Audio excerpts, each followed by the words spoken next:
right. The world is in order.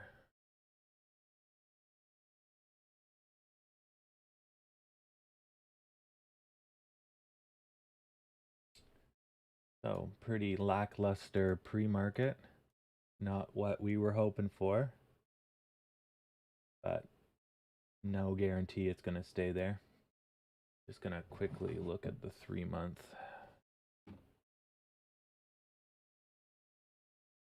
Make sure we're still okay. Yeah, we're still good.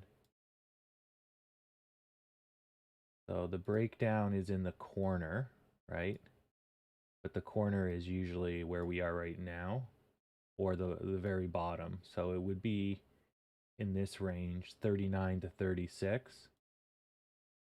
And the fact we passed it means we will likely go to the 50% mark, which is 54, before heading to the 100% mark. So what this likely is again, we're just dragging out the shape. So you remember I said it would be around this week we start to hit the slope, right?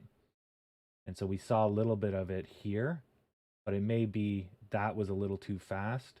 So we need a little bit more spacing to go along this slope. Yeah, because you can see that with at least the red here, right? That was too quick, so we draw out. This was too quick, so now we're drawing out.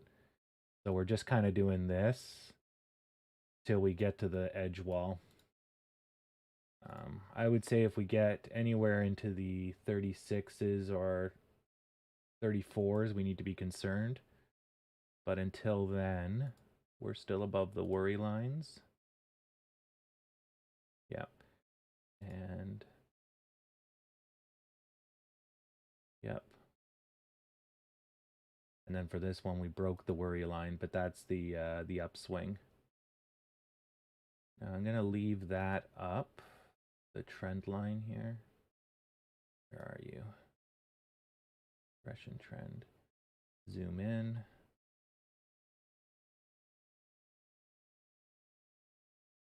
I'm going to leave that up. And I think we're going to make an attempt to get back to that.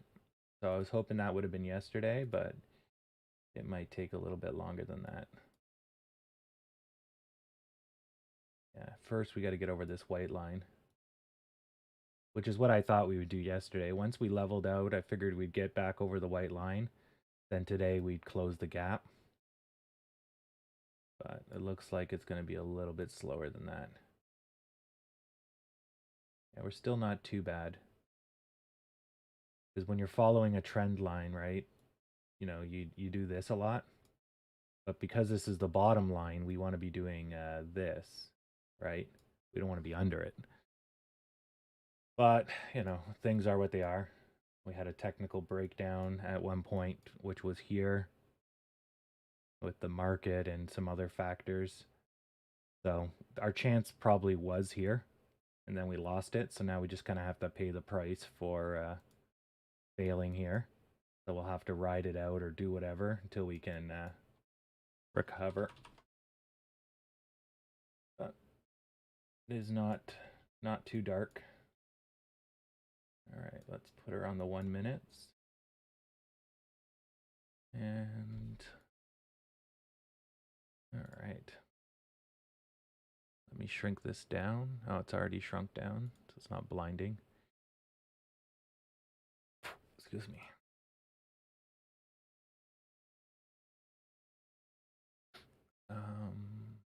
That's not what I wanted.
Okay, so we're gonna go standing room only.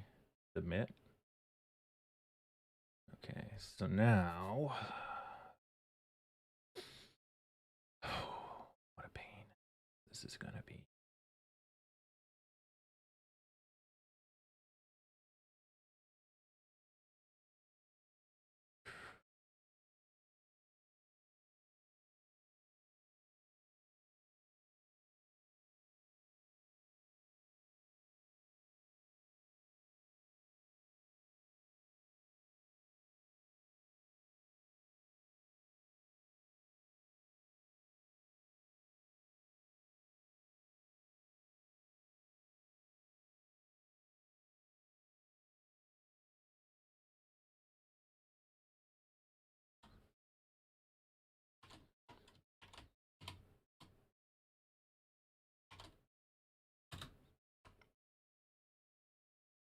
Good day to you as well.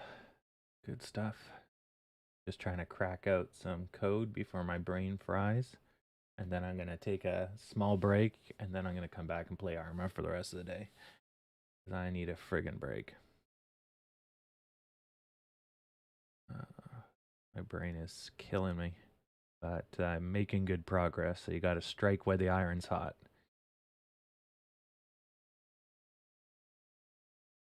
Div, submit. So...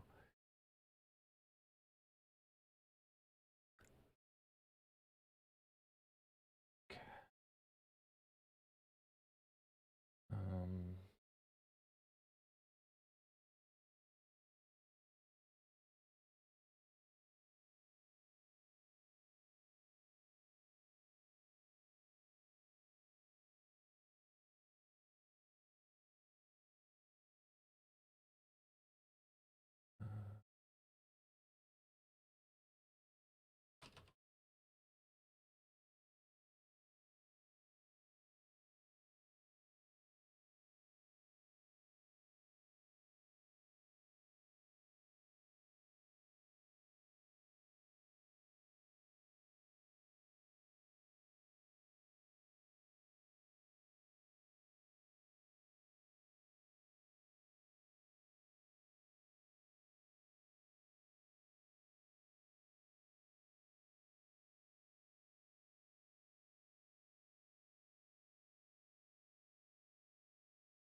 yeah, that's not what I want. I want to add an event listener to...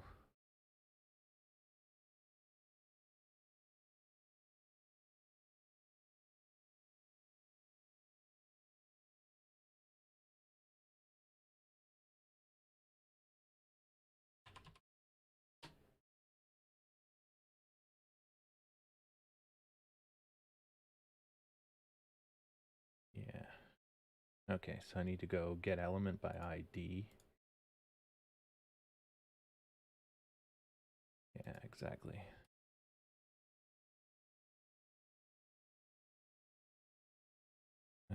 Get...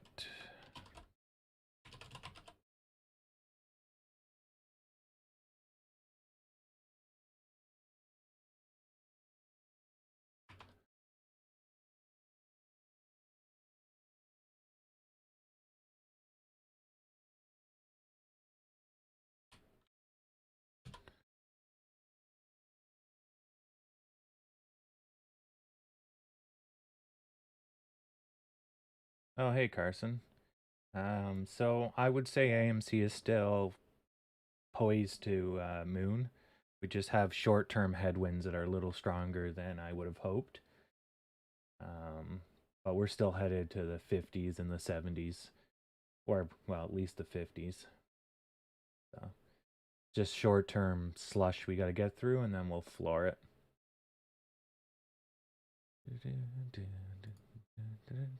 And I can't predict the duration of this slush, but I would presume it's going to be less than a week. Unfortunately, it'll probably drag us this week, but because if yesterday wasn't so severe, today would have been the push. But seeing how we opened low, and yesterday was pretty nasty, I'm thinking we'll need another day at least. But we'll see. This is looking promising. Oof. Nice push. But yeah, even if this does surge up, I still think we'll need at least another day before we have a chance to do some heavy mooning. Because we have to just kind of shake it. We have to shake off yesterday. A 10% drop is not that severe for us, but you don't walk away from sudden drops. You need a little bit of time to kind of stabilize. So, yeah, or to kind of shake it off. And I mean, we crashed here, right? And then we started to stabilize here. So that's quite good. I mean, we started pushing. It wasn't a seek the bottom for endless bottom sake. So it's not too horrible. But we were unable to reclaim our former numbers. And that was a considerable drop from where it was. So this is really the damage right here. This is meh, but it's not horrific. It just shows we don't want to do anything. We break down on lack of doing anything. We try to recover, but we're not feeling it. And so this is the problem. But we know it's earnings and people sell after earnings, so that's not unexpected. So it's nothing horrible. It's just the way things are. So this is a llama, which you remember this shape where it has a little saddle, little feet, head, ears, and nose. And this llama shape usually goes down, up, but stays here. And then it either bleeds out or pushes up in a power end shape. But usually you get a little bit of a llama head. So in this case, we should be pushing or collapsing after this.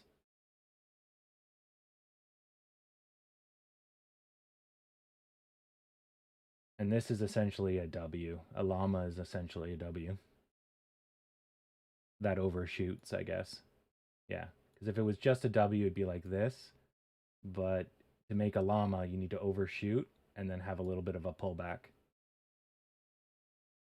Else it's just a cup and a handle kind of deal with a dent. A dented cup and a handle. Or a pair of shades minus one side.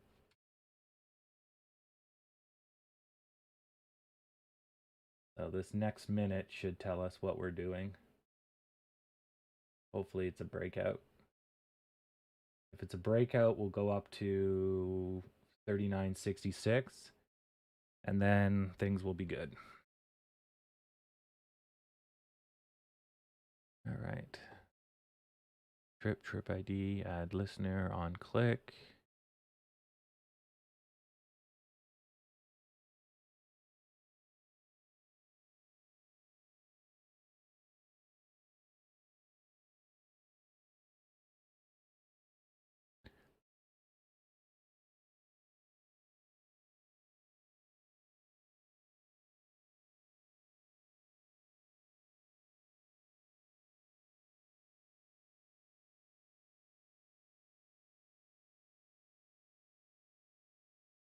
Yeah.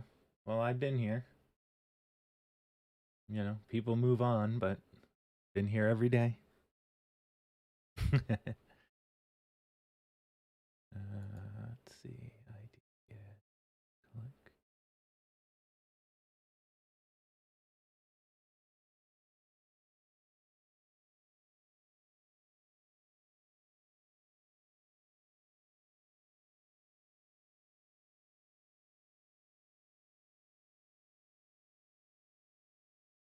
Let's see if that works.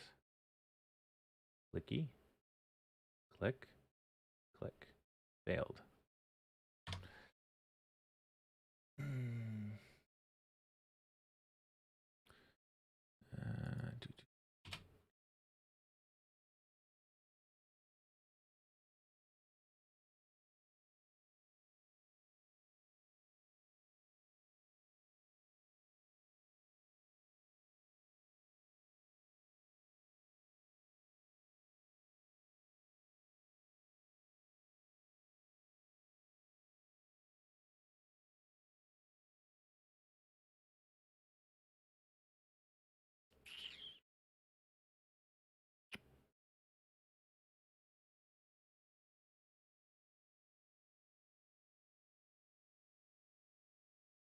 Why is this null?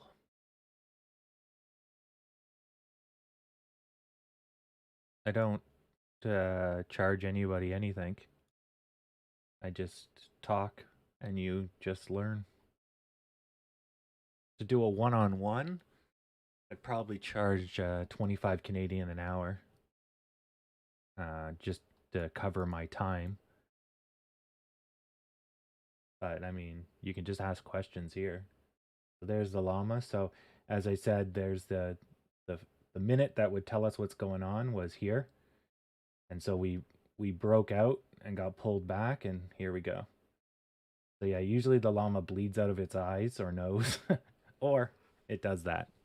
And so that's I guess a really shitty power end shape in there, or that's a micro wedge or micro pennant that had a breakout. But judging by the thrust, that's not a pennant, because if it was a pennant, it would not have gone up so high, because that one it's half the size of the middle usually, and that is about 4 times the middle, or 4 times half, so double the middle. So yeah. Anyway, so we're back on track. Volume is B. It's okay. So not a ton of commitment, but it looks like red's commitment, it might be reduced. So even though the volume's not really going up, red's volume is going down, which ultimately means green has an easier time going up. So a pennant. Okay, so a pennant is this shape. A wedge is this flat bottom or this flat top. And the premise of it is that you have your stock bounces between the pennant, right? And then when it gets to the top, it will break out about half the midpoint, so about this much. So right about, actually I drew that pretty good. If it hits the bottom, it'll do the same thing. And then these, which I refer to as, they're breakouts, but I refer to them as boosts. You get a boost, or a boost in the downwards direction. And after that, then it goes into another pattern. But basically it's a, well, it can be a long-term pattern, but generally it's a medium to short-term. Well, actually it's a medium-term pattern. It's never really an ultra short-term. Usually you don't get them on this size. You get them on this size. Actually, here's a good example. Here, go look at this. Don't mind those random lines. So what you generally want to do is you use a ray. So a ray basically takes 2 points and draws a straight line into infinity. Normally on a pennant, you need to start on the up green. So you could start, say, here. You take the highest point, and no line should cross this line, right? And then you grab the bottom that's either of or after, right? And so when you do this, right, and the stock's doing this, you can kind of predict this. So when it broke down here, if it didn't come right back in, it would have collapsed. So it hit the top, came back down, broke the bottom, and there's the collapse. And if we measure this properly, right, we go to the middle, right, and the middle would be about here, and it's approximately half. Now this one here is a little bit bigger, but what we can do is we could argue that the top was here, and therefore this is the middle. And you see that is a little bit more accurate, right? That's almost perfectly half. Like it's off by almost nothing, right? You see how close that is, right? So it depends. But the problem with this one, because you're not going back up, the top is garbage. The bottom's good, but the top is pretty much garbage. So I have to retroactively draw this pennant. I wouldn't be able to draw it in real time. But what I can do is I can draw what I call a worry line, which is just the bottom of a pennant. And then that tells you when you're looking at a breakdown. Yeah. And every time it breaks a line but doesn't go, you readjust the line. So I would have readjust the line to here. And you can see right here, see how it interacts with the line? It pauses. That tells you the line's there. So when it was here, it went through. When it was here and went up, we know when it comes back down, bad things are about to happen. Yeah. So anyways, that's what a pennant and or a wedge is. They're useful to help you keep in mind what's going on. So we have one actually here, a really crappy one, right? So then we have a bottom which we just broke through.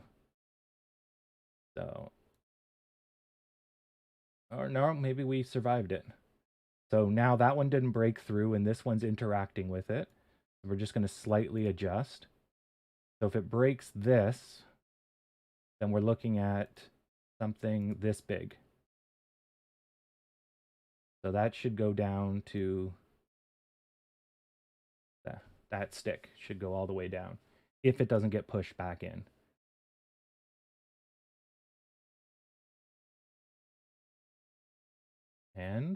And is it going to be like clockwork? Come on, prove me right.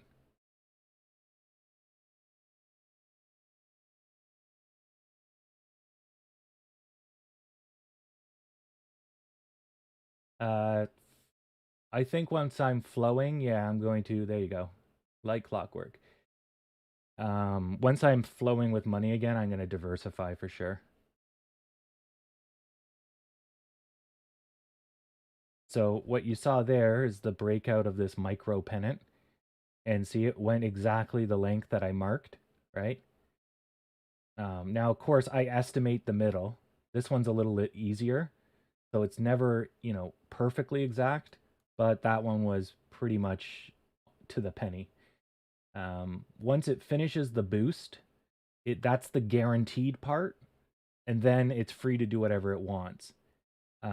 So once it breaks out, it's guaranteed, if you will, to go down. Now, there's some times where it won't go down, and that's generally you'll see a huge increase in volume.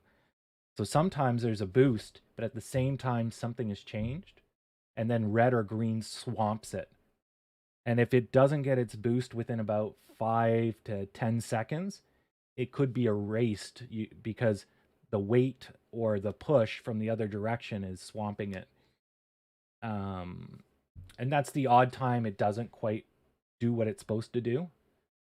And you have to kind of play that one by ear. Like we had that yesterday where it was broke out, it got swamped, but it didn't get pushed back in. And then the swamp was only like a couple of seconds, and then it let go, and then it boosted because the red that was holding the green back let loose, and then you just saw green fly up. But why it wasn't moving, you could see the volume just crazy going up because it's fighting. And then as soon as, they let the foot off the brakes, you're like, whoop. Yeah. But if that fight goes on for like a whole minute, your boost is probably lost. It's usually very instantaneous. And a technical breakdown is basically the same thing. There's certain factors that will cause the stock to go down pretty much no matter what. And so, like crossing certain lines and all that sort of stuff. So the breaking out of a pennant is a technical breakdown or technical breakup. It's a part of that. So you can use those all over the place. So now here we're going to draw the worry line. along the bottoms. So we can look at that as we're trying to go this way, but we temporarily went out, but we came back in. So the risk of falling down is done because we didn't commit to going down. It was just a technical breakdown. We got the size that is guaranteed to us, but there was no commitment, so we go back. And now we should have a breakout because we've crossed the line. Now, every time we cross the line but we don't actually break out, you need to keep adjusting it because we don't actually know where the roof is. We don't have enough data. So if the roof was not here, if the breakout didn't happen here, which it didn't, and then it didn't here, and it didn't here, and it's not doing it here, you just keep adjusting it. But one of these is going to blast. And because you're moving the roof, the blast off will get bigger. It's kind of like pent up energy. So instead of being that small, it's now that tiny piece there a little bit bigger. So, oops, I dragged the wrong thing. Okay, so we can just keep moving that along like this. And then eventually that's going to happen. As long as we don't go through the bottom line. And every time you get a small boy, unless the volume's nothing, it means it's touching the line. It's interacting with it. And so that lets you know that the line is moving. This is dangerous. So here we try to get through the line, but we couldn't. So red took over, right? Oh, that might be our breakout. But when you get too close to this kind of end, it gets dangerous because the slightest red can friggin' screw you, right? See if we get over this line. Is the volume there? Not really. But it should boost up. Just pop, pop. And the volume should go with it. Come on. All right, so then we just move this again.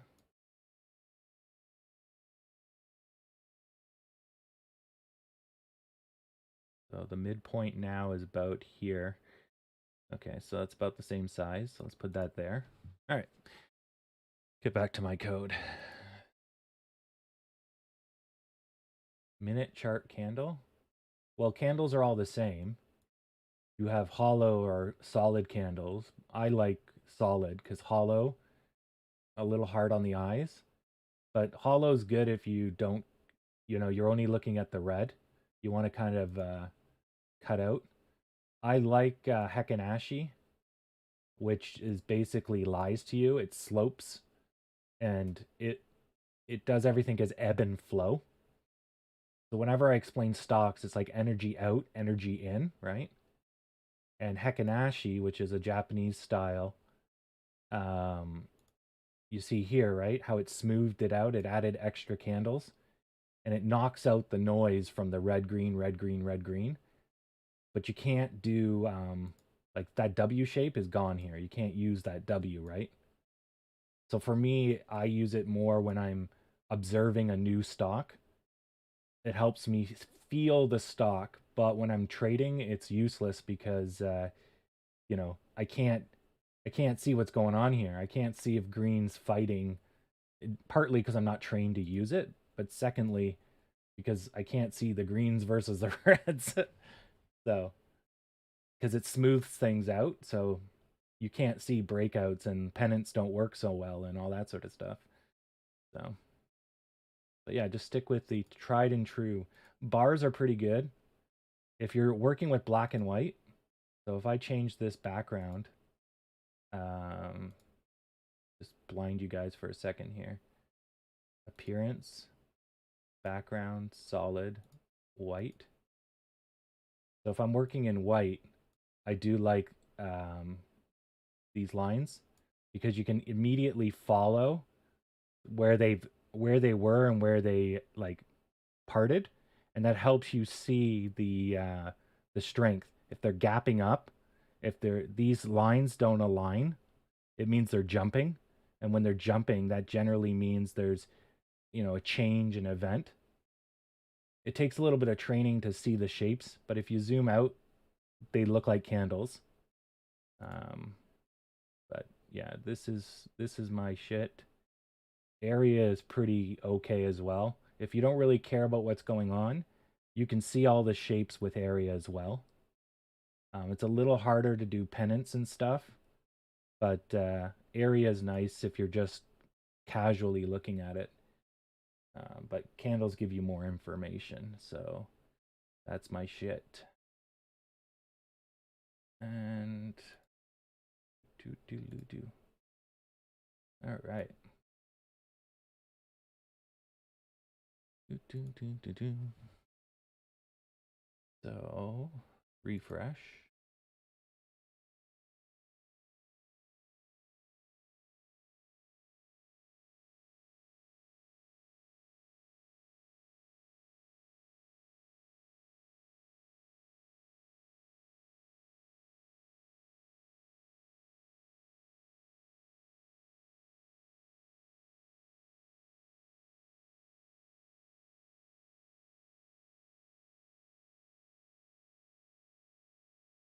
Okay.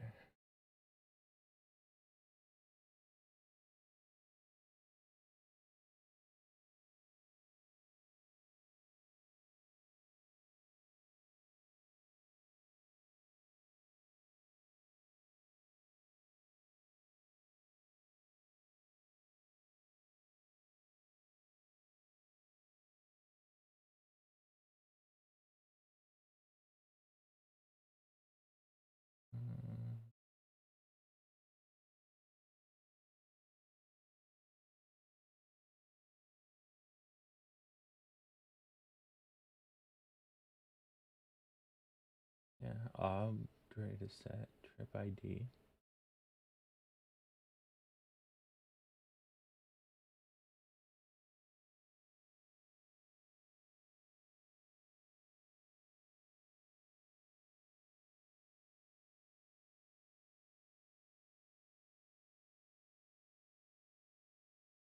Why I can't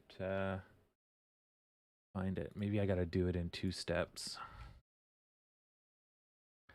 You got a 2-step, the goose step for Germany. Do do do. Cause it's winter for Poland and France. Mel Brooks, comic genius. All right, I'm gonna make the most offensive movie I can think of, a Nazi musical, and we're gonna turn it into a AAA movie and force people to buy it. It's like, oh my god.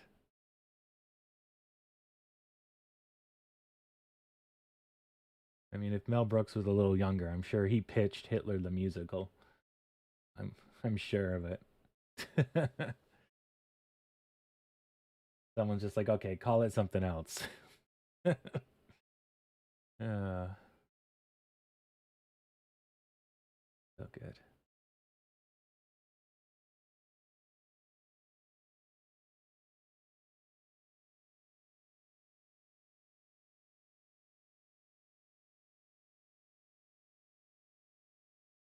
Okay, so why is this null? Why can't you find dip right now? No. You're gonna have a dip closer to 1030. So this one, it crossed the worry line, but it's outside of the pennant. So if we keep adjusting the pennant, right, then yeah, this is kind of a breakdown. And then we can expect a breakdown of about this much, which we've already achieved. So when the pennant gets really long in the tooth, then what ends up happening sometimes is you break out, but it ends up going like that. Like it doesn't. It's not as bad as if it breaks out here and then it starts down here. You end up if you break out at the tip, it generally is not too bad. It's still gonna go red, but we have all the support here and the support here, so we're not breaking new lows. So we don't need to worry as much. Oh, I don't want to do that. Control Y. Control R. Nope. Control Y. Nope. Here we go. So, anyways, we'll get there. Not too bad. Now, 10:30 is a historical dip time. So chances are we'll probably go like this. We'll pause for a bit here, go under, come up, or we'll wiggle, do something like that, or I really don't know. But we should get a little bit of support here. And then we're going to get a bigger pennant going on here. If this touches the bottom, bounces, we'll have a wedge. Or you can see it as a pennant if you want to start from here. And that one will be pretty severe if we break under this line. But it all depends on the timing when and if we end up going under that line. But I'm guessing if we continue sideways, which we probably will, we'll probably break out, which will be pretty good, and we'll dip.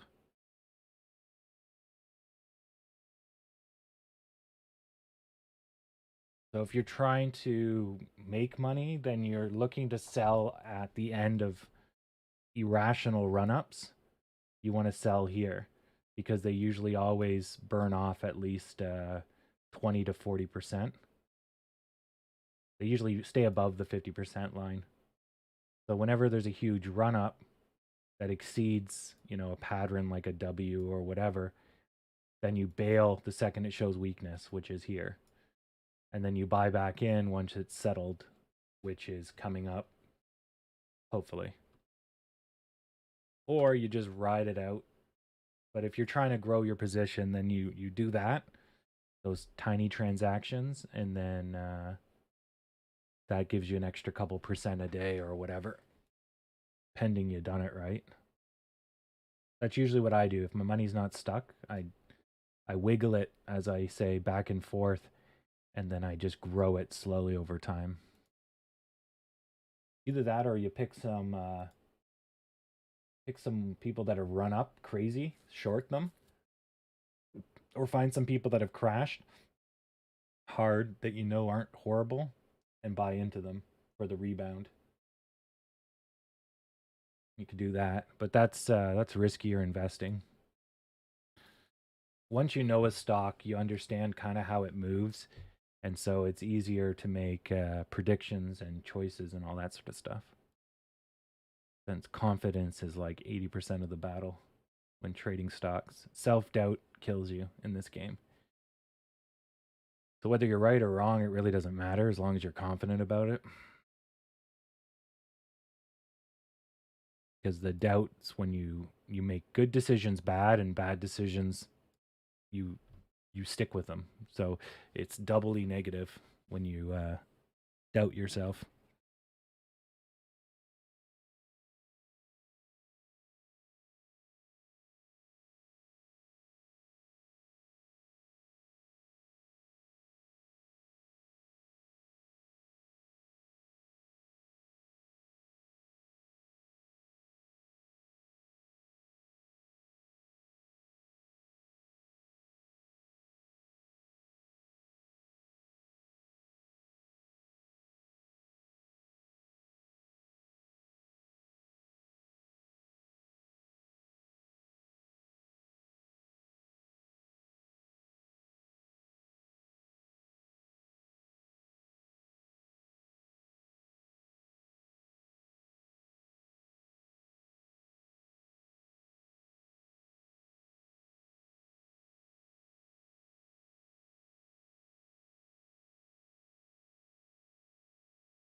Okay.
Okay. So I'm caught up on Twitter.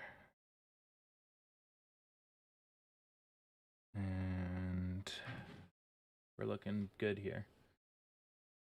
So we bounced off the bottom, which is usually what happens when you hit a support and resistance line. There's some point of pushback, which looks like a bounce. Now the question is, can we break free? I want to break free. Okay. There we go. Oh, I punched the microphone. Good stuff.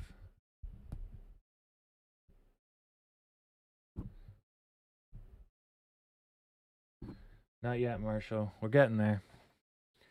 I'm coding my way. You guys are watching a stream. We'll get there. Yeah. Anytime someone says, I want to break free, it's like, no, no, no, no. I sometimes wish I had like a watch with like a soundboard just for when someone's like, hey, and then I can play like the drum solo from Can You Feel the Love Tonight? Like, like just break out. Or someone like falls down a flight of stairs, hit the drums. Because even on your phone, it takes a while to load up. It needs to be like right there. Yeah. Man, that's some Gaga shit there. Na na na na na. Queen does have, well, Queen I wouldn't say pioneered, but I guess aced the rock ballad or the opera merging with rock. Actually, they pioneered opera and rock. Yes, the power ballad and the anthem. They were probably forerunners, but not the kings of it. You know, "We Will Rock You" is pretty much a rock anthem. Same with like it's another good one. Remember when you were Jesus. The one everyone sings all the time. Forever Young. There you go. That one. Forever Young. Da na na na. So that's, that's your anthem. You're just belting out, you know. So anyways, that's a great genre. I don't really care for rock, but I do nobody can say no to a good power anthem, you know.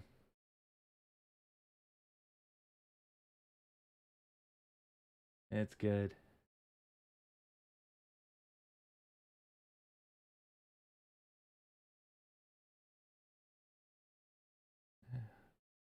But definitely the 80s synths. Oh my god.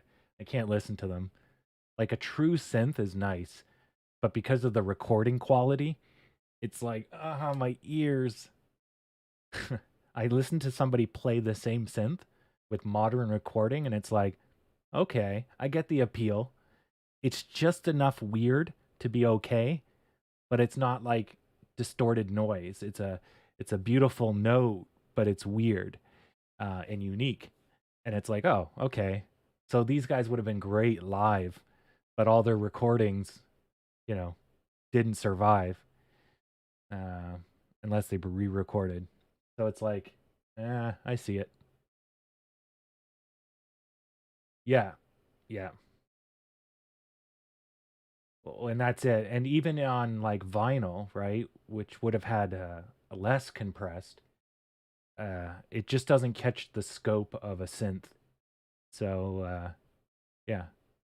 Though of course, you know, modern uh, reproduction is pretty decent. Um, live is always, of course, unique. But when you have a high enough fidelity, it's like you're not gonna really notice a difference. Yeah, exactly. If you grew up listening, like I remember, they did an interview with people that did classical, right? When they started going to radio, and they're like, "Holy crap, this is just trash!" Like, you know, it doesn't capture any of the essence of the piano or the life of the violin or the cello or the contrabass, and so they're just like throwing up, like they're just like, "This is shit." And yeah, it was actually pretty interesting because they grew up, their ears are tuned, they can tell difference of notes, and then they just get, "What the is this?" Yeah. So but I don't blame them, They trained 20 years to play an instrument, and then when they play it, it sounds like shit. It's like, well, but it is what it is. It was a neat interview. Yeah. I think they did the same thing too. They interviewed silent uh, film actors and people coming off theater from the stage, asked them about video, TV, and they thought, what do you think about this in the future? Where is it going to be? And they're like, well, as it is right now, it's just garbage. It's nowhere close to being as good. But the idea that you can have a theater in a box in any house, played anywhere, simultaneously across the country, they understood the power of that. You could be sitting in Berlin and watch the same thing someone is watching in America, or more importantly, it could be recorded and then you could watch it again and again and again, which at the time was breathtaking to have the ability to re-watch something. Live is like one thing, but to be able to record and replay, that's just wow. Um, but they looked at it like, in their time, it's not going to be a thing. It's not going to matter to them. And they saw it, the same way where it's like, as it is, it's shit. It's low quality. It doesn't work, but it's definitely cool. Yeah. So, anyways, uh, interesting interviews, which, you know, Those interviews have been recorded so we can watch them over and over again long after these people are gone and dead, right? They live on in the digital media. Like like I'm going to have websites that are going to last longer than me. It's going to be running and I'm going to be dead. Like it's crazy. This fucking website will outlive me. Yeah.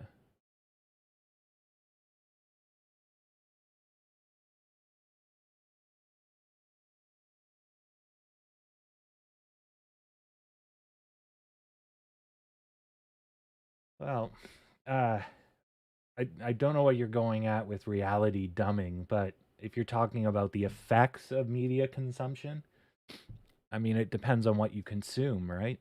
If you consume high quality, you become high quality. Yeah.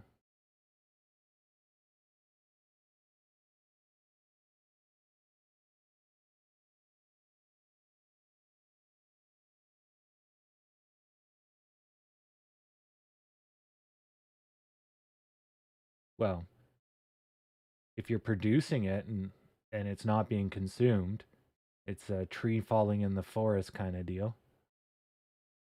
I mean, all produced objects are consumed in one way or the other, either by the person making them or distributing them or looking for it.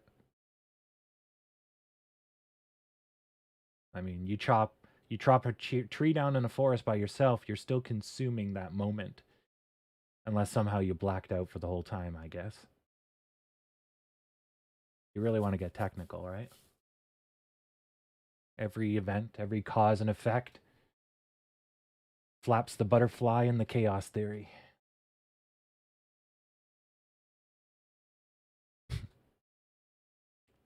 Although chaos theory was mind blowing to most people when it first came out, but realistically, chaos theory isn't really accurate. But it was an easy way to describe that chaos is not chaotic. It's only chaotic because you can't make heads or tails of it. But all things are cause and effect. You're just not able to connect all the dots because it's impractical. Cue the favorite line from The Matrix with the lady eating cake.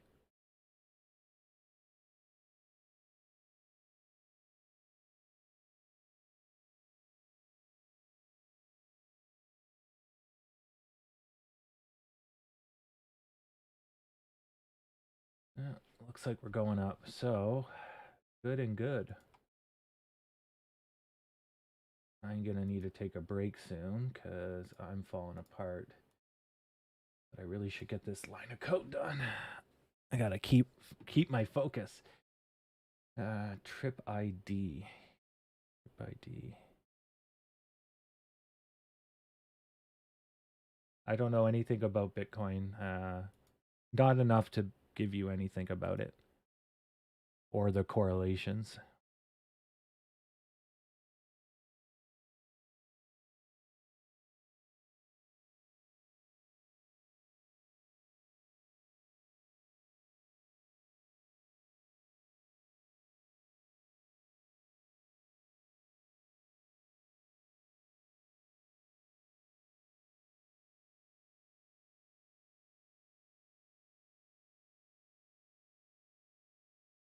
So Bitcoin's up 2.4%. Yeah, I could do to US dollars, whatever reference you want.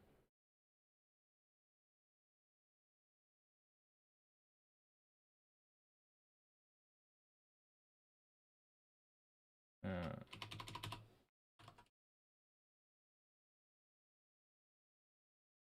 Pretty much the same chart. Let's get rid of that.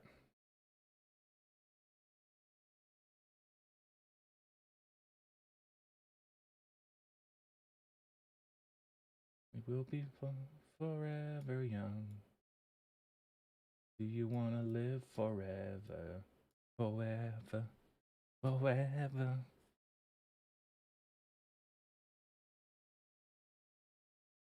What, this? I don't know if that's a squeeze. $16 to 16 $67 to $68. That's like a dollar squeeze in Bitcoin land.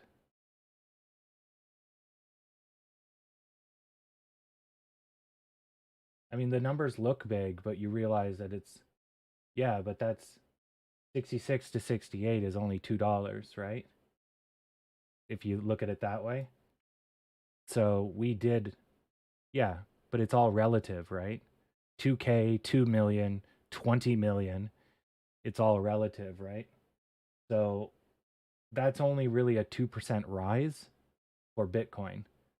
So it's kind of piss, not that important. Yeah, it's not, yeah, I wouldn't say that's anything.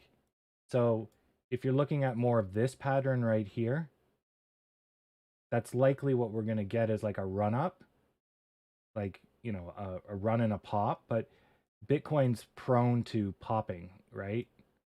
So see how it just pops all the time? So ours is going to be a little bit more gradual. So it's not just going to go do pop. It's going to go do and speed up. But the effect will pretty much be the same, except it will be like this, right? So we won't go click, click. We're going to go, you know, like that. And then it goes parabolic, which Bitcoin is not doing. And then we'll go flying off the horsies. Or at least Bitcoin's not doing it in that that moment. Yeah. Yeah, we're breaking the friggin' line here. Anyways, let me finish this line of code and then I'll be able to think. Damn. Get out.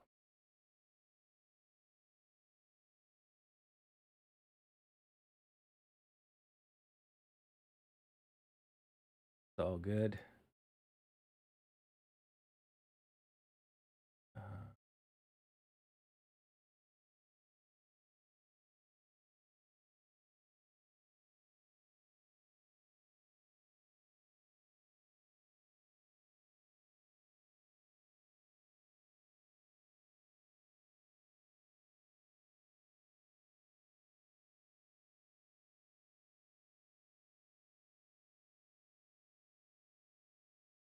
Now it works.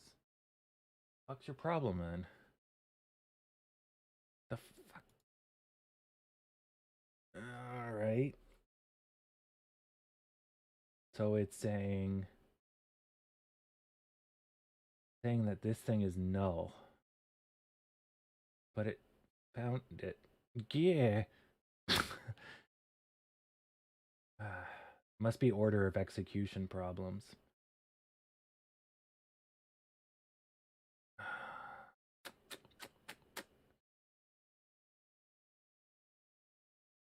Fuck, what to do?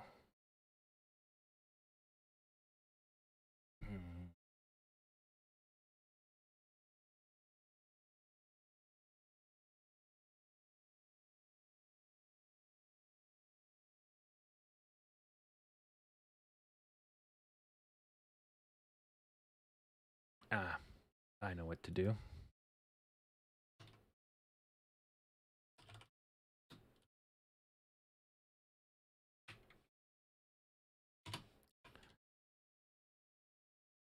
I'm gonna cheat. There we go. I will force it to come across a function, which means this will execute first. This is a hack job, but I bet you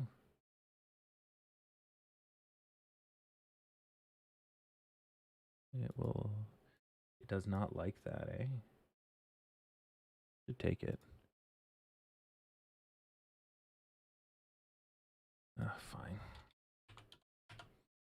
Doesn't like my hack job.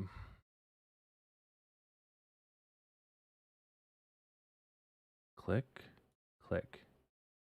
Poop is null. So it can't find it even though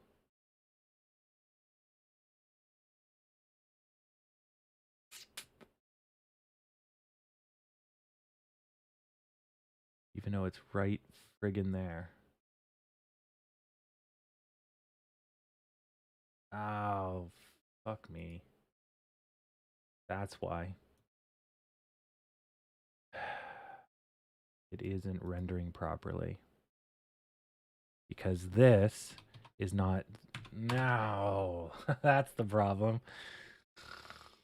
Oh. So the problem was, and I'll type it in the chat so you can see the difference. This is not this. And I didn't fucking notice. I'm like, why? Why are you having trouble? The values all work. Yeah. But when you use the first one, it uses the text literally. Use the second one, it uses the text literally. The first one, it'll turn it into variables. So it was just like, give me dog. And then it's like, dog. It's like, oh, no. Give me what's in dog. In dog. No, damn it. So it's like, go find in dog. And it's like, oh, yeah, that's not going to work. Okay. Now that should work. Okay, perfect. Poop is... Did they find the poop? Yep, poop is found. Bingo. I had a dog, and his name was Bingo. Luckily, Jim Carrey's Canadian, so I can kind of mimic his voice a little. He has that definite Canadian voice where everything can be loud and wacky. Whereas you get like Southern American, you can't really do a wacky Southerner. It doesn't work. A zany Southern voice just it doesn't work. So now if I click this, it should erase the screen. Moment of truth. Or I'll erase these texts. Bam. Killed her. Okay. Now let's go look at your Bitcoin. Fuck. He's done. Okay.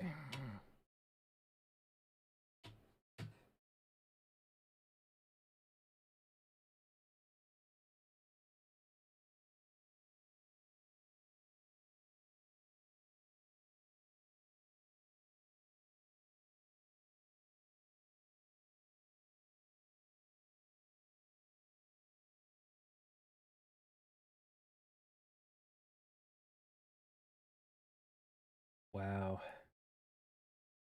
So the market cap of Bitcoin back in 2021 or October last year was 240 billion. Now it's 1.3 trillion. Jeez. That's how much market cap they got. Wow.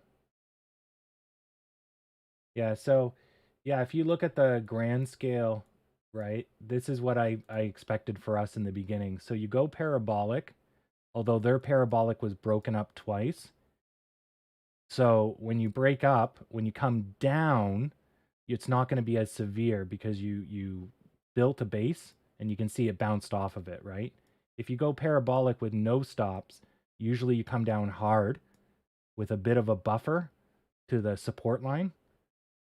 And then you do a recovery bounce like a dead cat, and then you roll, and then you come out of it. And so here, they didn't really go down hard, so their recovery actually exceeded. So this part here exceeded the first one, right? And then this is the roll, or all of this is the roll, and then this is the U shape, and then the recovery, right?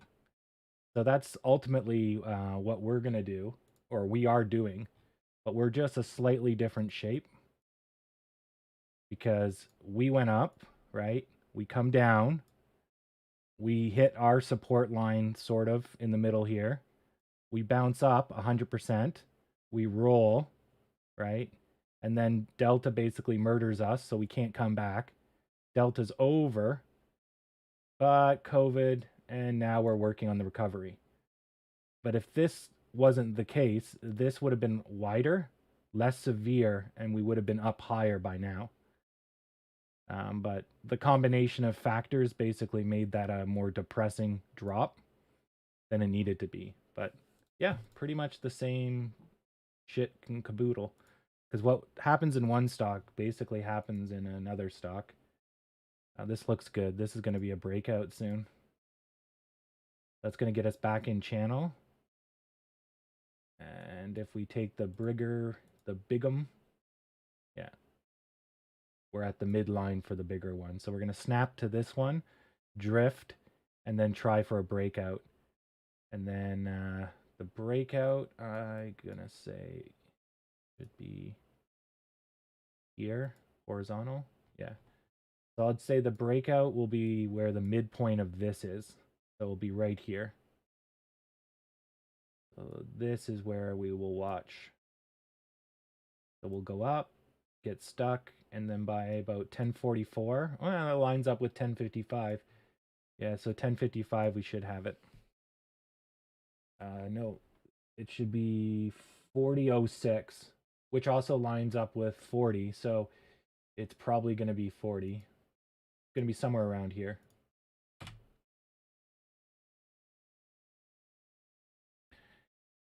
Oh, man.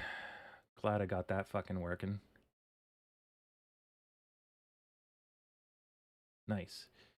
Okay. It's all good. Yeah, when the number's like 98 or 02, sometimes that is the case. But generally, yeah, snap it to the nearest whole number because, a penny is not much. And even if it is true, because the effect that 40 will have, it has its own gravity, right? So even if the line should be here, the 40 is going to distort it. So, it's like if you had two celestial bodies and you're like, the gravity is funky. Well, if you separate them, you can individually look at each gravity. When you put them together, you got this mess, but the result is the same, which is one of these has funky gravity or both of them, but you just got to deal with what you see. So, yeah, it's all good. We're getting there.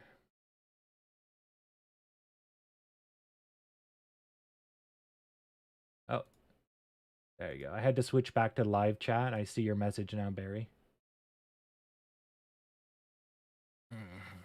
Okay. I forget every time I make a new window, it switches it back to top chat.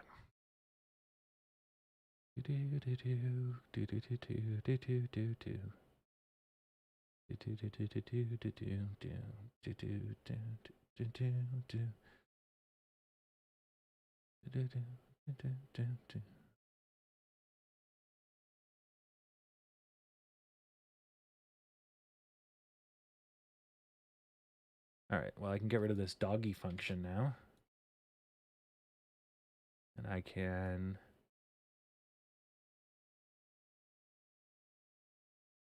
do this. Can chain these babies together. Okay. Function chaining. It's what's best in life, Grom. Damn.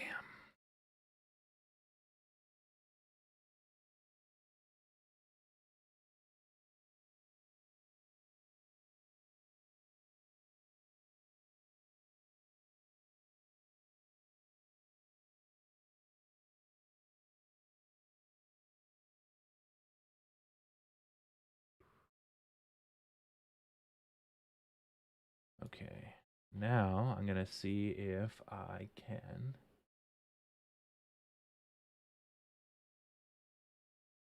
get this to show icons. Hmm.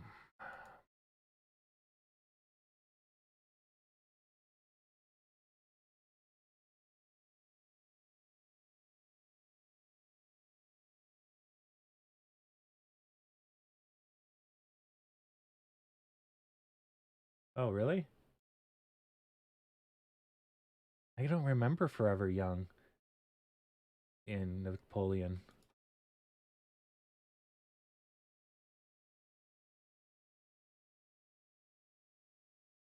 Oh yeah, right, it is. Let's dance in style. Let's dance for a while. Heaven can wait. We're only watching the skies. Let's see here. I'll have to mute it.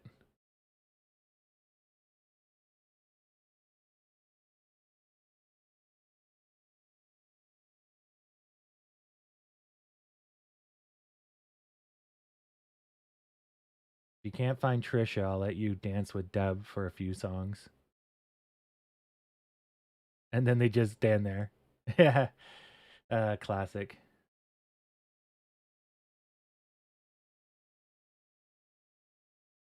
The most realistic description of a high school dance in movie history. Hedgerow is a class A dude.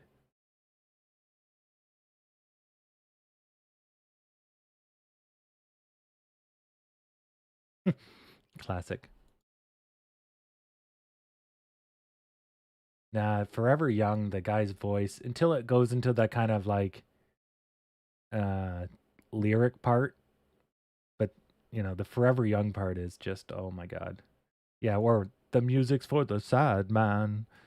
I get why he does that. That was like the era, but by today's era, that's kind of shit. So remixes of it, so good. So good.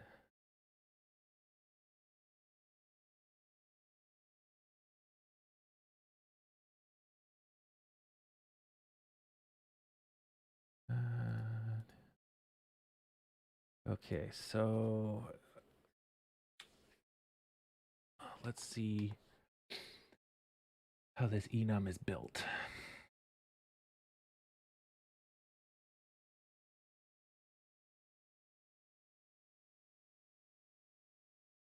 Okay, I have a thing called unit. Ouch. Punch the keys. Ow. Yes, yes. Punch the keys. You're the man now, dog. That was a great website. Is that still around?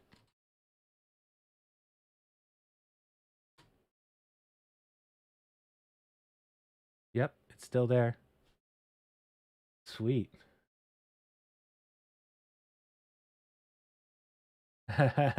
What's the little black kid getting for Christmas? Your bike? Classic. Weekend ants?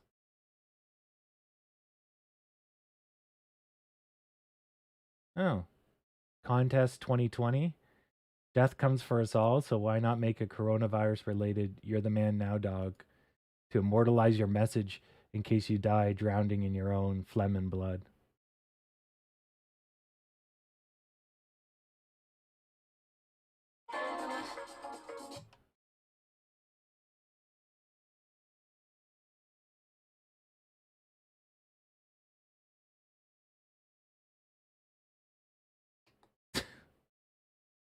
Can't stop the Rona? Let's see here.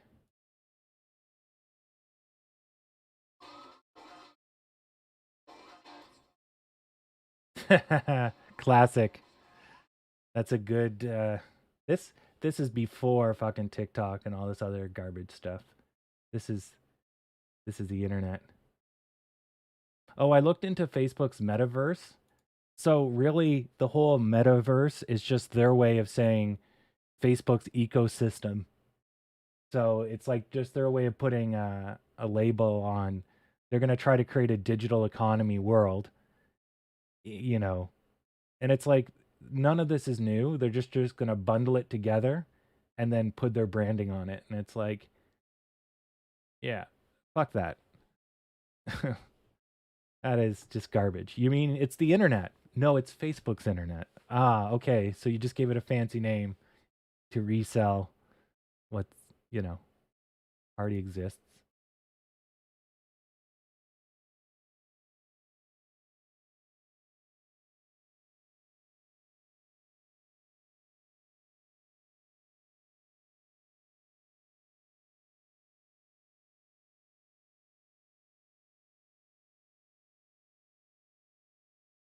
Oh, this is the Edmund. It's sunk, eh?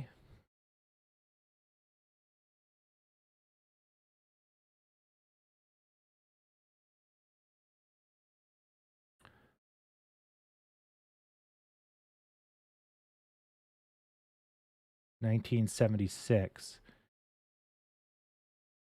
1957 was a Great Lakes freighter that sank in Lake Superior during the storm on November 10th.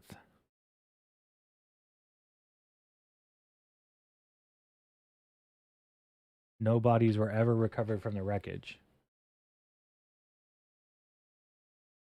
Huh. Classic.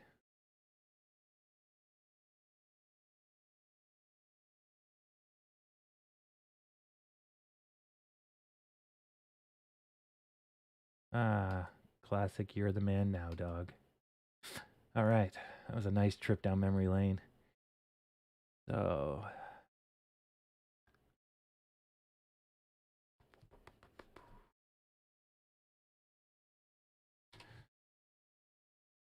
you're the man now, dog.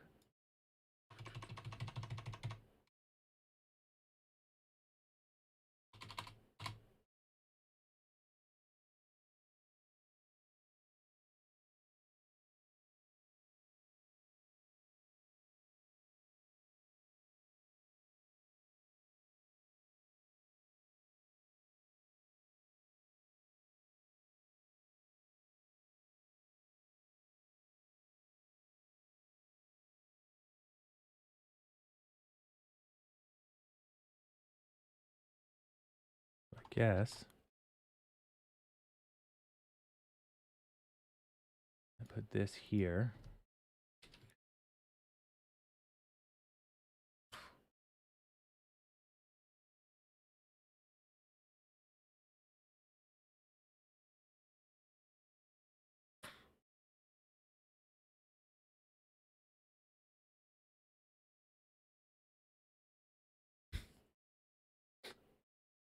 Um,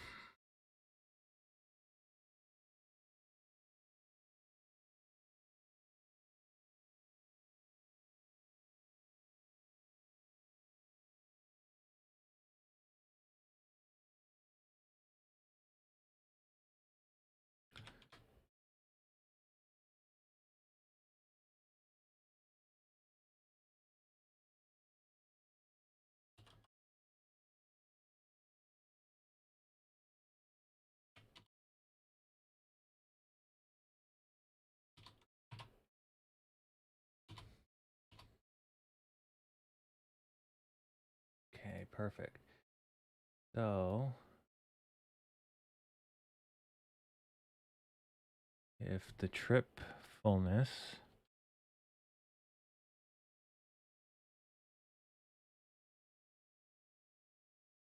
if trip fullness exists, then do this, this, this.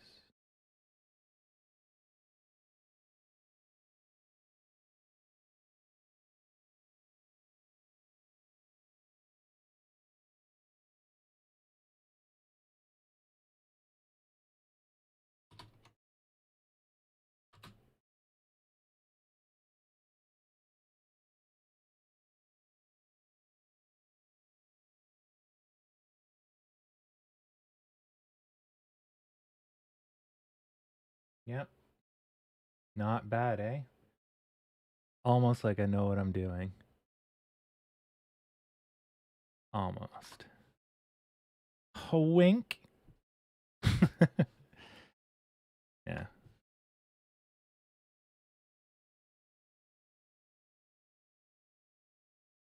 This is why I don't find it too hard to make money on the stock market.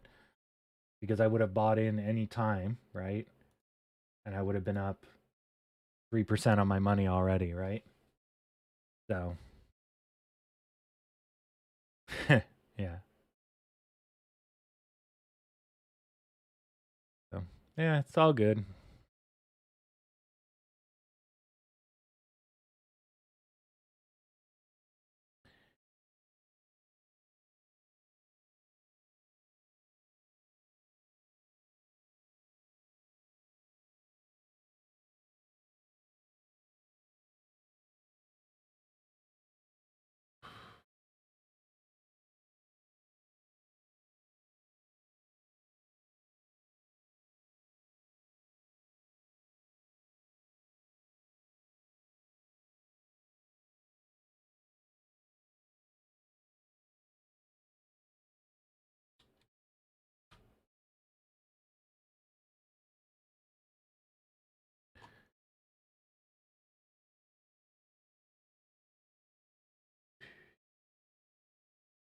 Yeah,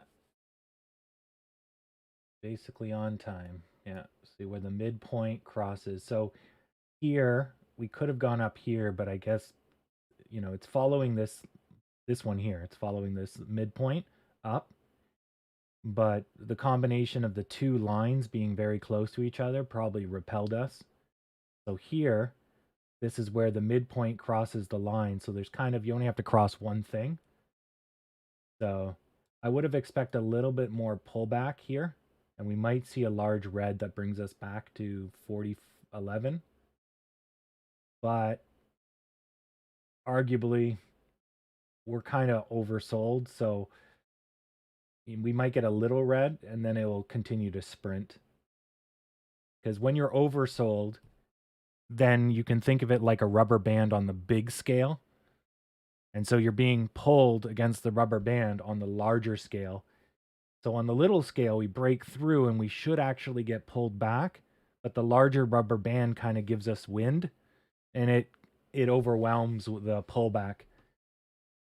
And then when the large rubber band and the smaller rubber band are in sync, then you're just flying because both of them tell you to go one direction. And then you'll see the volume go right through the roof and the stock will take off. And that's usually when you hit the side of a U shape or you break out from a large pennant. Here? No, not yet.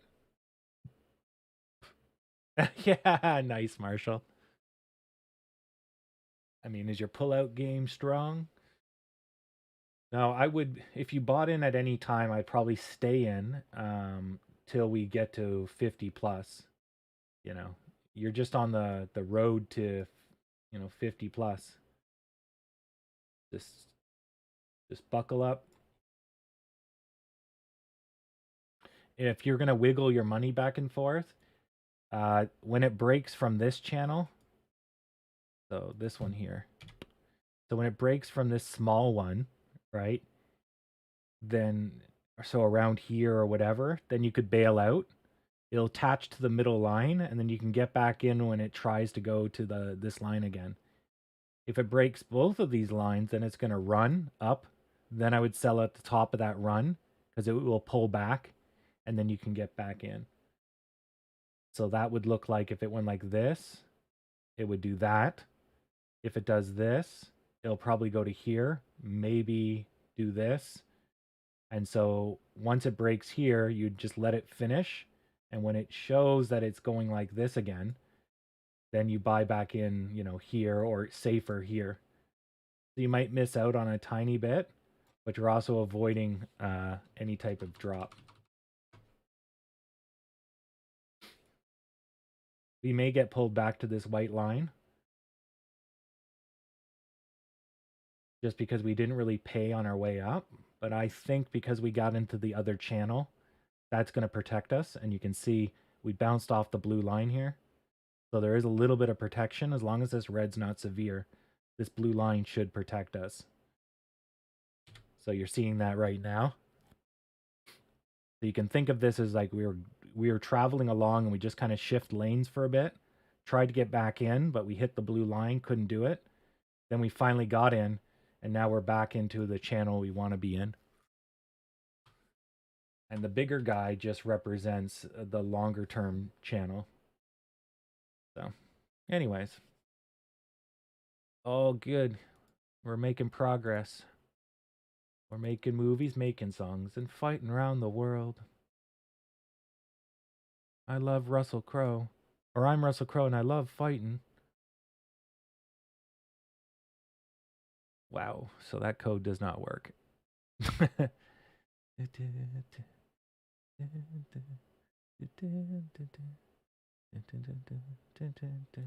Does element not have unit?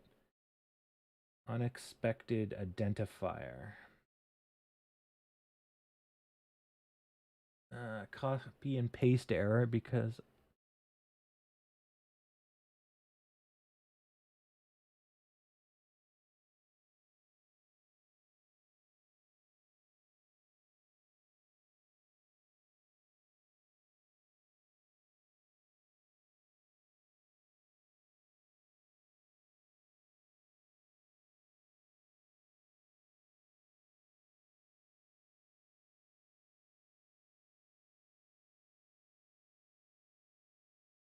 Okay, so it doesn't seem to like that. So let's put brackets around it.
Ah, that will do it.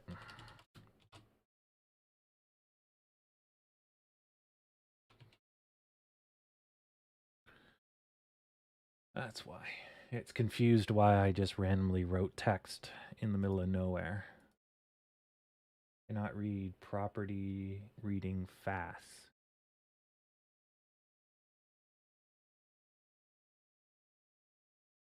Okay. Apparently it's trying to execute.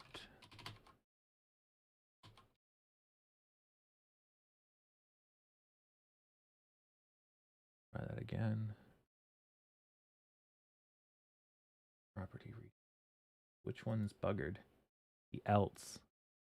Oh, geez, I completely missed it. Jeez. Okay.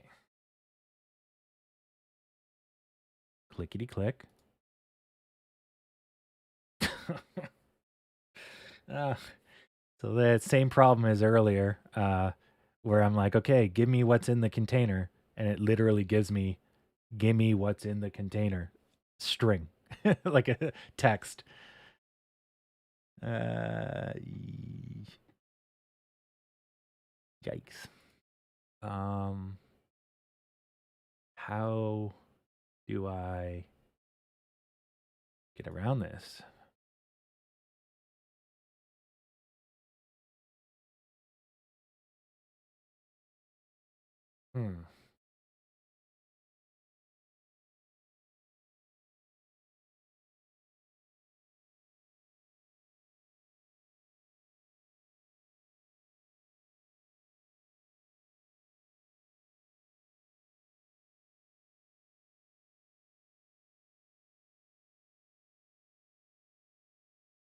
Let's putting air quotes over the whole thing.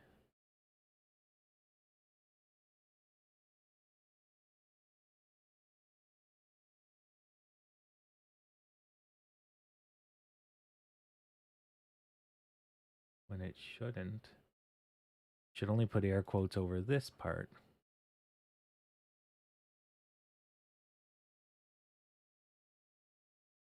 Oh, you know what? It's probably just guessing.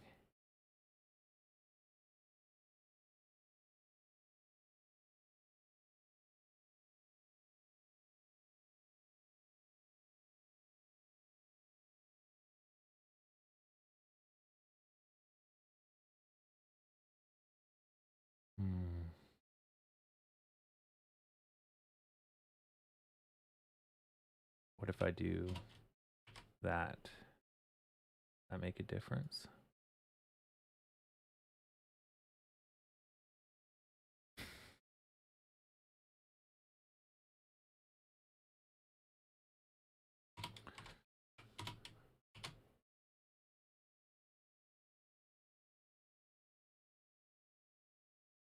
Nope.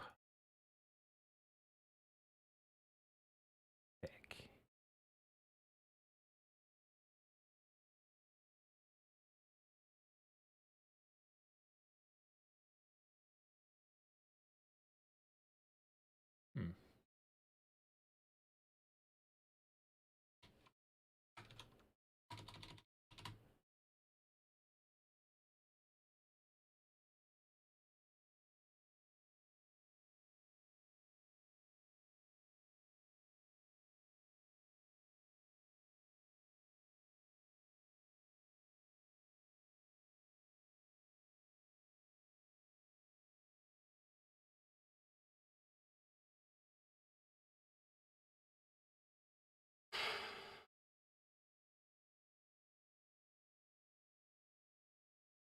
Why is that not?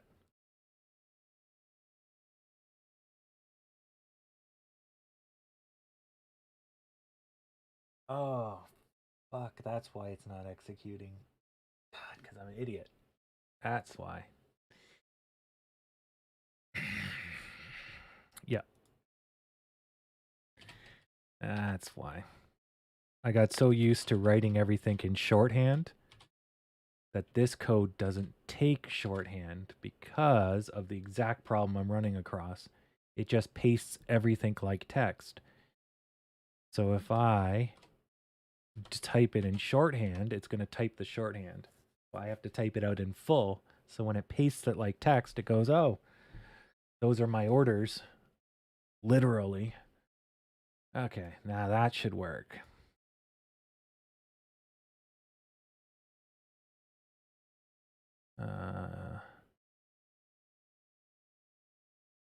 Oh, that needs to be spaces. And this needs to be air quoted, which means it needs to be this quoted. Oh, okay. Now I'm cooking with fire. Please work. And it works. Ladies and gentlemen, we got them. Excellent.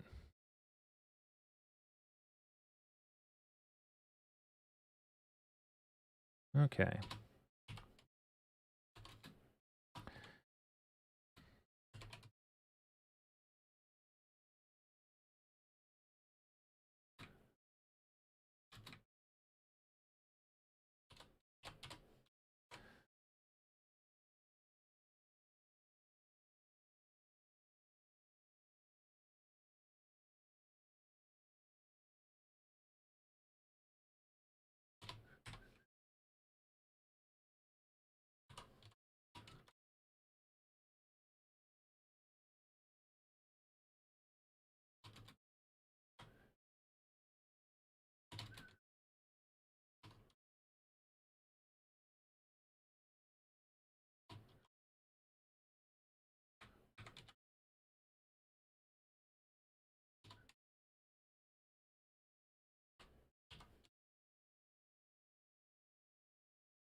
Oh.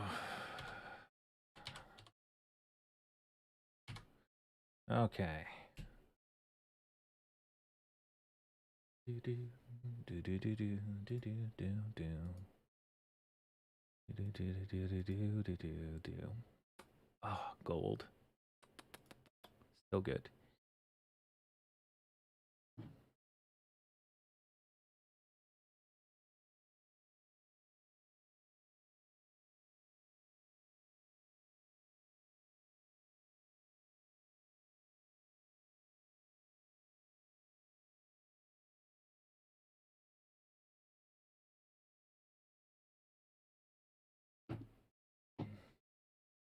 Okay. If element unit, so it probably still doesn't have unit numbers.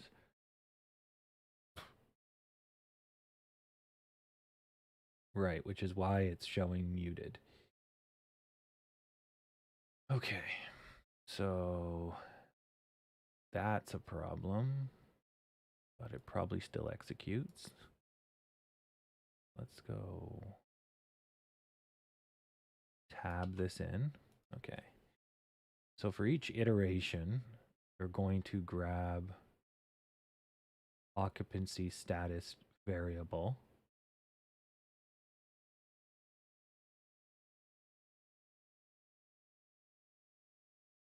Except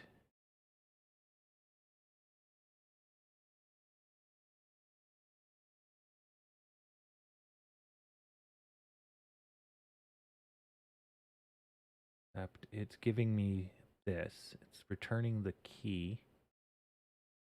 I need to access the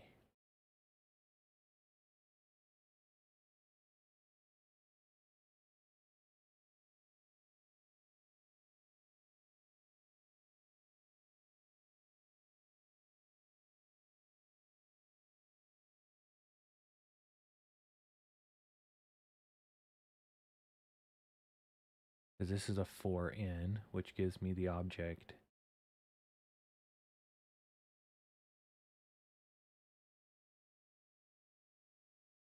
E. Oh man.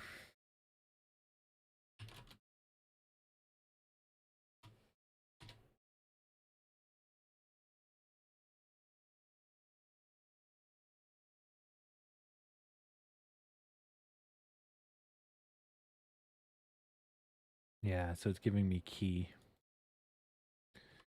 So it's key, not element. Okay.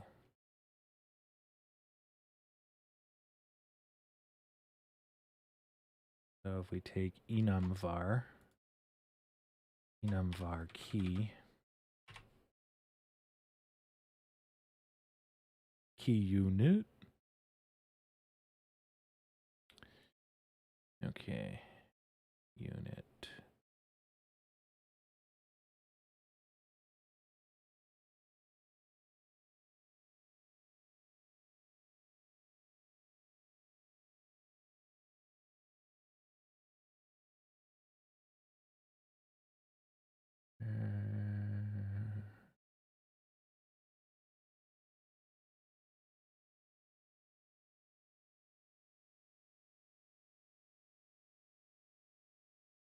Text.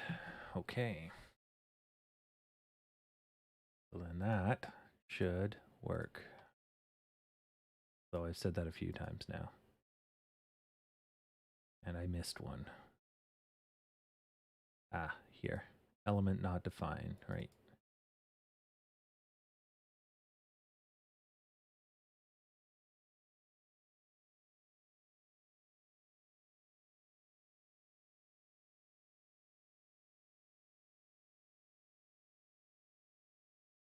Okay.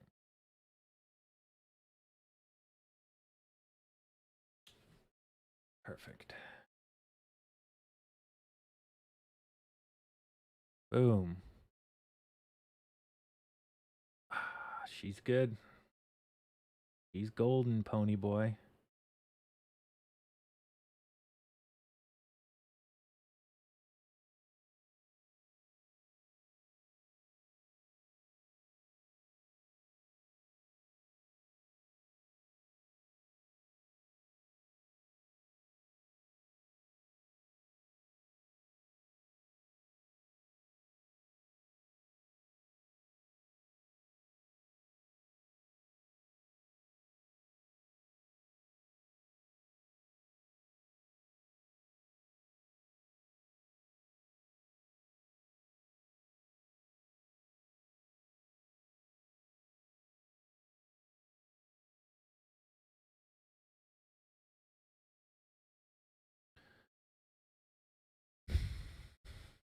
All right, time to boast on Twitter.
Sweet. So while you guys were on the stream, this is what I just built. Oh man. Just getting that that crap to show up. So you make a button. When you click the button, then you tell it to put raw HTML and shove it on the page, which then tells the page to recognize it like it was always there. And then I had to get those icons in, which were a little bit of a pain in the ass because I wasn't thinking. Then the submit button, because it was dynamically made out of thin air, you have to link it in because it doesn't know it exists. You just kind of modified the browser and it doesn't know that that button exists. So then you hook that up, which is probably one of the first things I did. We tested that actually. You were on the stream for that.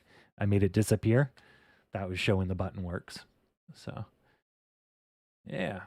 Anyways, look at that. We're making progress. Oh, I don't know. Now's a good time to lay down. Maybe. Stock's about to take off. I could do a 20-minute rest, maybe. Come back at 12. Yeah, I'll come back at 12 and then I'll play some Arma. Yeah, I need a break. Oh, fuck yeah. So good. Bus was reported late. Bus has arrived. Still works. God, this has been like a 2-year journey, but I'm now in the final stretch. I built all the infrastructure. Now I can just build the features.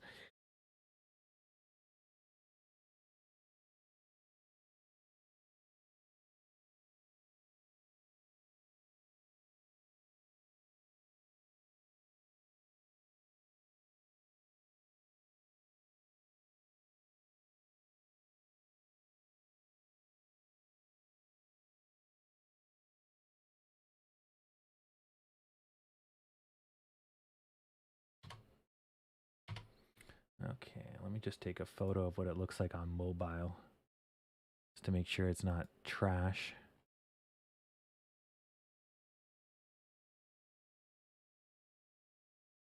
A little crammed. Yeah. I think on mobile, what I need to do is have it expand to take up the full screen. But that's a little bit too much witchcraft. I don't know how to do that, but I'll get there, I guess.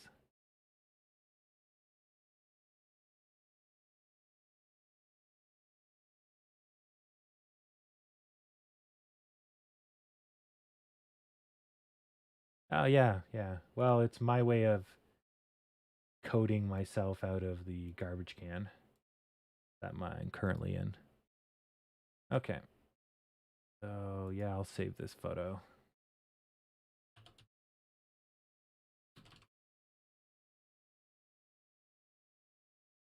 Okay, close.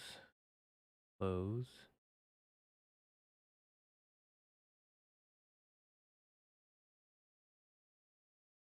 Actually, I could upload it right now, couldn't I?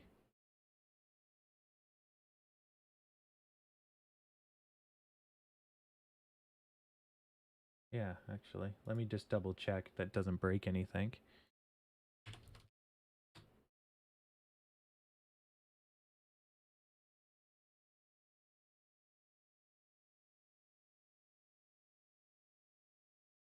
It does.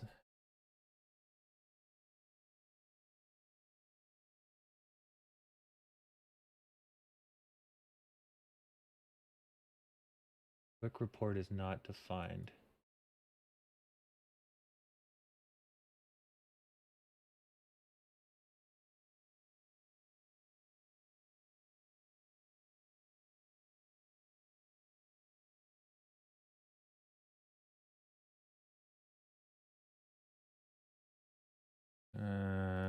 Okay, it's broken.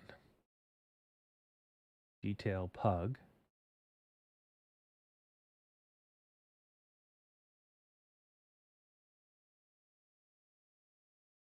Apparently I broke something.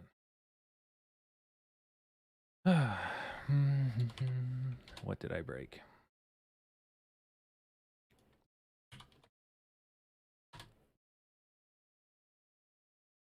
That works. So then, what the hell's your problem?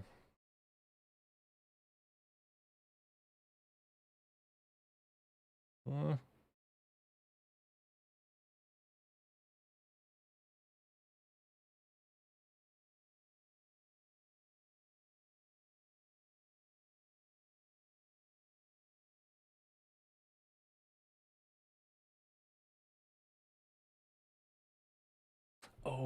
oh, oh. That's what's wrong.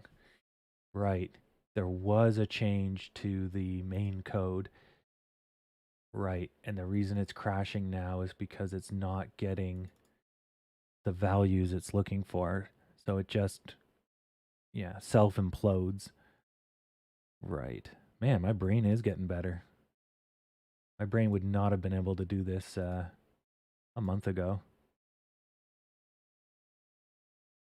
Damn, everything is going Millhouse. Um,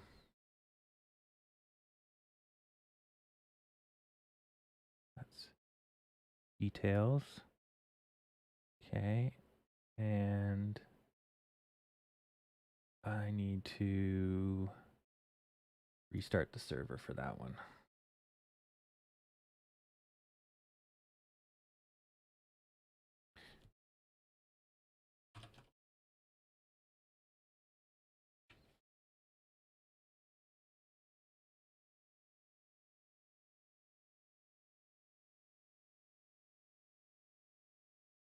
Okay.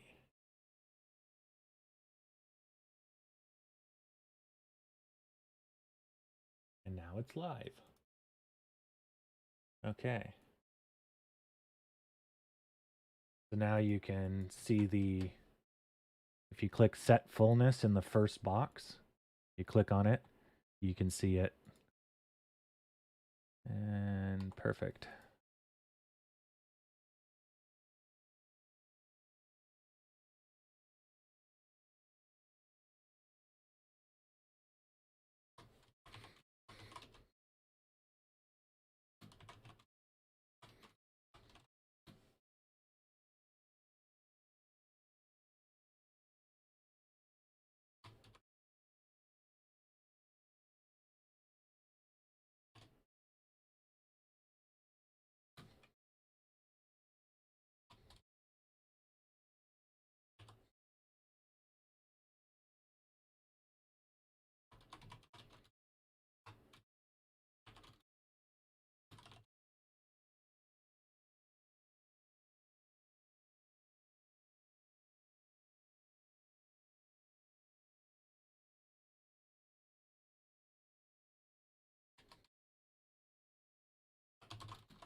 Okay.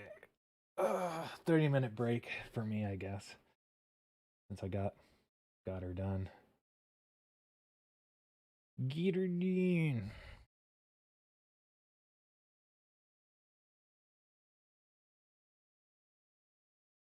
Okay. See you in 35 minutes. Oh.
All right.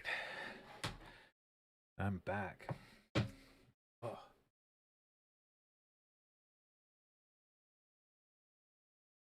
Uh,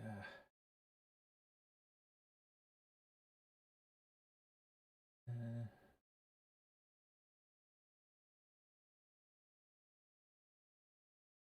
so this here, I think is like a combination breakdown.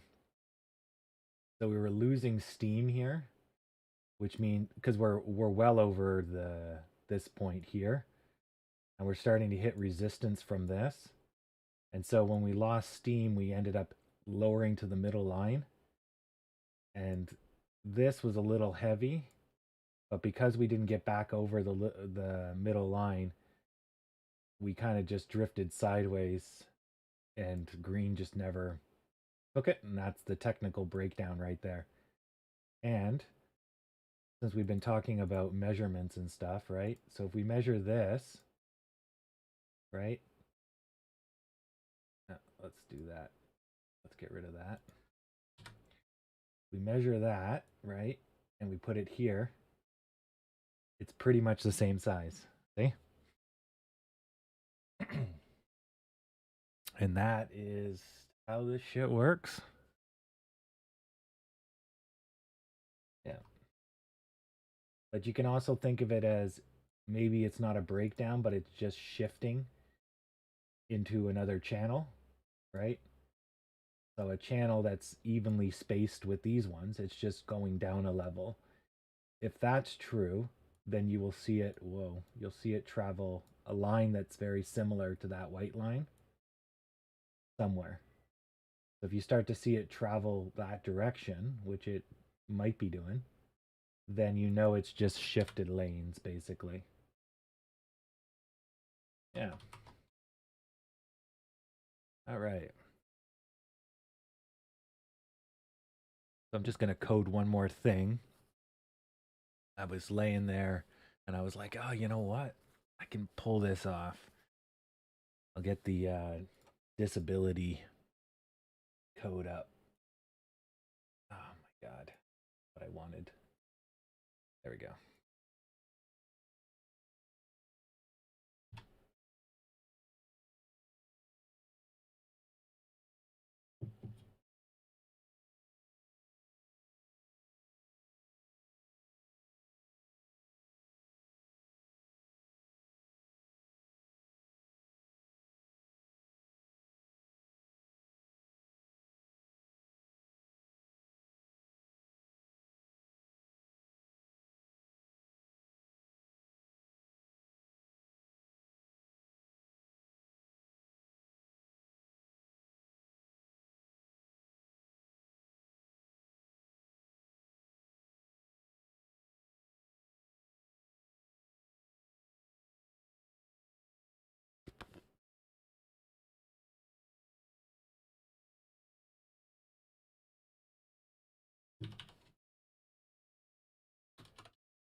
Okay. And this one will be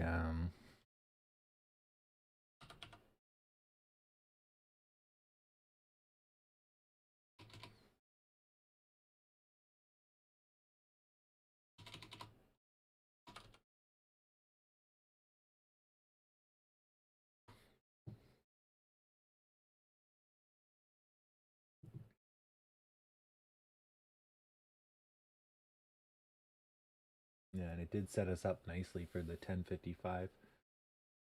Yeah. So we don't usually make new highs after 12 o'clock, so our roof is very limited, around 480. which might be the case. 450, 480. I mean, if we finish at 480, that's pretty good. Though looking at this pattern, it says to me that this is more of a recovery looking shape. So I wouldn't be surprised if we can get over 480. Especially if we could maintain some of this earlier steam. But my guess, the market's taking a bit of a tumble.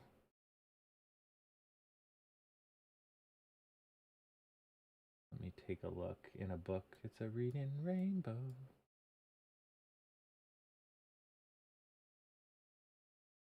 Yeah, so GME is following suit. And let's look at, yeah, I see the market's flat. Dow's really flat. Yeah, so I think this, whenever you see a wiggle like this is exactly what hesitation looks like.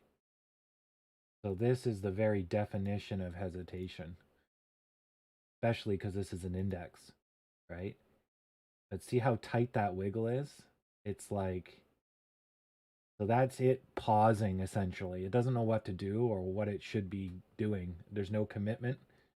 So it just wiggles because it can't stop moving. So it just wiggles. And so when you get hesitation, it usually leads to an explosive change. So you wiggle and then bam, right? So this is going to blow up or crash some amount, right?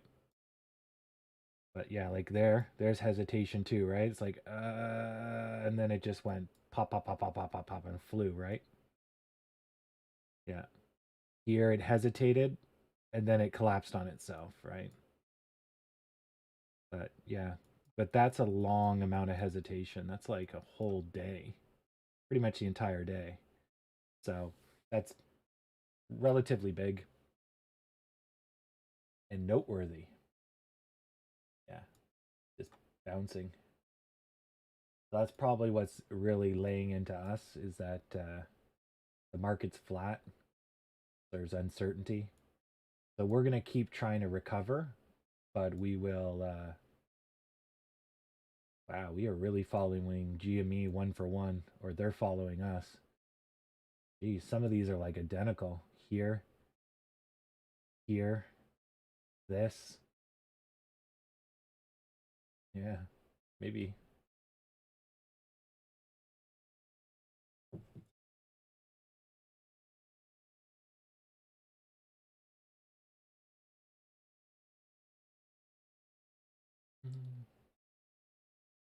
Anyways, so not a horrible day as long as we maintain some of, you know, some semblance of light red or light green.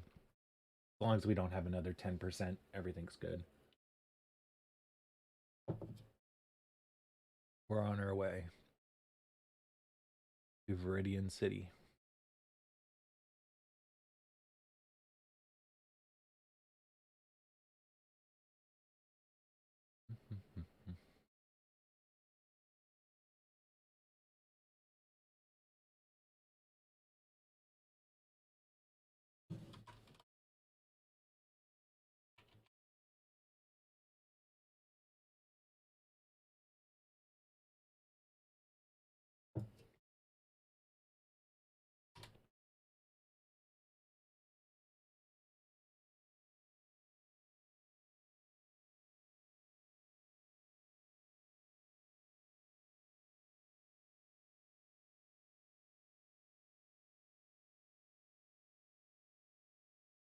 So Viridian is Verdidan, and Verdidan is a chrome green pigment.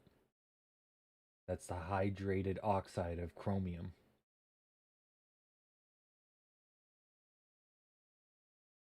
See what that looks like. Huh.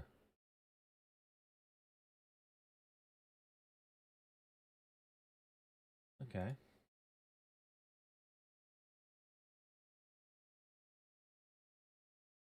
Ooh, damn. The mysterious green.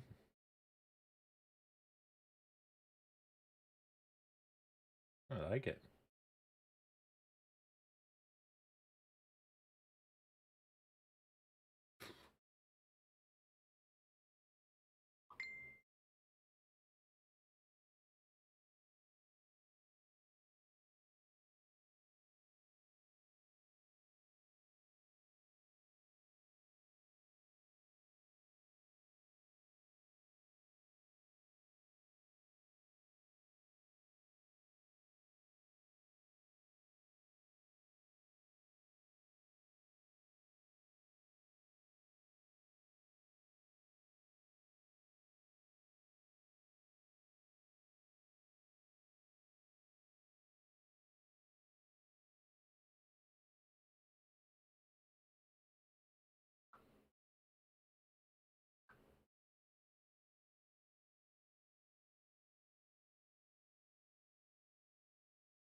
Yeah, it's a pretty nice green color. I know.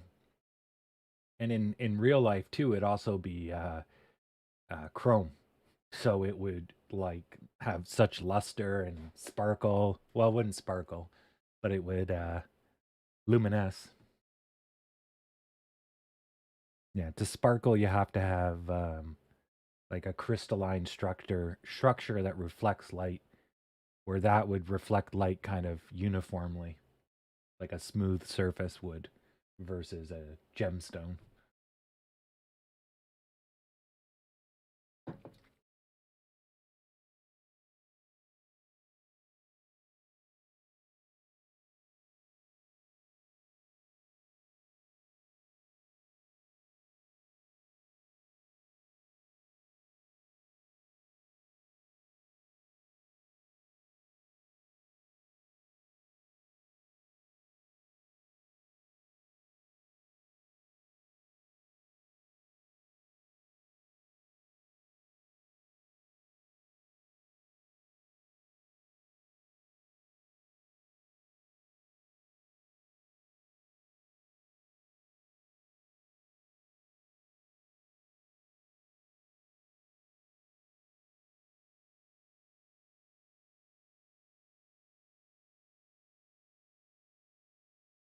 Yeah, that we were talking about that no, what, a month ago, and then the newest news is that they're working through the receivership, so they they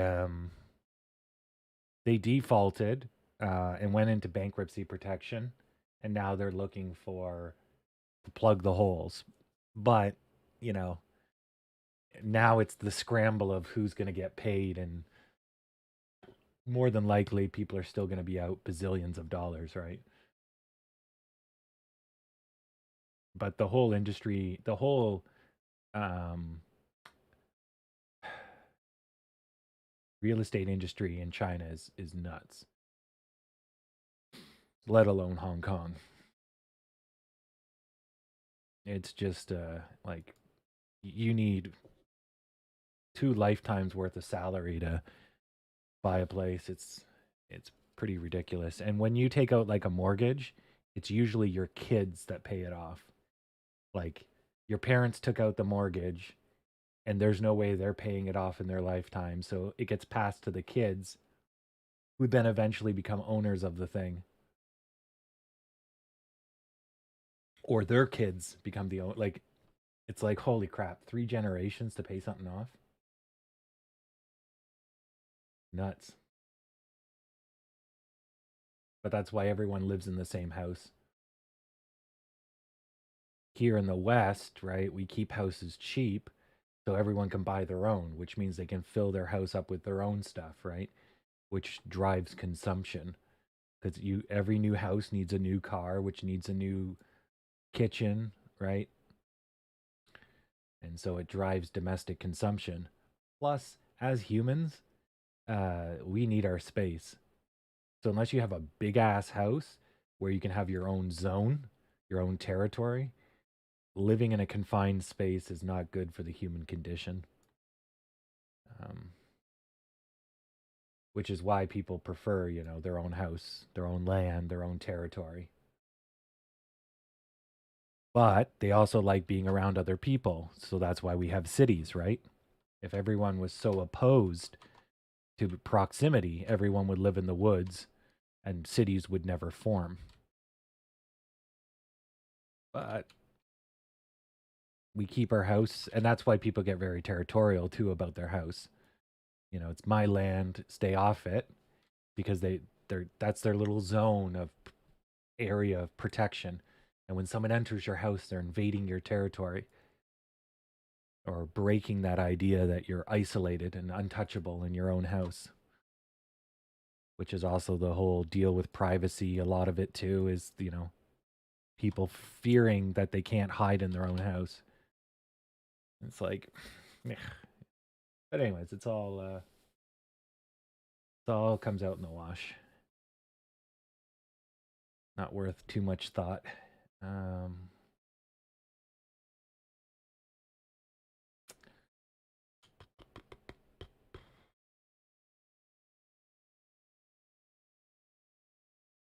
my head hurts. Fullness.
Okay. Fullness.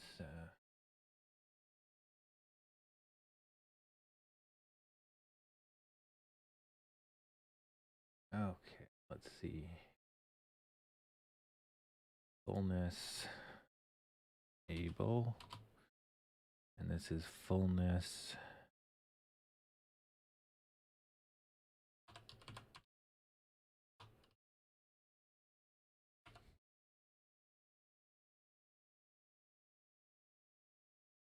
Okay. Forever young. I wanna be forever young. Do do do do do do do do do do do do do do.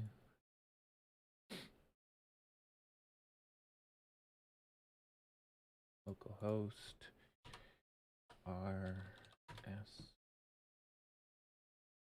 Oh, yeah, we're just going to bounce around the 40, it looks like, right now.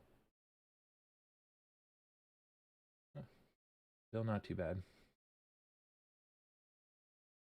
Wow, that's one hell of a mess. Why is it so ugly?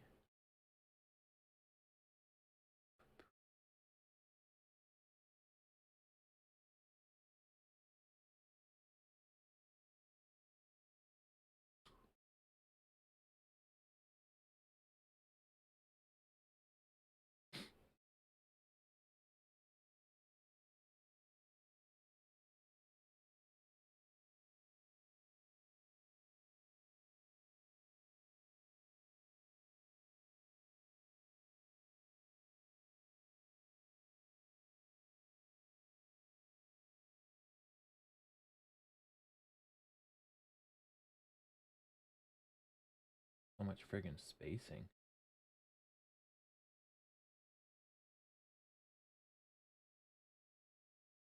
Oh, I guess it's just the wording.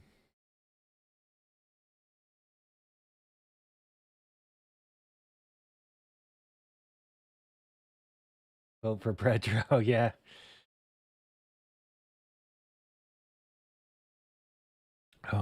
Do like the chickens have like large talons?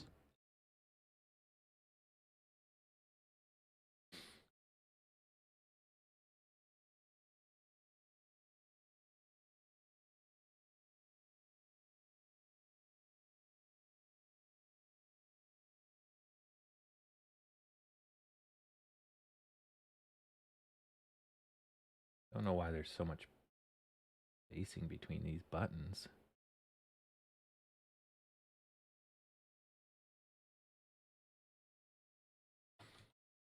Pretty nuts.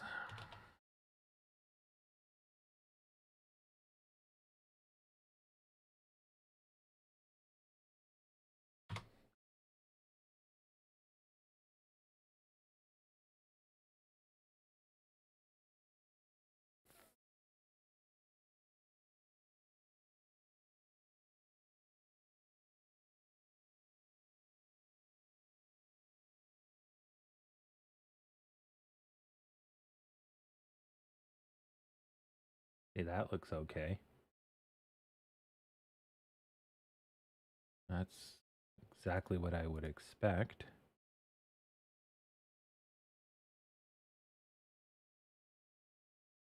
Yeah, that's good. That's exactly what I want. But then when I go to full screen,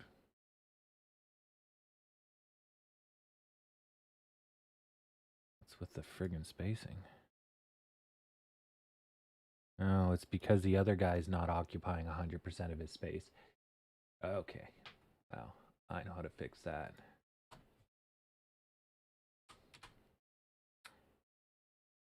Don't I ever.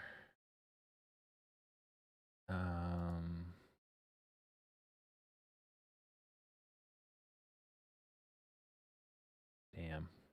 I gotta rewrite this whole thing. Right.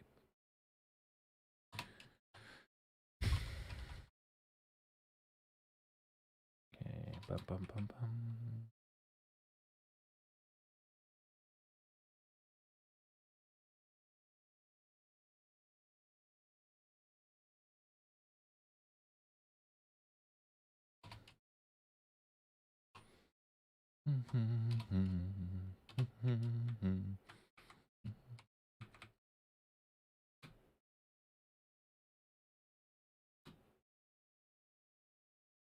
Okay, so width. Oh, it's not even that. It's style. Oh, I didn't need to do that. Oh, undo.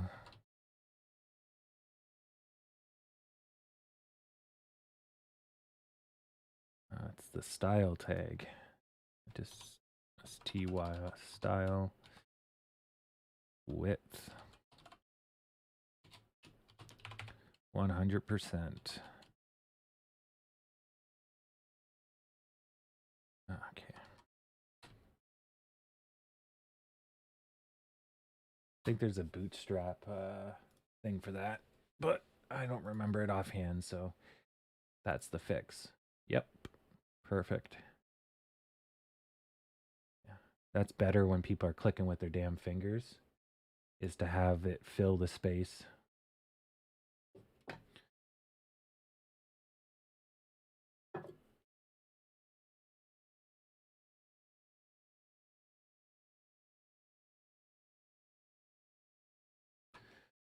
Okay.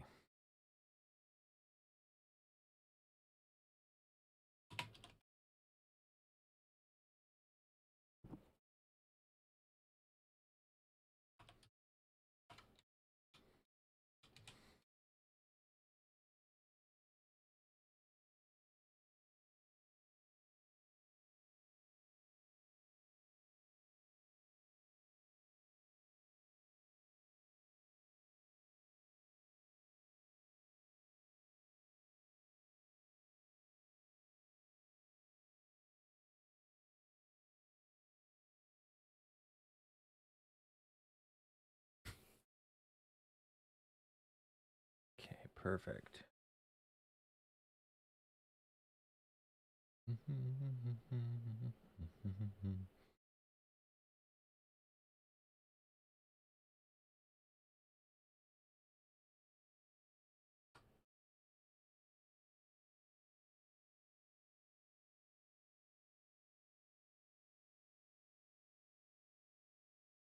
Sexy. Sexy, and I know it.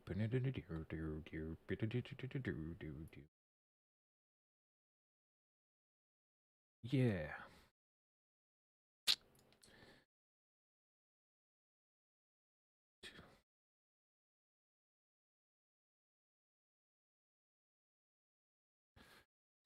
Okay, now priority seating.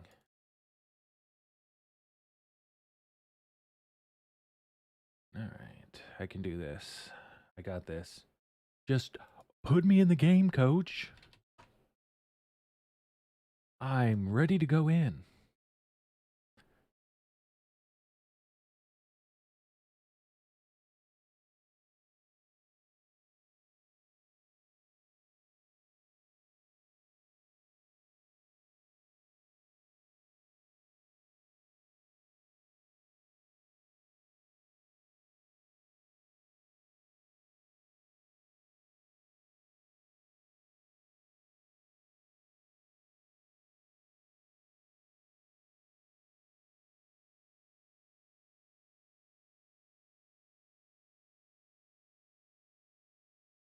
Damn song won't get out of my head. I'm gonna be humming it forever. And don't you dare listen to it, because if you do, then it's stuck. Like, ow, no. But damn, it's just such a good, solo there.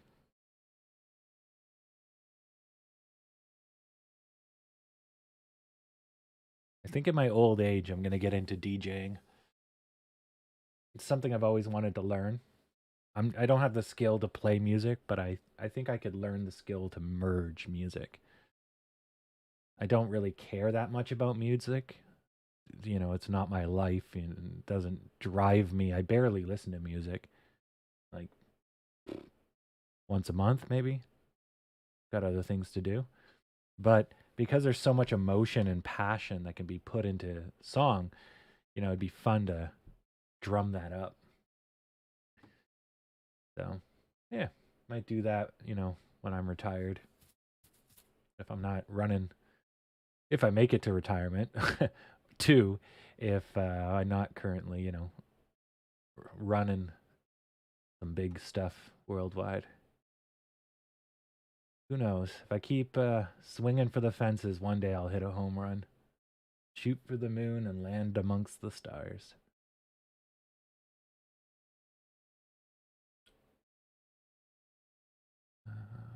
Fullness.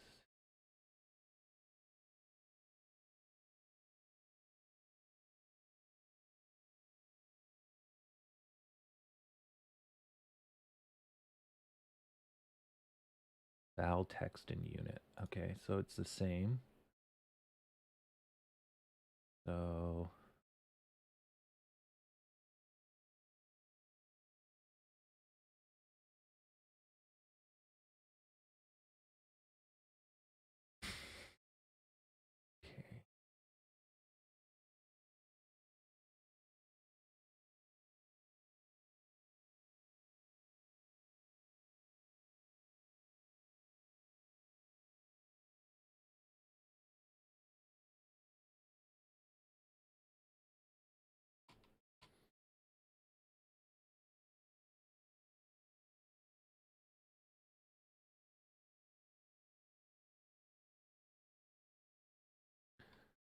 okay. And then run this if statement. Forever young. Goddamn, get out of my head.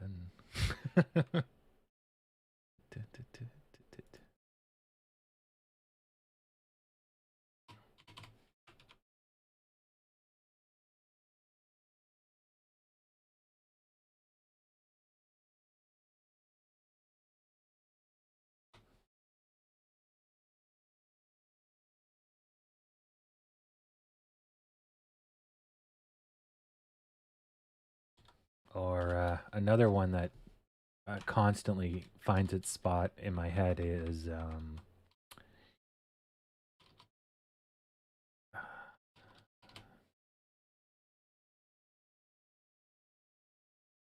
Shut Up and Dance from Walking on the Moon. Just don't hold back. Shut up and dance with me. Yeah, it's an excellent. I do love a good anthem, as I've iterated a few times today.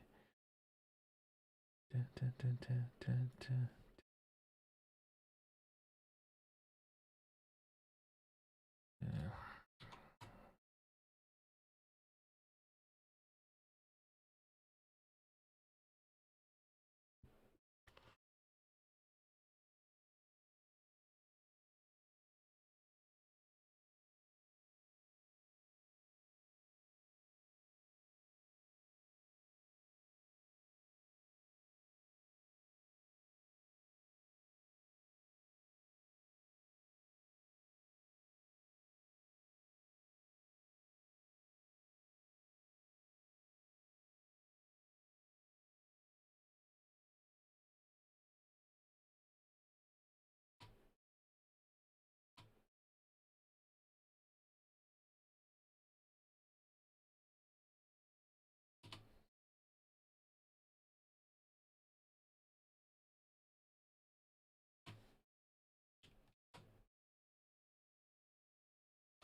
Okay.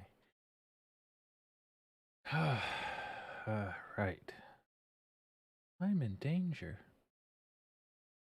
And then that's done. And if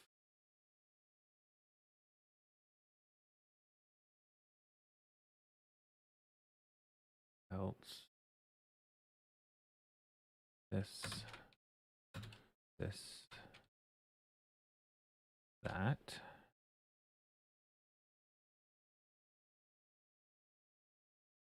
And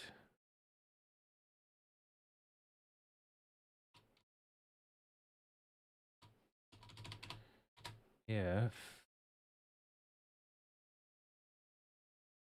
doesn't have it,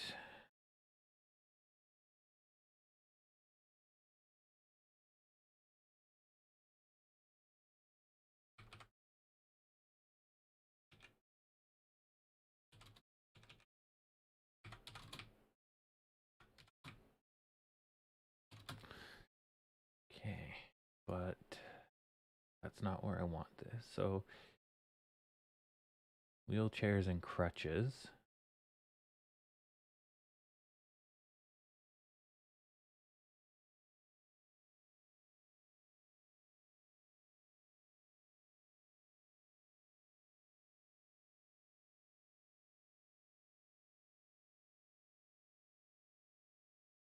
The else would be on 0. So that's if 2, do this or this.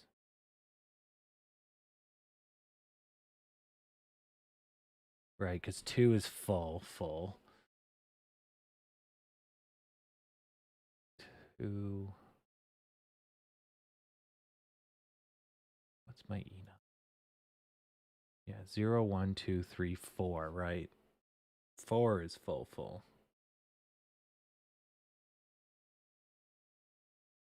Right. So if it is not specified, then I need to do... So if it doesn't have...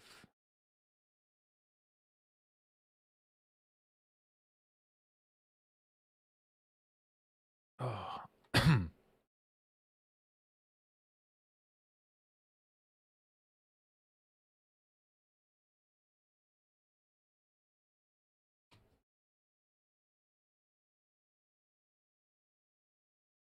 Oh, actually, no, I don't have to worry about that.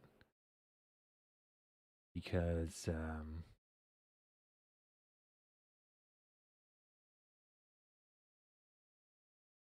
can't... Why would you update it without an unknown?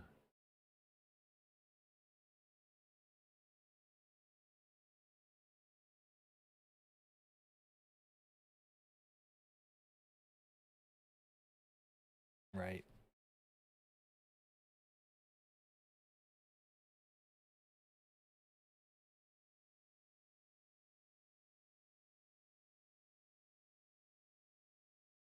Right. I'll have to fix that later. So that should work. A little bit of hack and slash.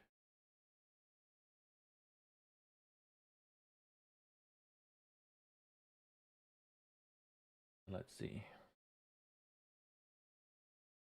Refresh.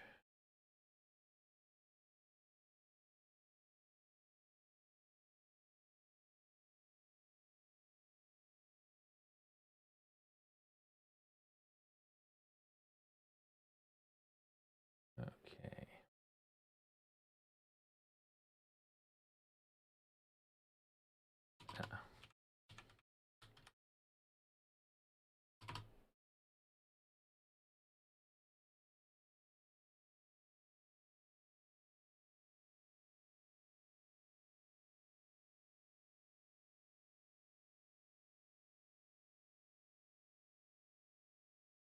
Okay. I think I fixed it.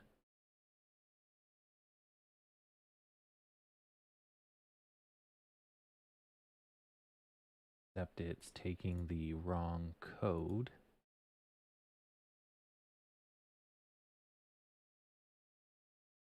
Because I failed to update something. I did. Yes, I did. Guess who's back? Tell a friend.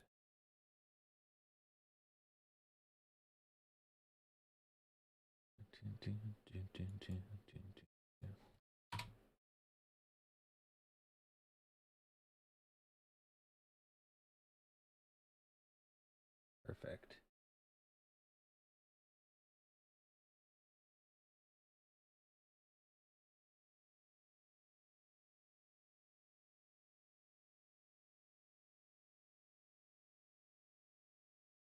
Full.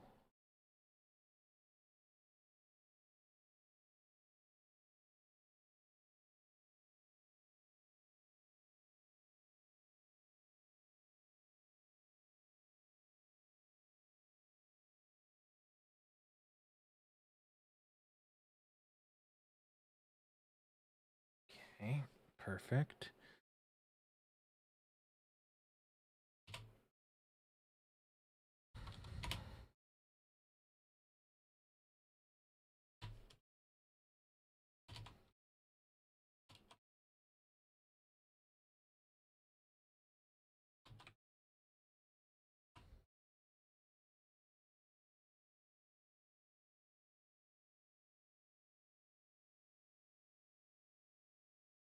Okay, refresh. Good. Now, why are you not drawing?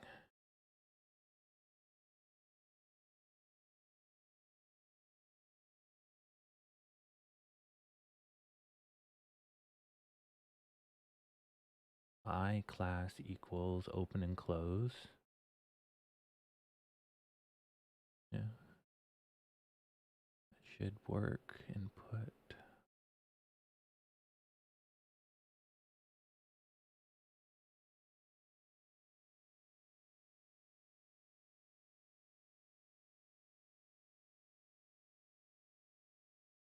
My guess it's this else.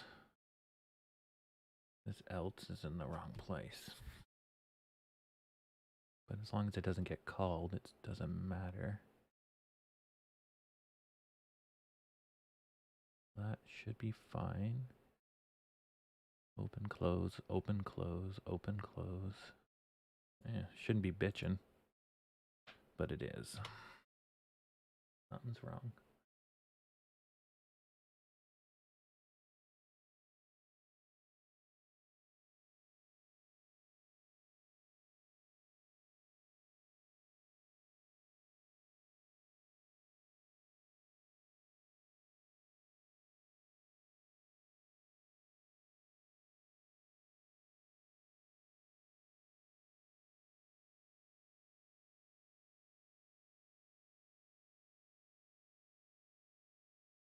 M and N are not a number. Oh, frig, I missed a letter. I wrote uni instead of unit. I didn't even notice. Like, what do you mean it's not a number? Oh, yeah. Well, uni is not unit. JavaScript loves to fail silently. Well, technically, it's not an error. You asked for uni and it doesn't exist. So, good luck. Yeah. Okay. Is that going to work? Perfect. All right. Unpause. Well, boom. All right.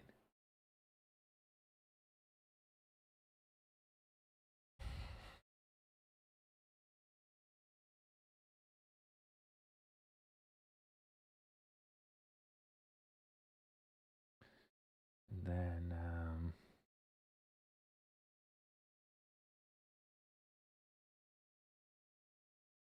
so how do I get to the two free sections? So this executes if it is full or if it needs wheelchairs. This executes if there is whatever. I guess I can ask if unit is 0. I can just cheat.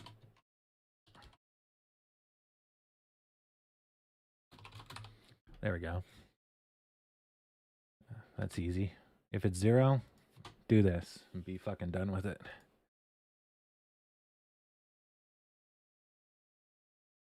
Okay. Didn't like that.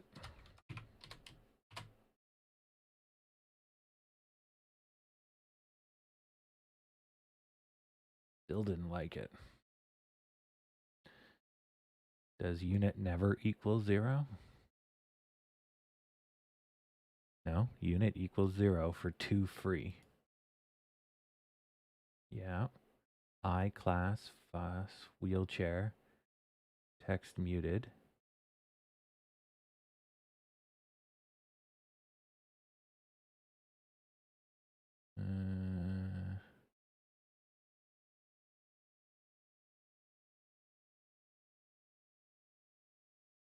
What have I done wrong now?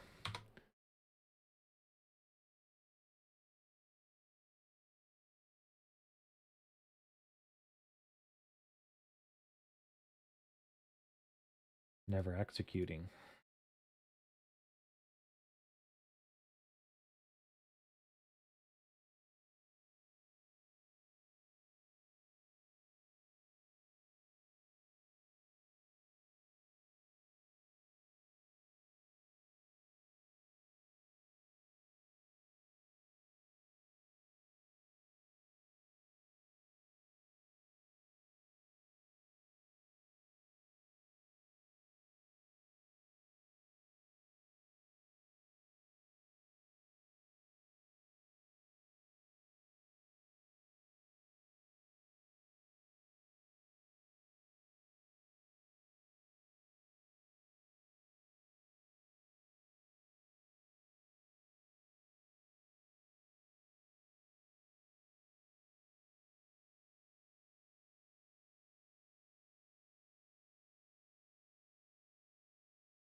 on number 1.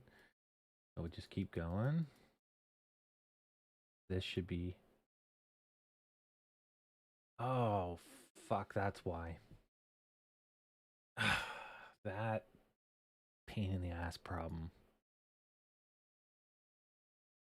So,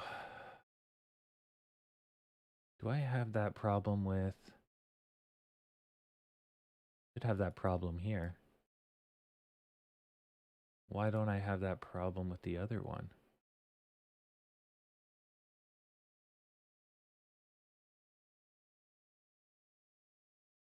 Ah, got it. That's why. So basically, you remember earlier today I said that the problem with having things that are 0 is that when you test them, the 0 is also a false. So if you're saying, you know, does it exist? It might exist with a 0 inside it, but then it'll come back as a false if you're not explicit. And that's what I just did again here. I knew this was in the wrong spot. So what I need to do is, if it doesn't have a unit, then I put in the ghost. And then that's partly defensive. So if someone screws up, it doesn't break things. But when I'm coding, I forget that sometimes I write defensive code and other times I want it to fail. And when you're flipping back and forth, you make a mess. Okay, so that's what that was. All right, which is why it was never executing. Perfect. Okay, and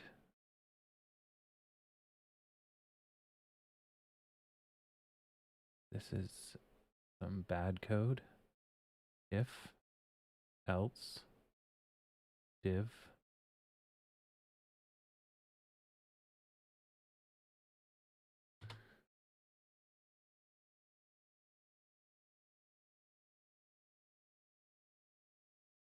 Oh, I wrote user wheelchair. User wheelchair does not exist. Copy and paste error. Bingo. She executes, which means sweet.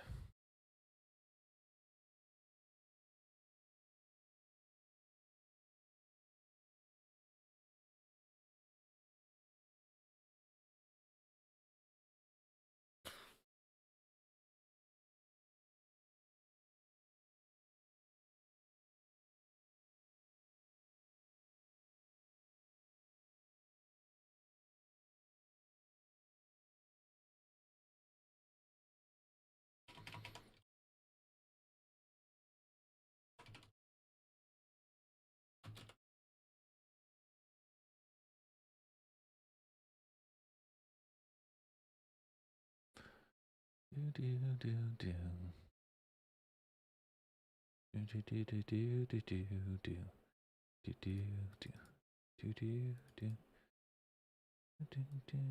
do do do do.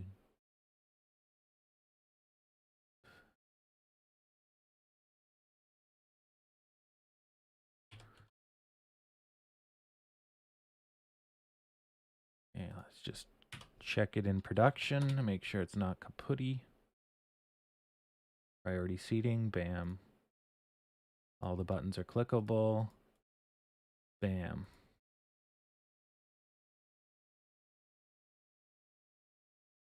Bam. I had a dog and his name was Bambo.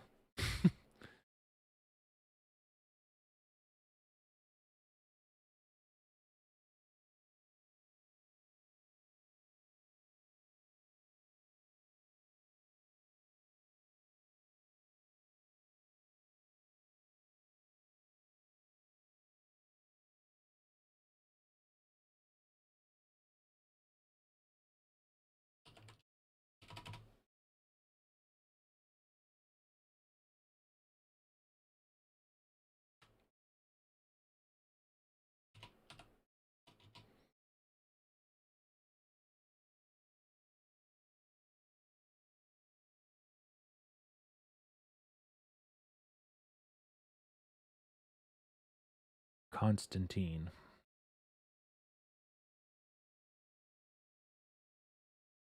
Okay.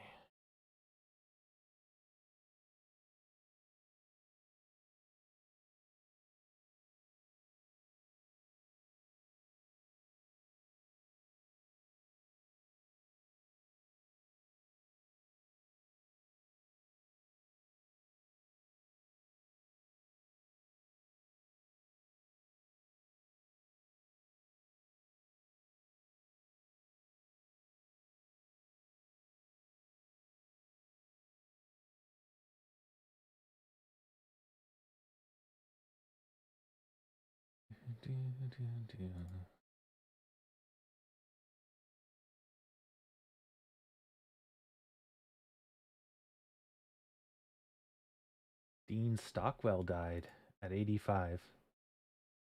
Oh man, that actor. Yeah, he was Odama, I believe, in Battlestar Galactica, Quantum Leap, and he also did. I was just watching Air Force One, and he was in that as well.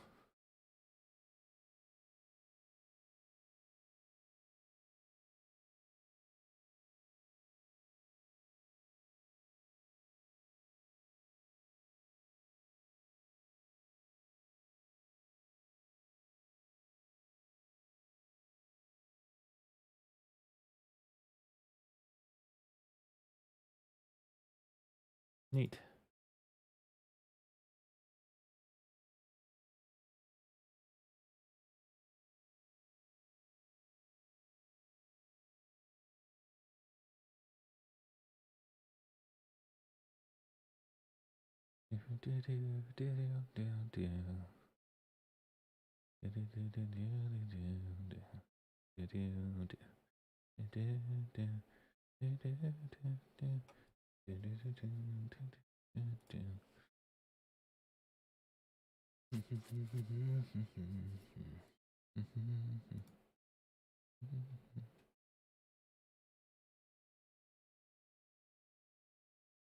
Okay.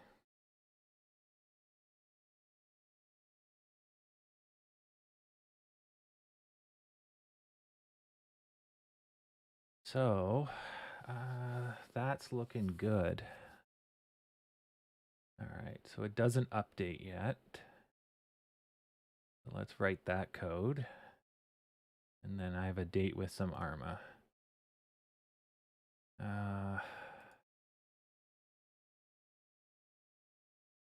So the reporting's the same, but the reports coming in need to get caught. Where is quick reports? Quick reports. Submit quick. Late, early. And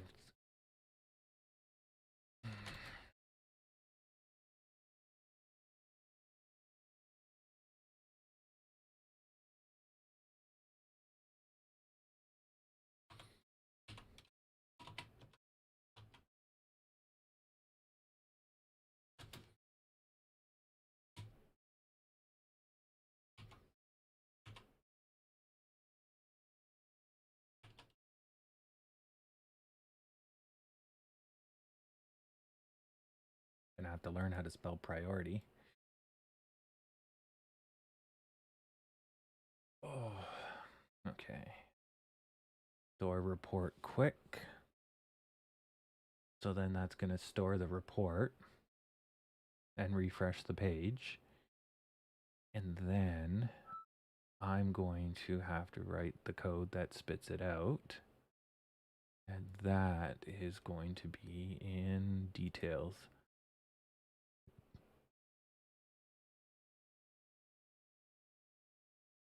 Oh, but then I need a database call to find it. Okay.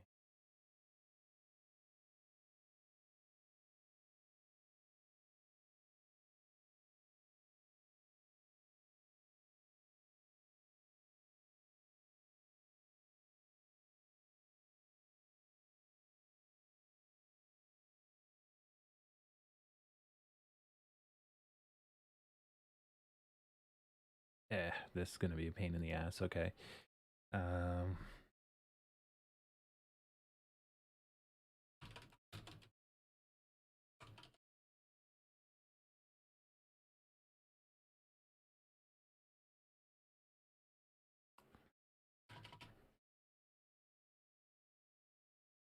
Okay, yeah, that's a good place to stop. Cause yeah, I'm gonna have to write the database call, and I need the database call to pull the stuff, which isn't a problem. But what I really need to do is I need to store all of these reports together.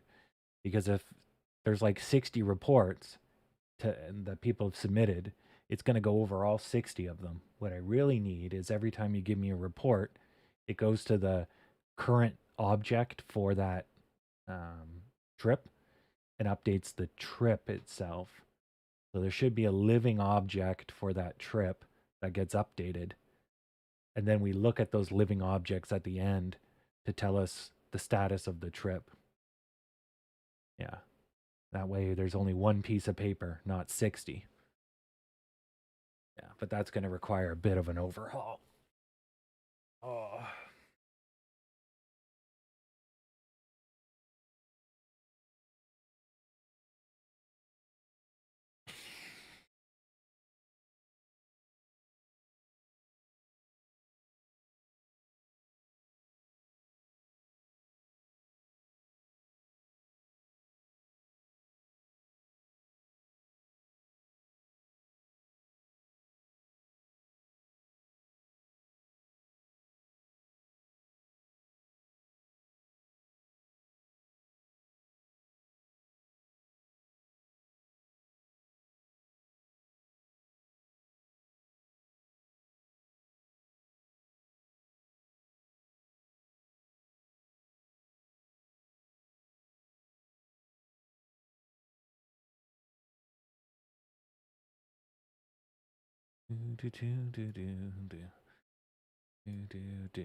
Okay. Looks good.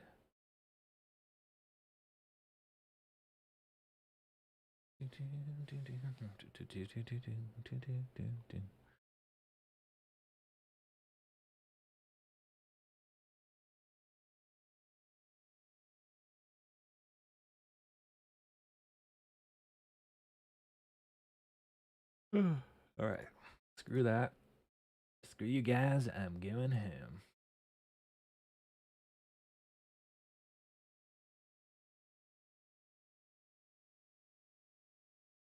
Actually, I should draft an email.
All right.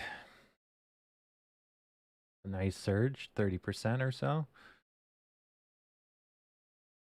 Okay. So I just sent off an email promoting my stuff. All right, let's fire up some Arma. So I'll make this a little bigger.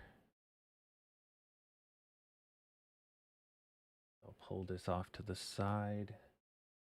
Set it to autopilot. Bring the chat up so I can see it.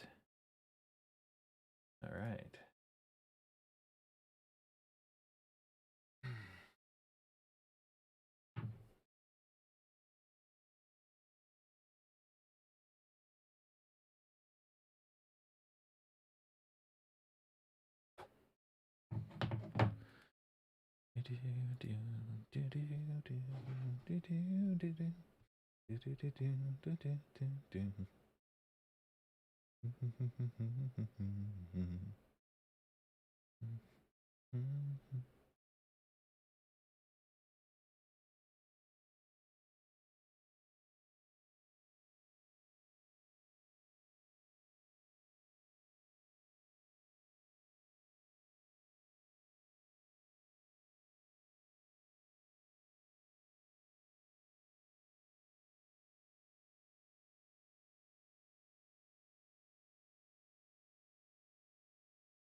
Constant.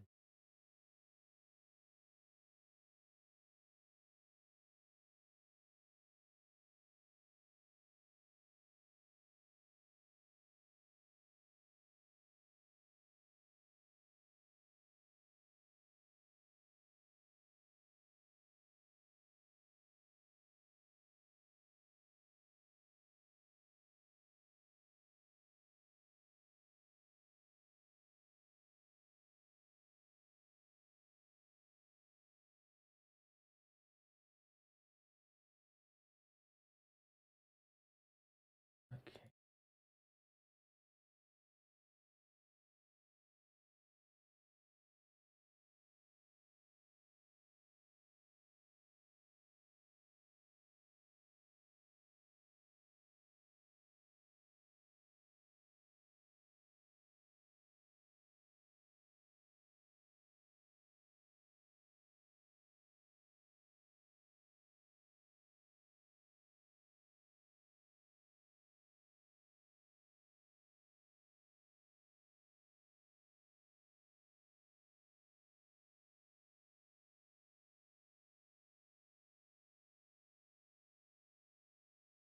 Oh, No Time to Die is now on Amazon Prime.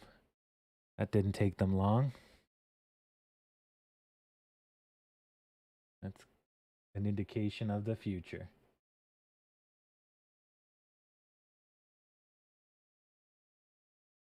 Let's go multiplayer, server, browser.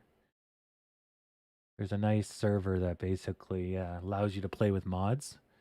So you can just go in with the most ridiculous stuff. Like I was playing with a minigun the other day. It was great. I'm just running around with a minigun. I'm just like just hosing the AI. It's not very practical, but if you're walking down a street and the enemy comes out, miniguns are like basically automatic shotguns. So you just fire like 60 shots in a millisecond, and it just fires a giant shotgun blast at range. It's crazy. You don't have to aim, just snap, pull the trigger, and God help it. But the problem is it's so friggin' clunky, and you're aiming from the hip, not from the face, so you can't shoot out of windows and stuff. Pain in the ass. So I'd have to like get out of a building, stand out in the open, and go, and then just hose the countryside. So fighting other snipers or whatever just didn't work. Like, oh, I gotta leave cover. Now, if I could put it over my head like GTA, fire it from cover. Oh, we just broke the bottom there. All right.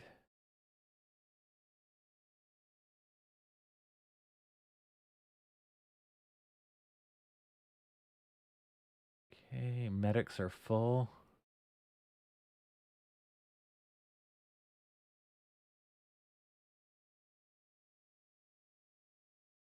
Okay. Time to deck out my character.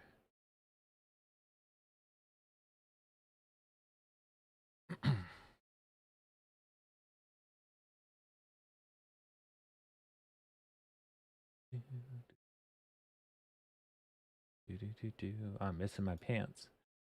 I must have been. Oh, I was wearing tiger stripe. That's why. All right. Gun was I using? Spar 17. Yeah, that's a good choice. Yeah, the gun list is huge. I added a whole bunch of guns. P90, the A1, the ACR, MP5s, the auto shotty, thumper, the whole G series of weapons.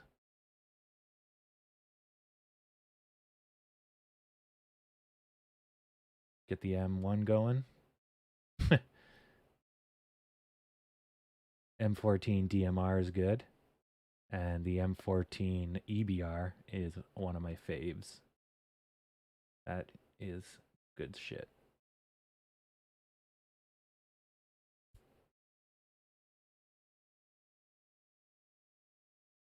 Yeah. Or the M201 heavy. Is this firing Lapuas? What is this thing firing? 50 cals are a little too heavy. This thing is firing, 300 Win Mag. Not too bad. 300 Win Mag's nice.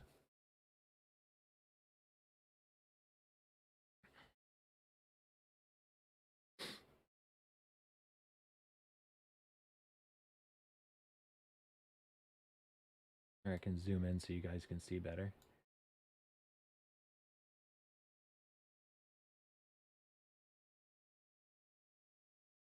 The grease gun. Grease gun silenced.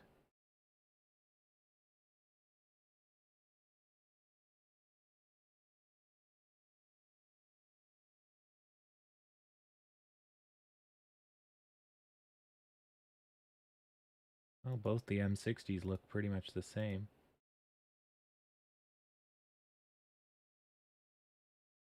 Pretty good modeling between the two.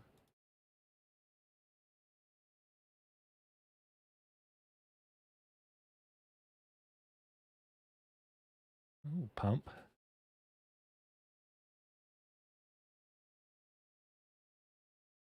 Mac 10, which we found out doesn't fire the way it should.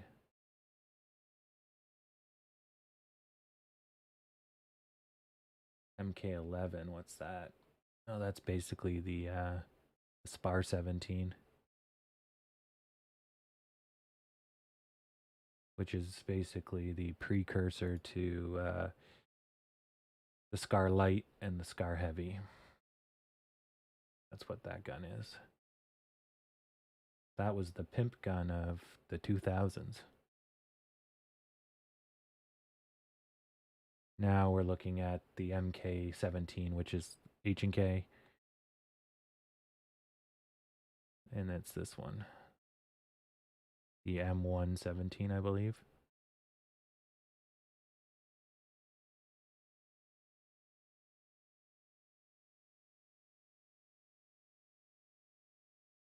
That's a MP or an MG42. Sorry, that's cool. Yeah, I haven't seen half of these guns. I just added them in yesterday. Ooh, a freedom gun. Sweet.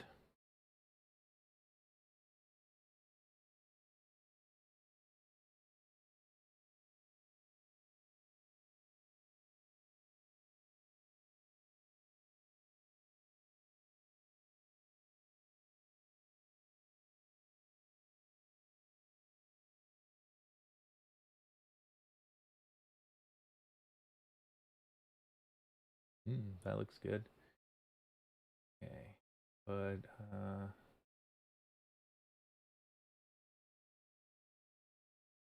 Arco. All right, let's go with that. And then let's hook me up with some Canadian goodness.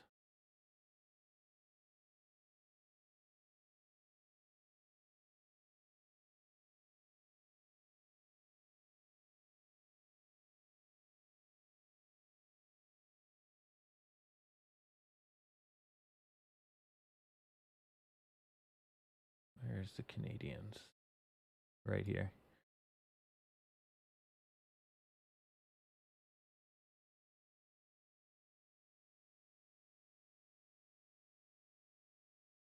Okay.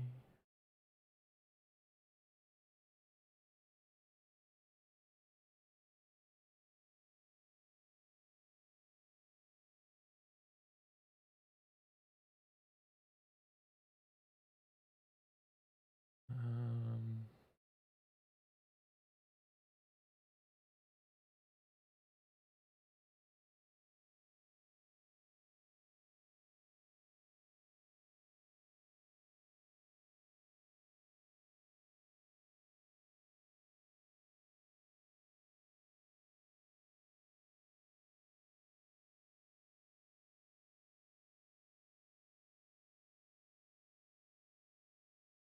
yeah, I'll go with woodland.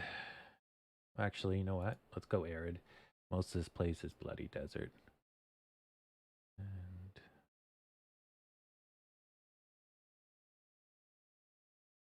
there we go.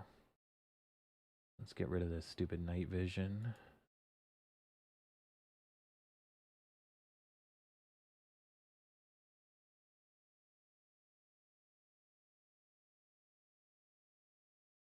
Okay.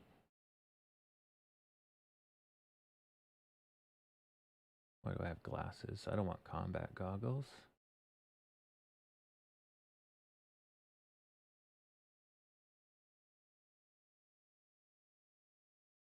Yeah. That's how you do it.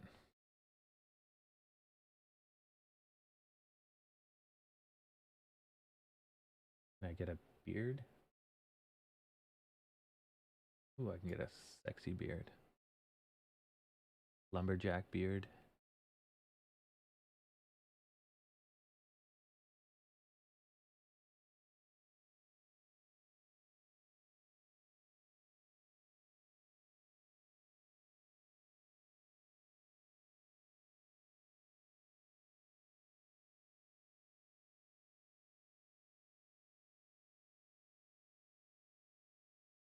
Okay. So, I got my shits. Now I need to make sure I'm loaded properly.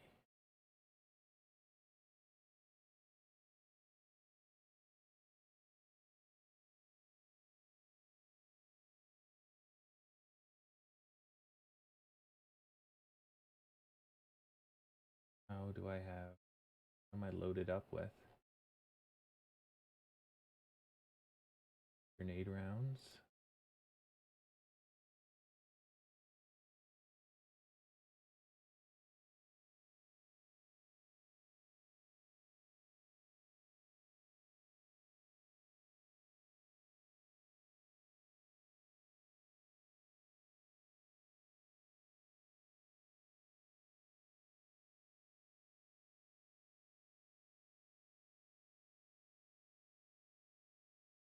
Oh, maybe it's grenades.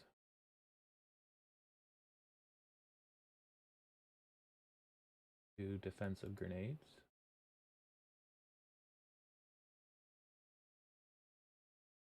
2 smoke grenades.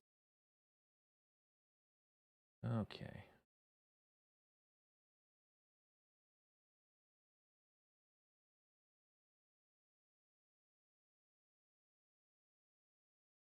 There we go.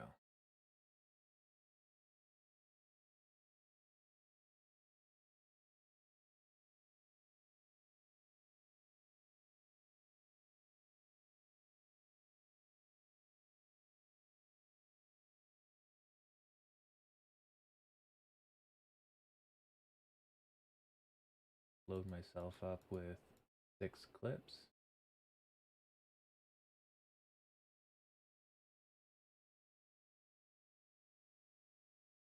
Pack some concussive grenades.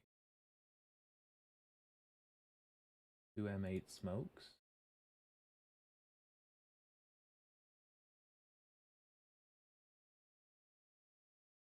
Six concussive grenades. Okay.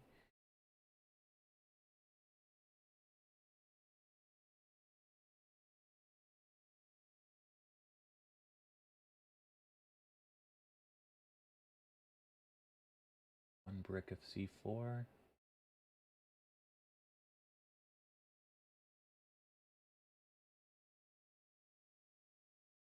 Ooh, 3 kgs of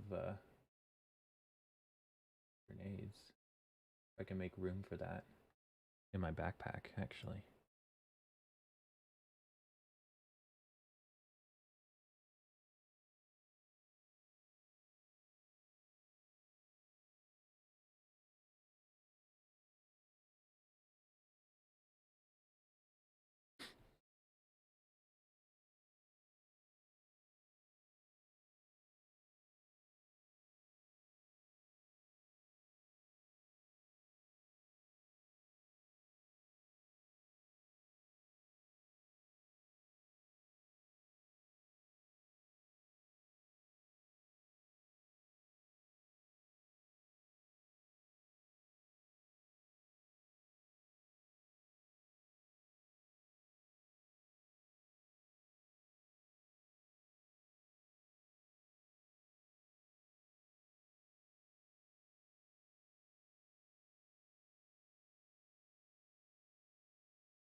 Sweet.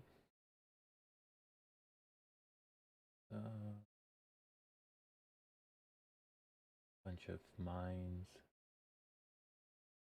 400 grams of TNT.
Wonder if any of these are thermal barracks.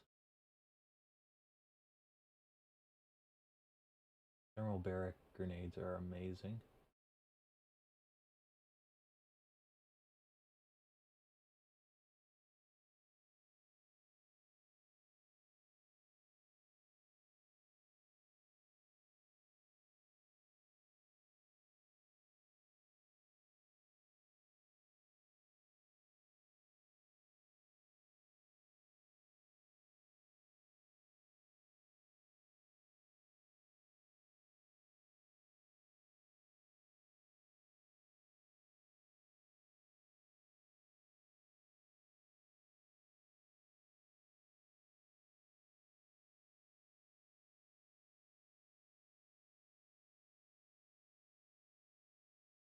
And I guess my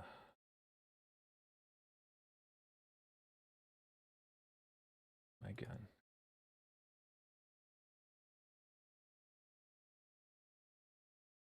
Good. Backpack.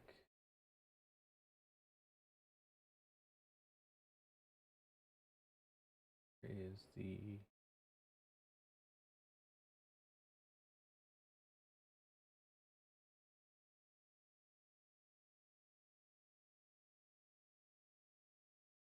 one, two, three, four.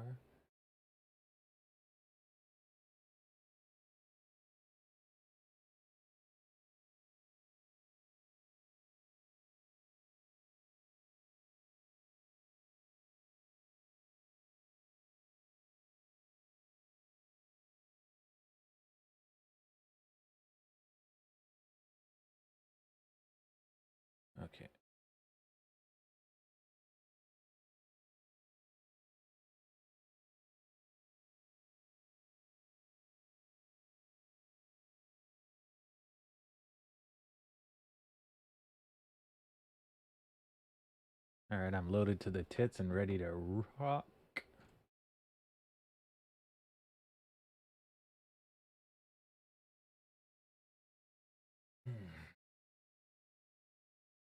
Let's double check my inventory.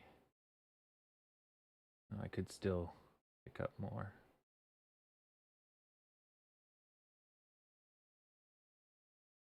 I'll take his smoke grenades.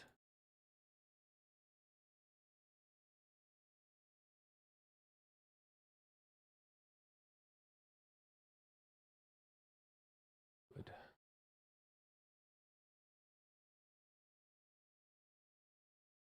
Where are we fighting today?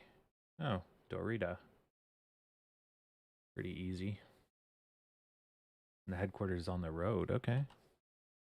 Even easier.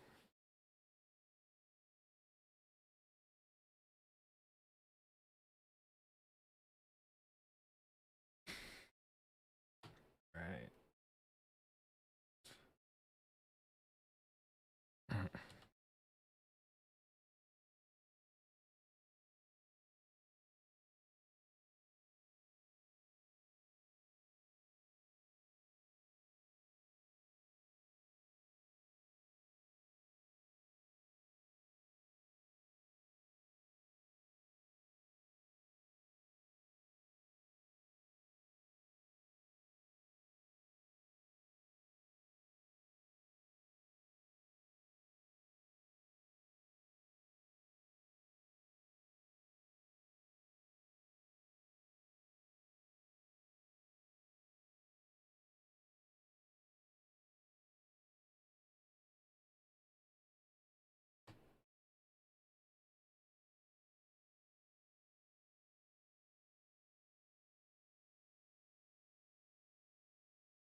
What the hell is that?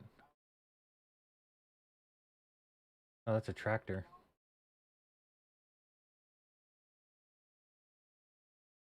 One, 2, 0. Okay.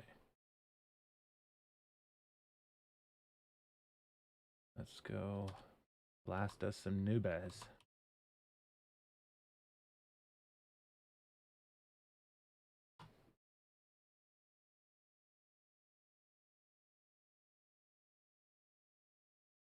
I got no eyes.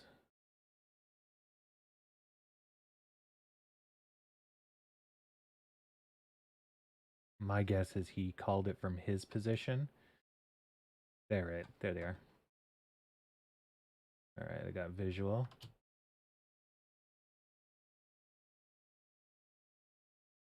Yeah, you can see him running in the distance there.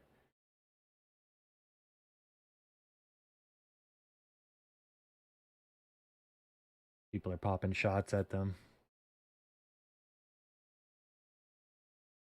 You're gonna shoot that far. Wind your shots. I'm watching you guys miss by a mile.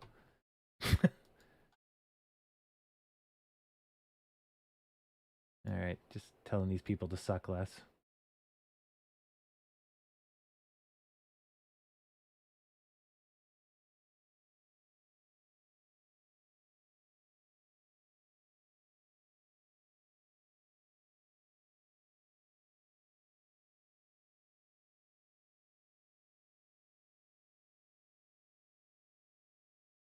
Oh, he got hit by a heavy caliber. Just friggin' kicked him off his feet. When you get hit with a machine gun 7.62 or 50 caliber of any size, it generally knocks you off your feet.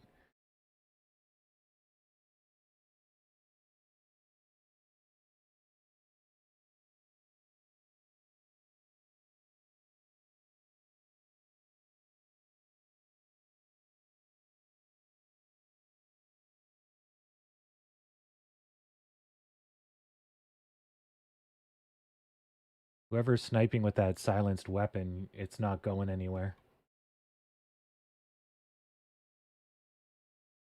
If you're gonna try to go long range, kick the silencer off.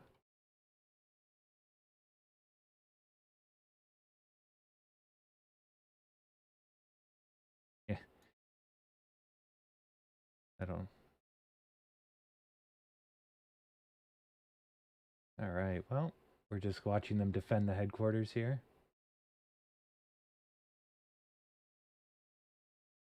Yeah, he's got a 50 cal, which is good.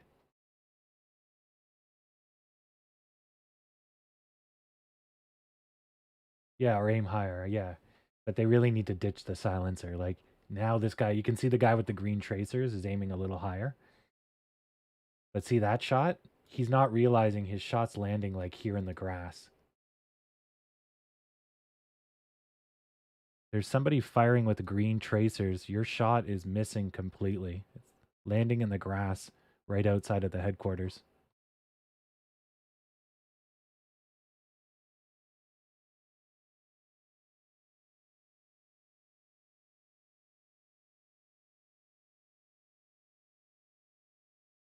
Roger, I'll get him.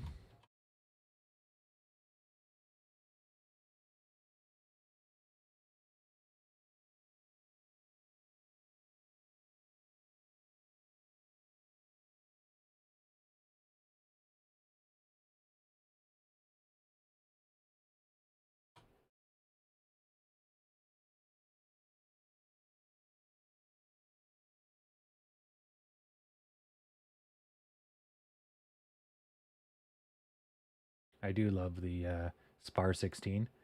Like, zero recoil. And you could just drop them. Like, when you get a nice heavy round with good follow-up shots, it's great. Probably one of the best guns in this game. The only problem with it is just it fires a 5.56. So the follow-up is good, but if you're at any range, it's piss. Not going through body armor.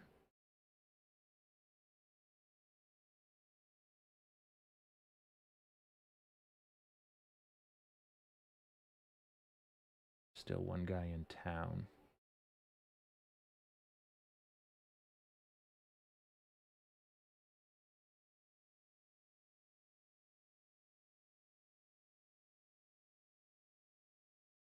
Do do do do do do do do do do. Just watching my sectors in case there's some sneaky boys. In multiplayer, you wouldn't stay still like this, but or PvP, I should say.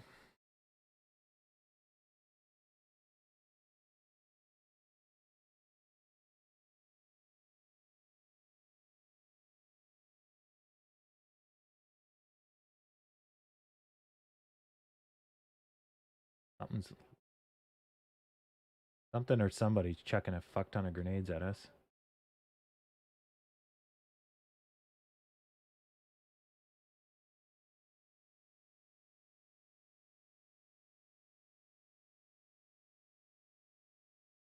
Yeah, we got an armored car here. That's good.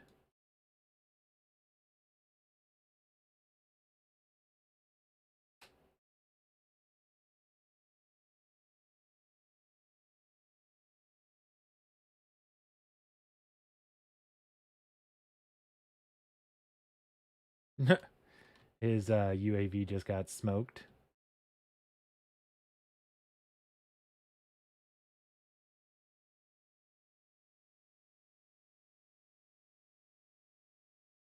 Let's see who threw the grenade.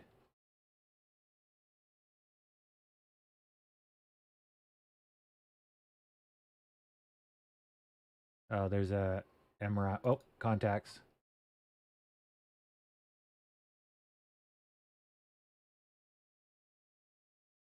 Yeah, see, like I put 4 rounds into that guy.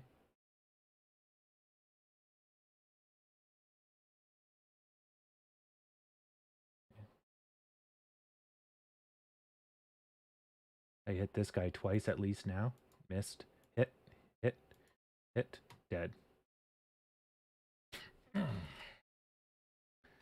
But that's the thing between US and Russian and Chinese weapons.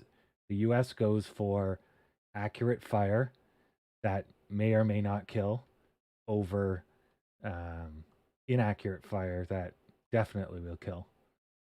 Because ultimately, at the end of the day, if you put rounds on target, you're going to scare the shit out of the enemy at least, even if you're not going to hurt them.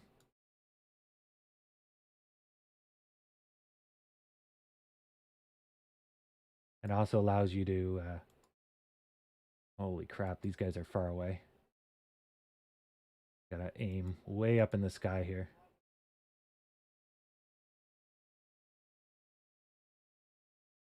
I can't hit them at that range. These rounds are not fast enough. Oh, fuck me. Oh, that was leg. I thought I was being shot at. The dirt was puffing up, but it was legged. It was his feet.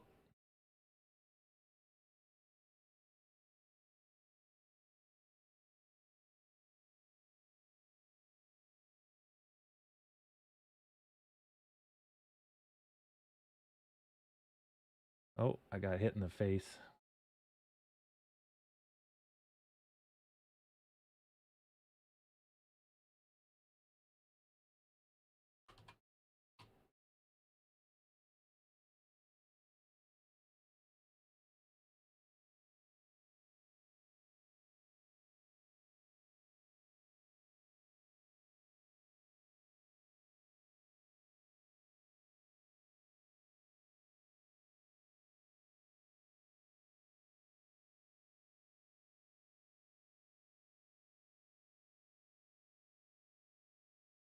I'm being carried.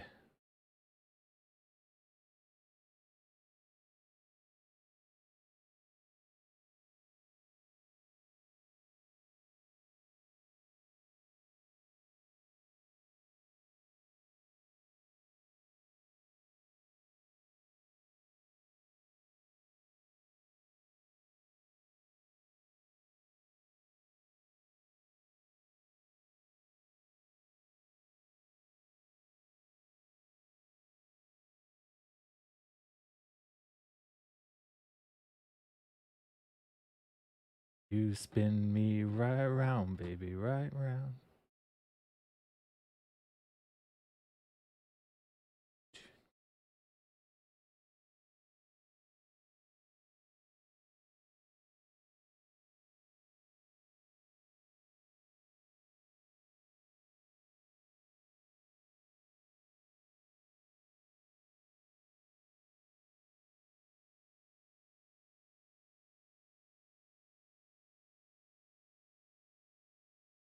Well, looks like I have to respawn at base.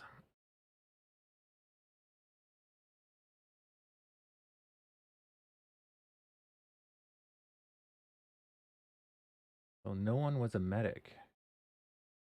I wanted to be a medic, but I couldn't do it because it was already full up. Ah, now it's not. Well, I'm going to be a rifleman.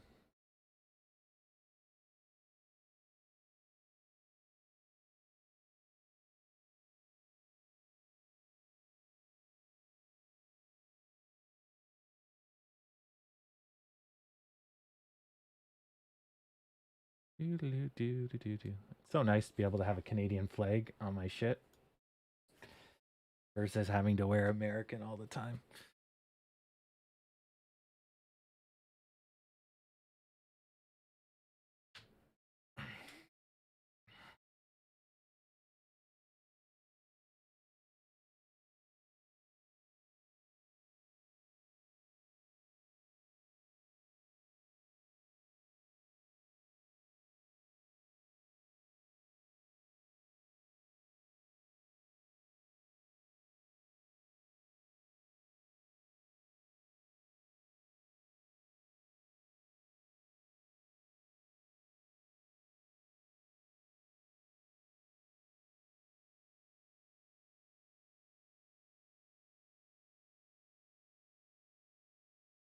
Okay.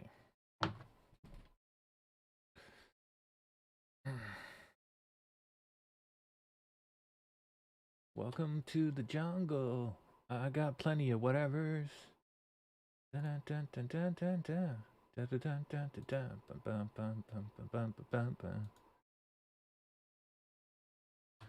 What level's my helmet? Level 2. Yeah, so that was a pretty lucky shot. The guy hit me in the face.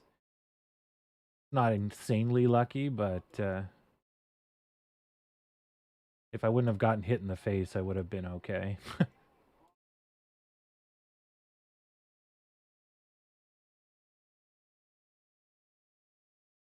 I'm looking forward to trying this shotgun round for the grenade launcher. There's times where you really want a shotgun, like going through a doorway, but that's like the first and last time you need the shotgun for the entire mission.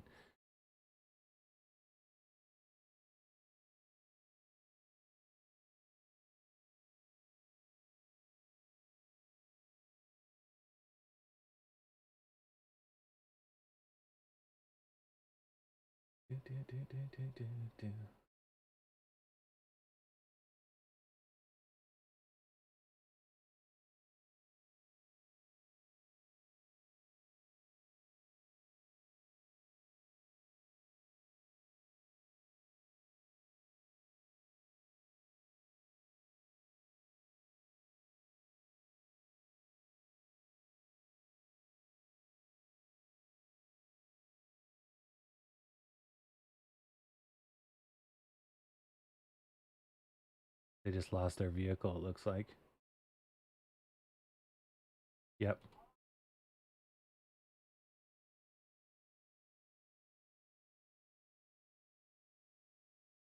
Okay.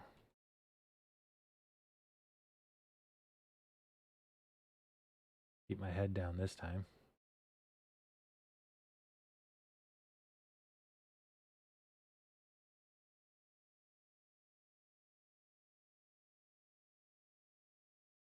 Okay, this side's well covered.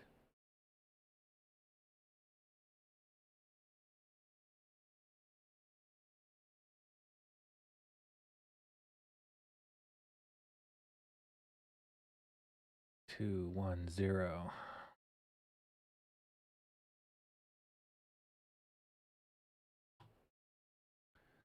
All right. Perfect. We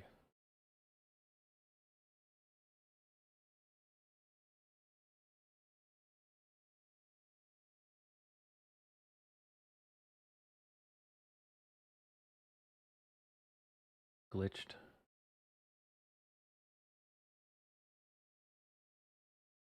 I love this smoke. So much better than the game smoke.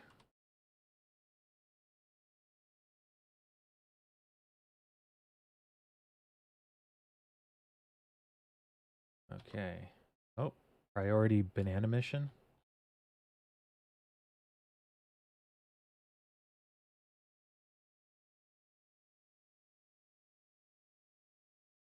Shift, click here to teleport.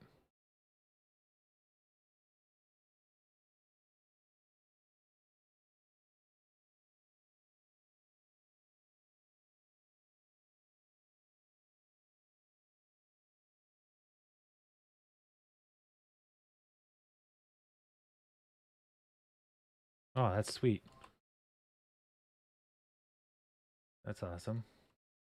Saves you. All right, time to find the bad guys.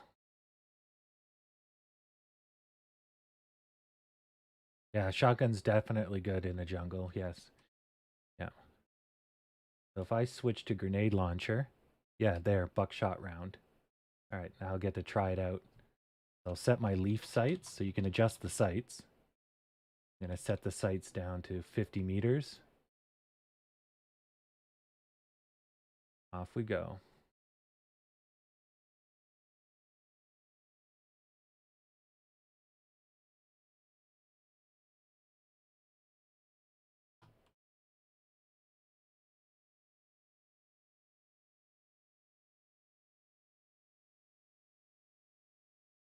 I'm going to switch my grenade to offensive grenades.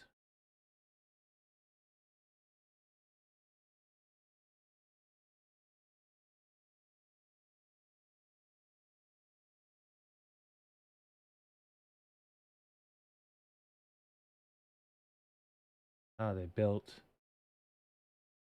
all the wall barricade.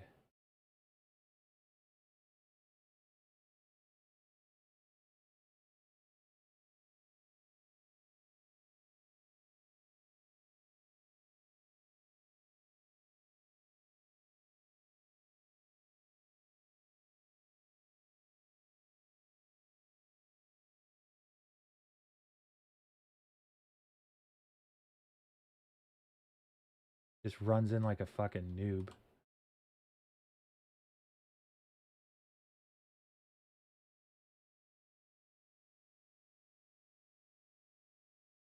Contacts.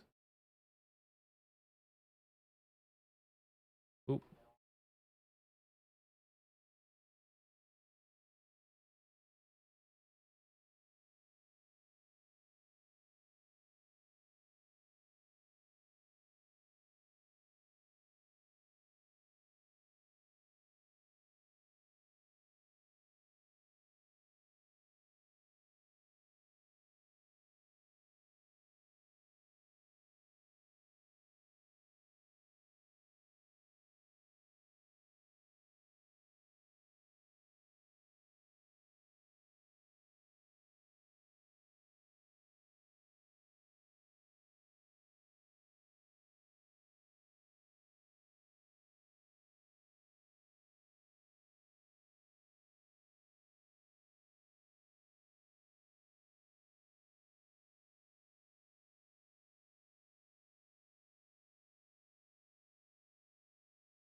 There, I used the shotgun on him.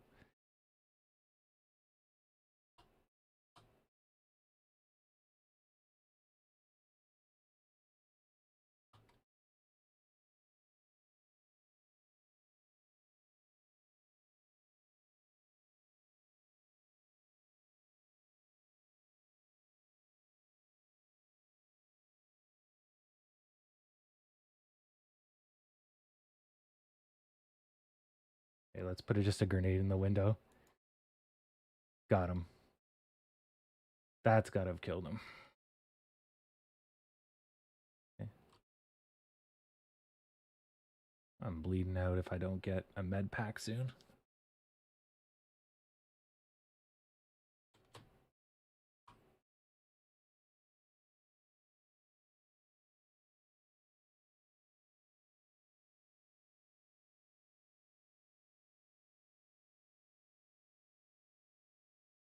Oh, he's dead.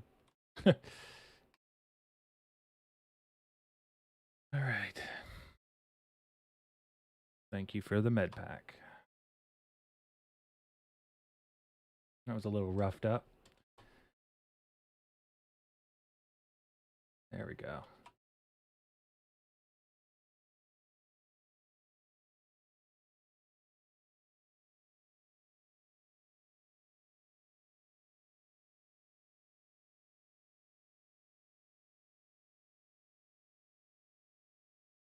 Oh, I see movement.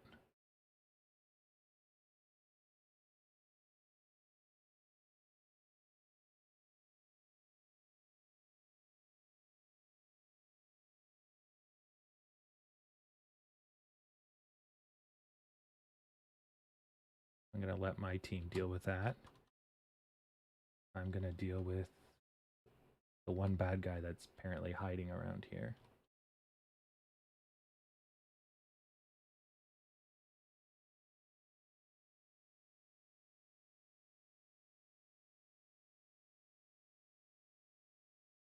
Super dangerous.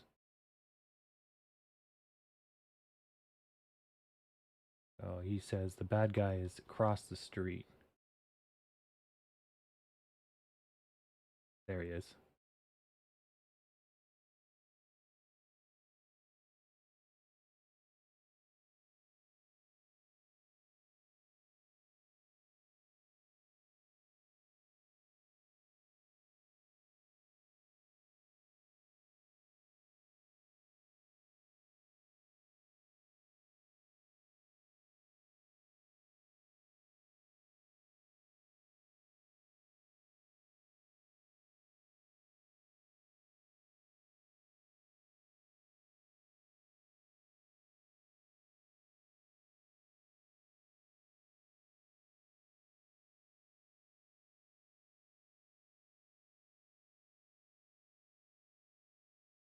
Just threw like a brick of C4 at them.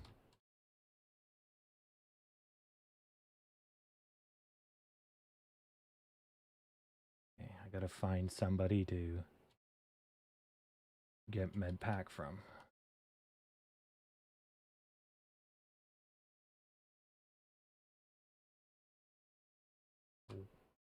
Gotta watch my exposure here.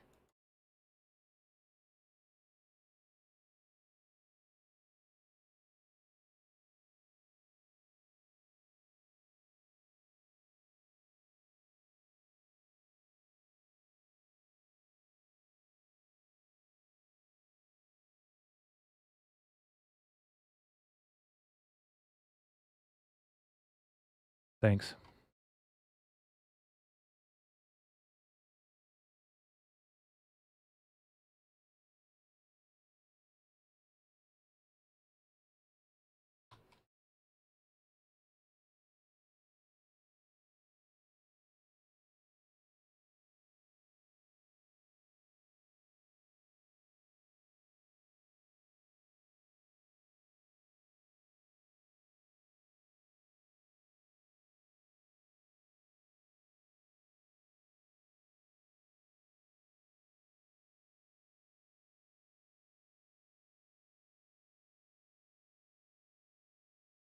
Another benefit to this light rifle is see how quickly he missed me and I snapped and shot him.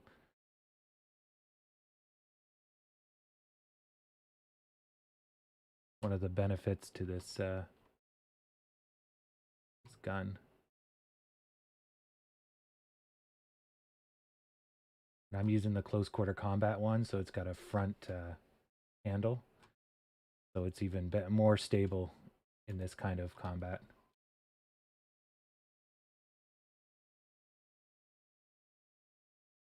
All right, I'm going to switch over to the heavy double C-Mag. Now I'm a machine gunner. Here, okay, there.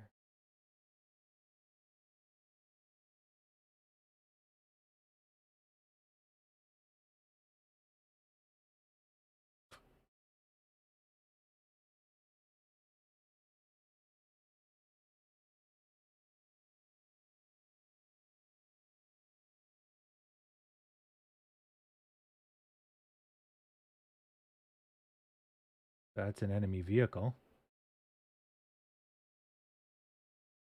What ran over that wall?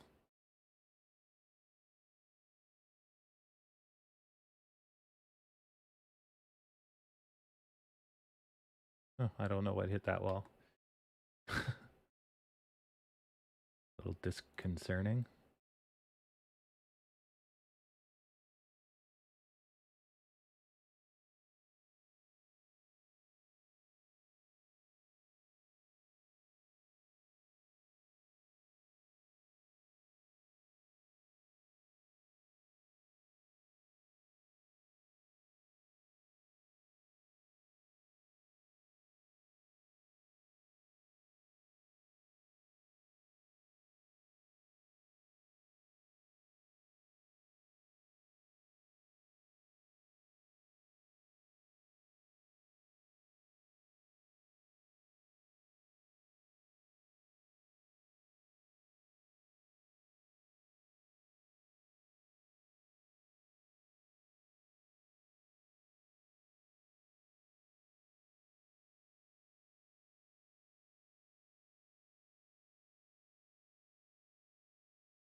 Okay.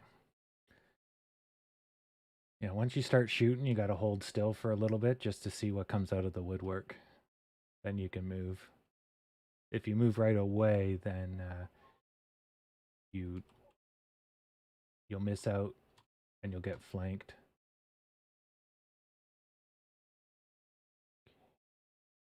There's bad guys here, apparently.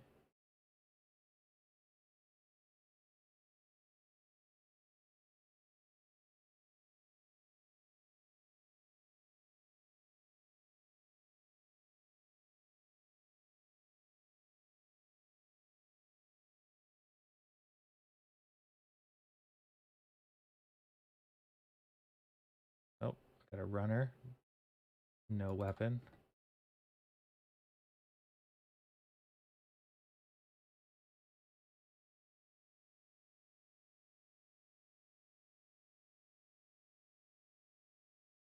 Nice thing about these low walls is that if I'm running around and I get shot at, I just go prone and life is okay.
I got lucky on that one.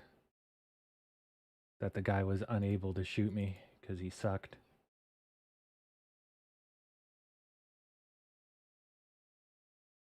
And I just unloaded into him.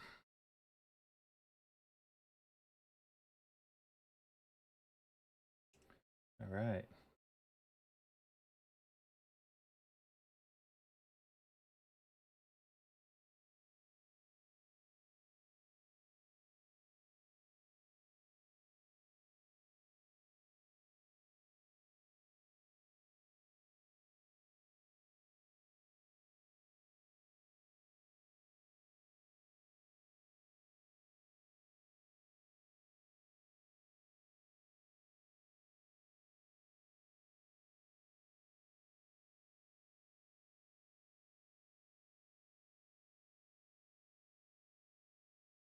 I'm using the cover, the side of the car here to ready my, or rest my weapon. So it gives you a huge aiming boost.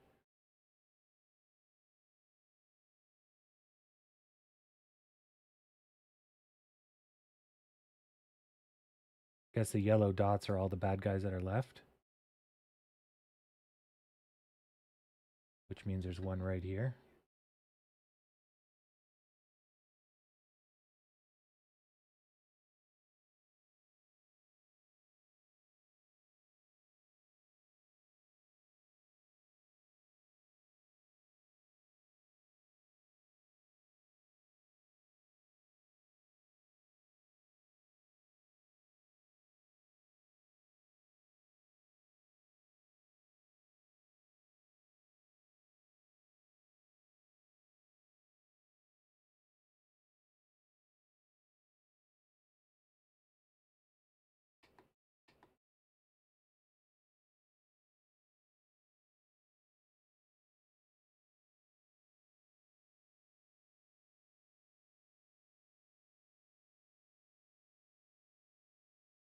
Okay, so those are all intel spots that I have to go to.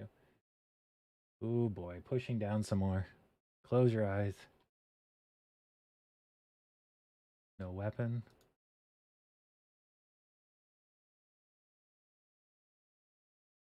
Oh.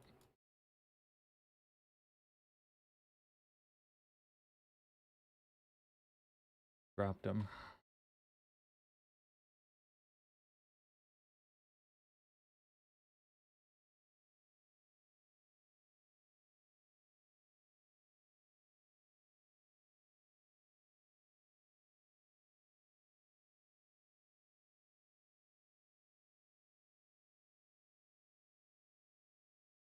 Oh. Oh. Okay.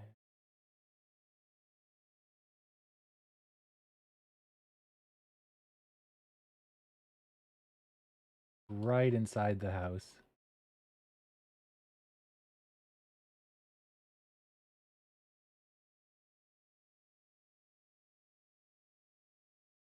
There was another guy here.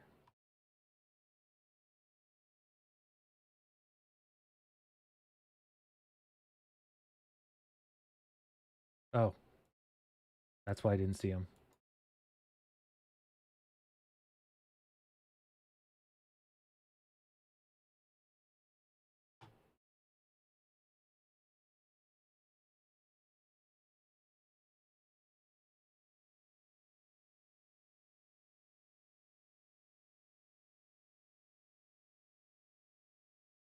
Wish the grenades were stronger in this game.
Doing pretty good.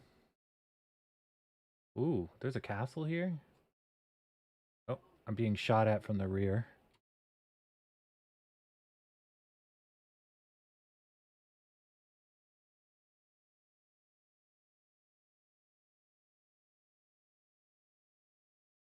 Oh.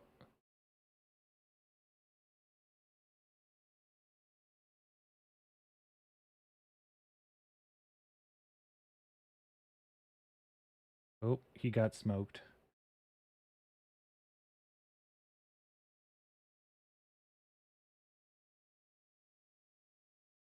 Clear.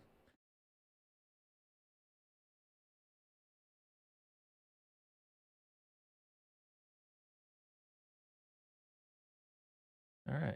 Just making my way. Yeah, I got about like 14 years of playing, oh shit, military simulators like this. So this is all, once I got my legs back, once I could start shooting properly again, this is easy. That the big problem I have now is my eyes aren't as good as they used to be when I was a kid. So I have a problem spotting people. Like I missed this guy that's here.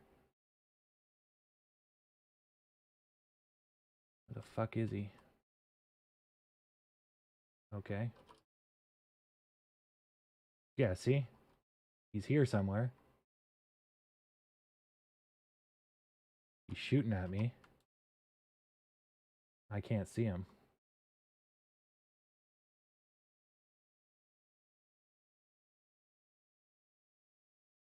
Maybe he's in the bushes?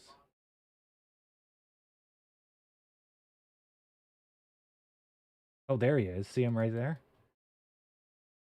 Oh, shit, shit. Runner.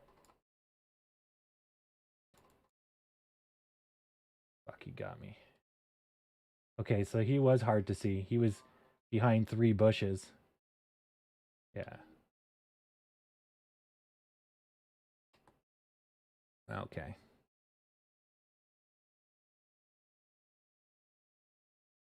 Yeah, this game uses the scroll wheel a lot, so sometimes I'm scrolling the map or the chart here. Okay.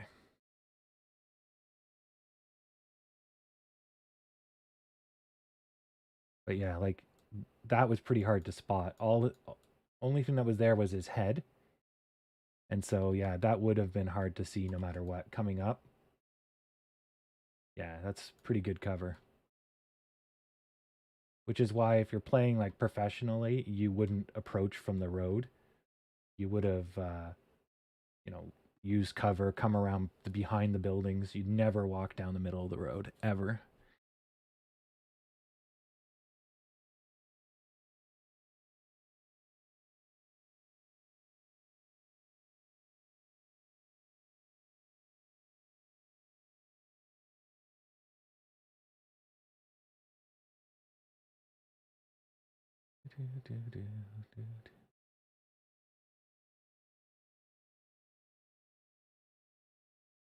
There's a bad guy.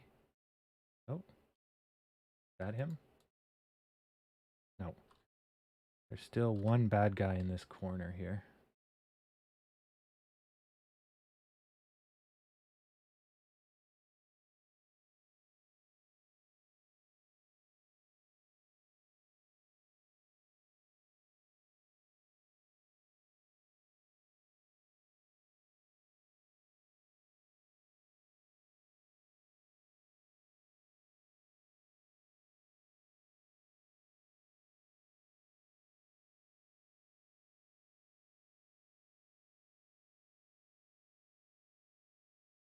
I'm not even trying for the objective. I'm just killing what I can see. Just have a little fun. Oh, shit. Rear. There's a sniper.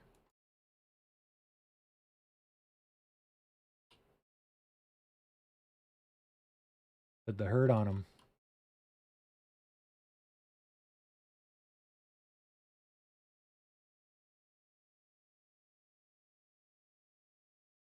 All right.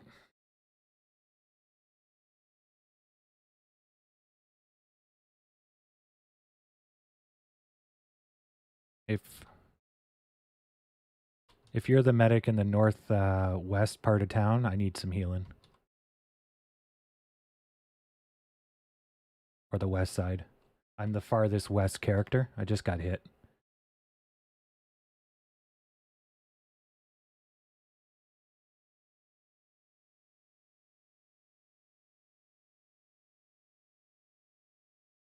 Thanks. Yeah, there's a sniper, I think, up there, but I think I got him. But I'm too hurt to chase him. Thank you, Vicious.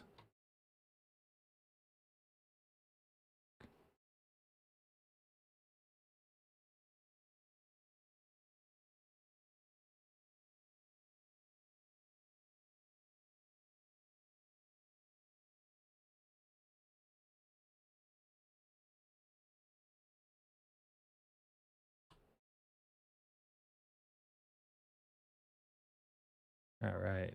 So there was a guy up here. Oh, there he is. Special Forces.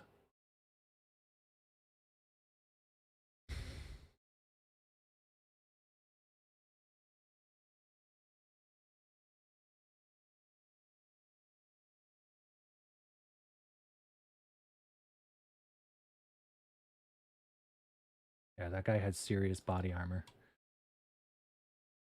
You see how many shots it took to put him down? And that's the problem with body armor. Gotta steal his med pack.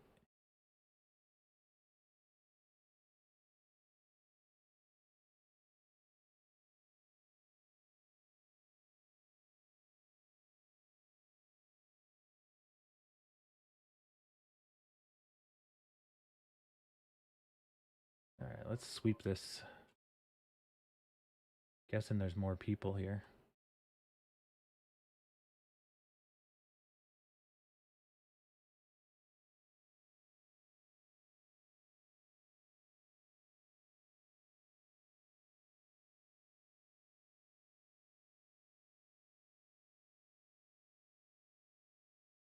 Okay.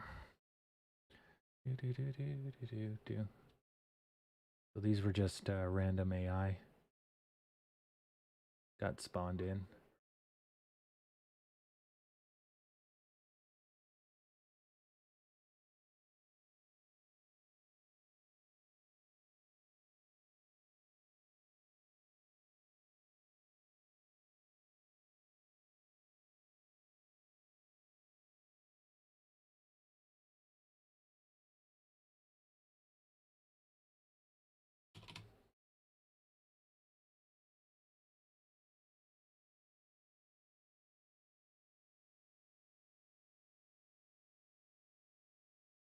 That's really bad.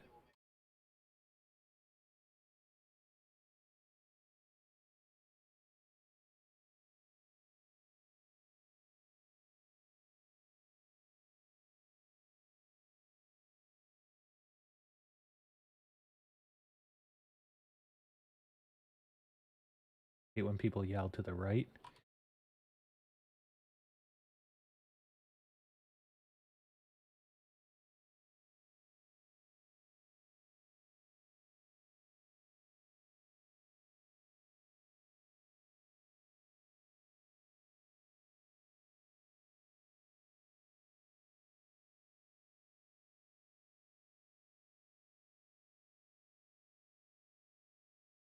Someone's shooting at me?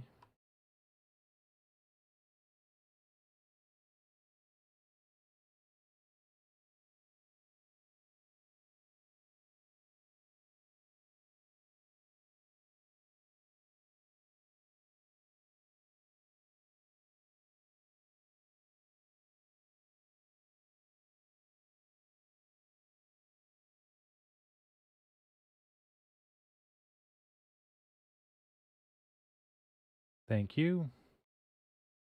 I was wondering who was shooting at me. I didn't see anything, so I turned around. I'm like, oh dear.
I'm taking fire from somewhere.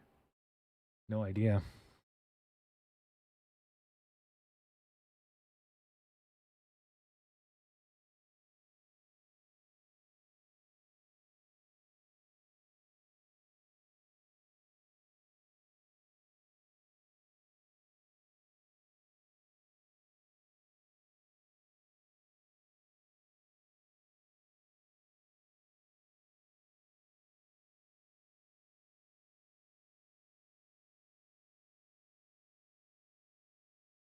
Yeah, you have to watch your exposure. And the problem with cities, especially if you're moving around too quick, is all the levels. So I'm in a pretty bad spot here. But my team is just up the road, so I should be okay to stay here.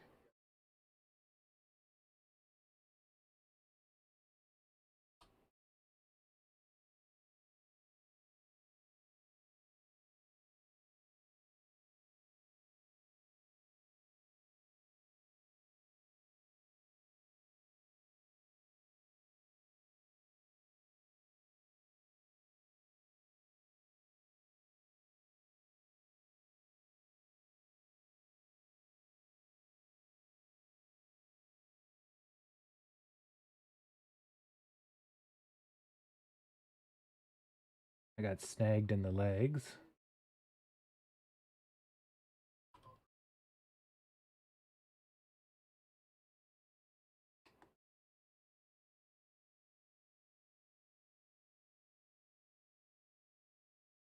Someone's still shooting at me.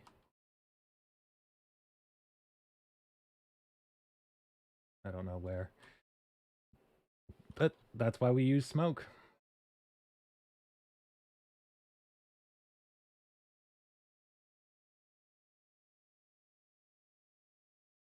I can't see shit through my own smoke now. Try to get above it.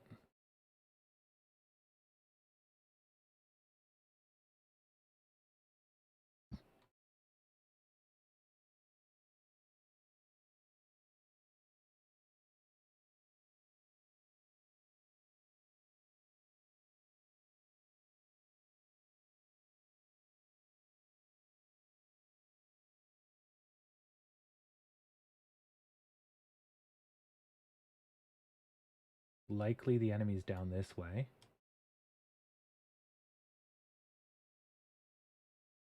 There he is.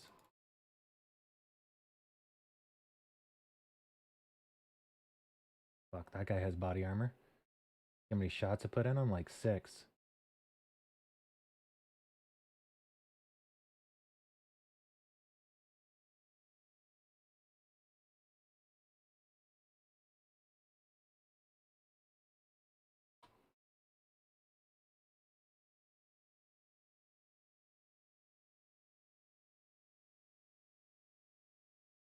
I knew there was a guy close.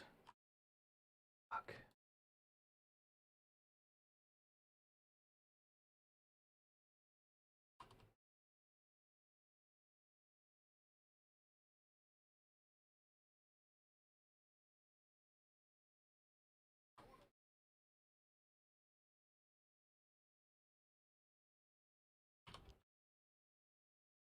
I'm gonna need medical.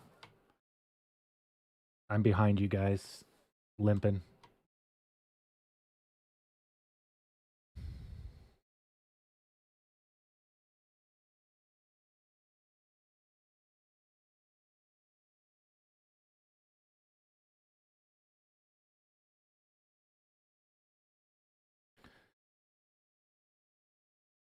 Took an arrow to the knee.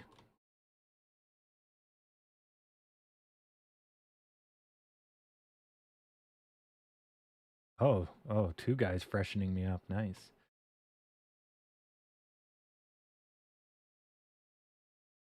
I must have killed like 30 plus AI. It was great. I like this urban combat.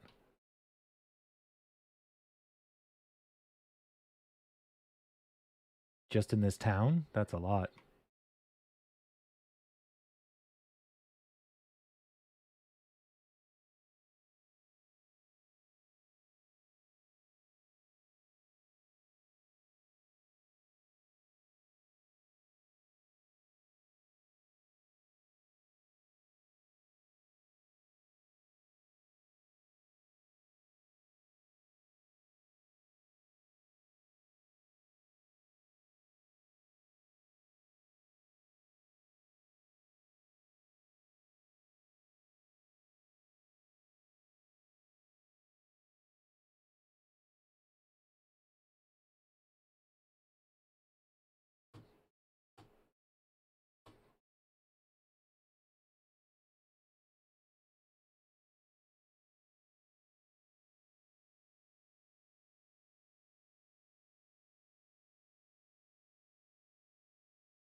Oh, good stuff.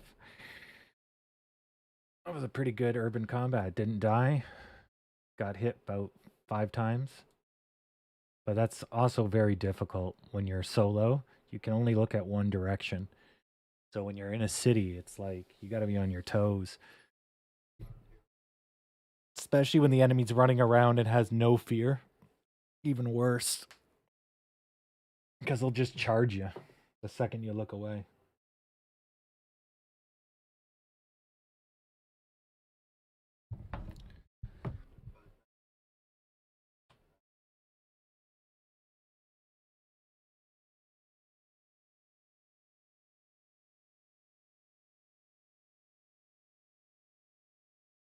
Got my CAD pat. This guy's British, it looks like. This guy is United States Marine Corps.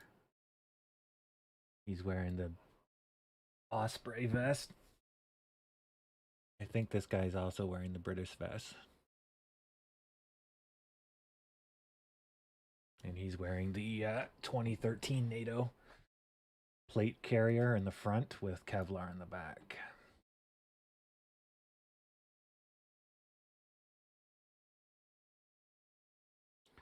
Well, he's not really SASing it up. He's got 2 flags here. But that's regular British forces like configuration, if I recall correctly.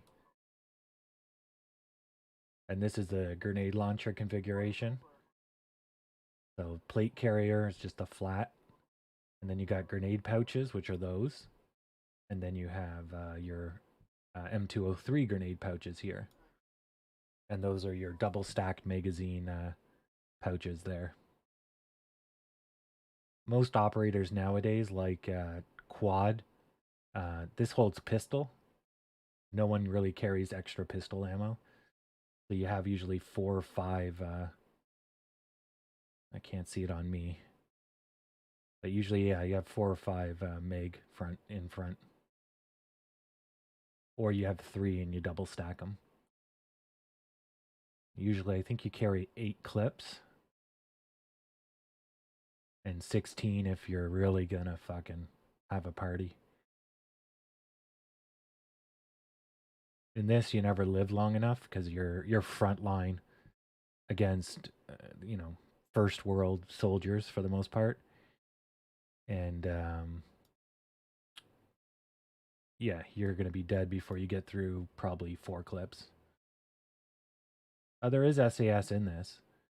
Like there's mods for everything. Weapons, guns, whatever. You can be full SAS if you wanted to.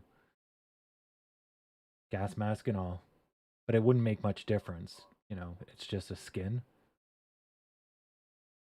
The weapons though make a little bit of a difference. They all have different handling. You could run around with like an MP5 if you wanted to.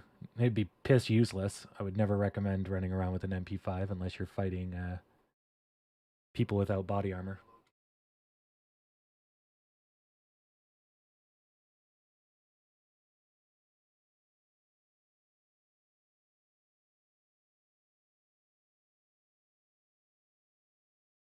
All right, I gotta get myself rearmed. Yeah, okay. So I have, I got, I got two double stacks, but they also could be for so 1, 2, 3, 4, 5, 6, 7, 8, 9, 10. I can carry 10 or 2 FM mini. And then there's my pistol backup, which is better on a belt. I don't carry a pistol because why? What a waste of.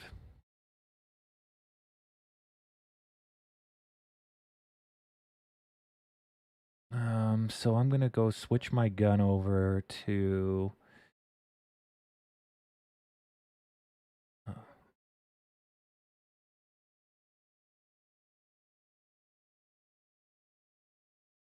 Okay, then I go to my vest.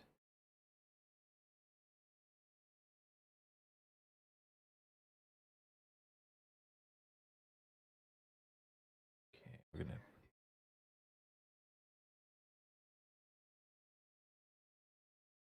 Okay.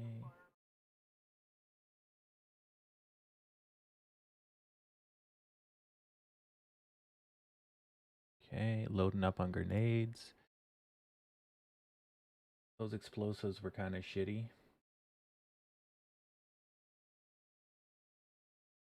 But I'm gonna need my grenades. I need to reload my smoke.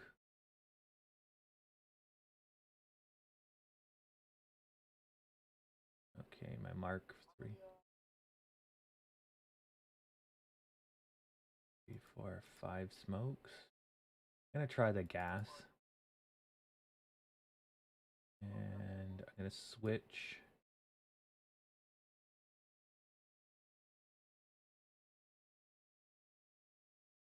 I'm gonna switch to proper frags, put on 5 of them.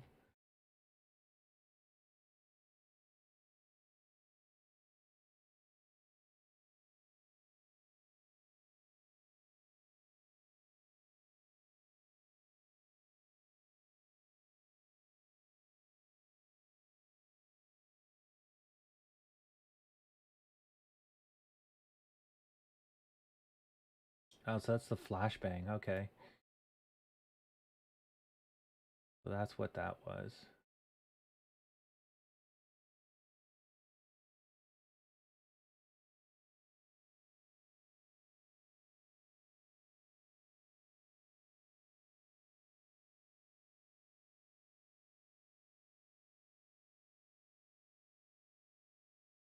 Okay, perfect.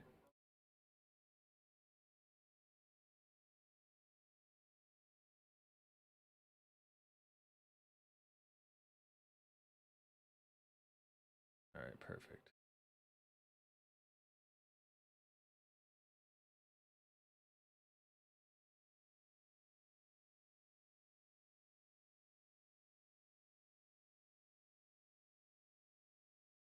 Everyone in their ghillie suits. Okay. That orange line is it's not GME. It's, let me take a look. Oh, yeah, actually it is GME. Sorry. I thought the orange line was still Bitcoin, but yeah, that's GME. So you can see we're following kind of one for one, which tells you that our price action is not something you're supposed to be worried about.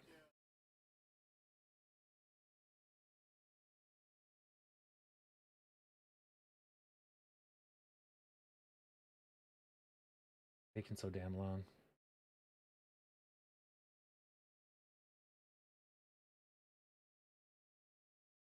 Okay, he's just taking forever.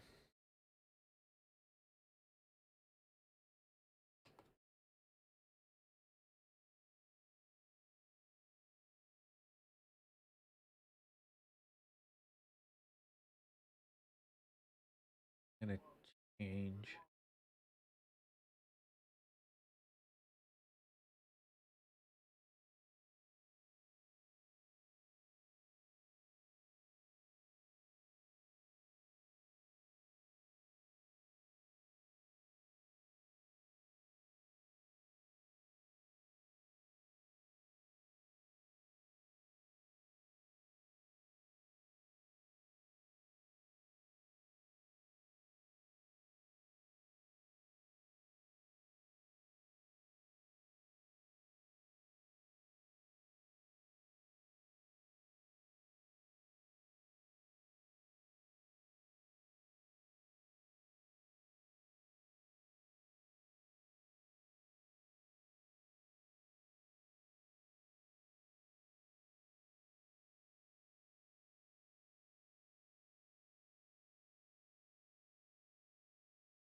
Oh my god. I need someone to fly me to the AO. Gonna be here all day.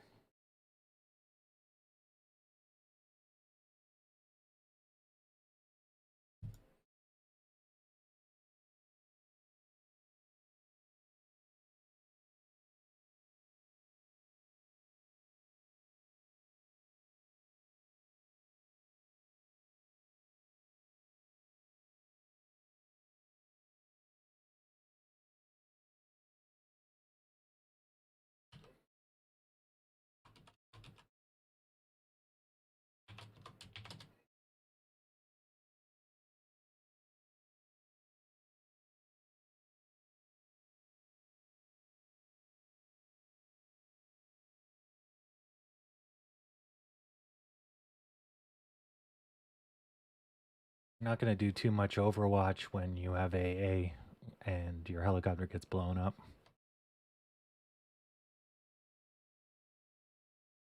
Alright, well, one day we're gonna get there.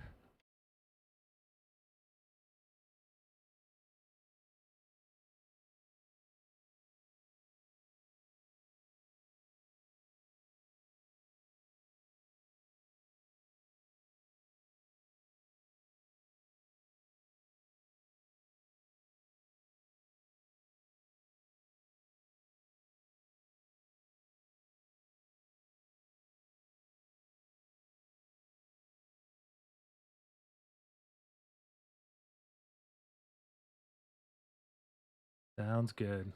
Sounds good.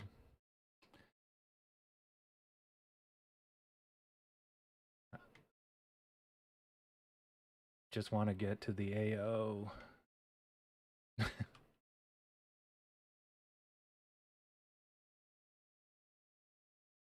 No, I'm just standing here waiting for a pilot.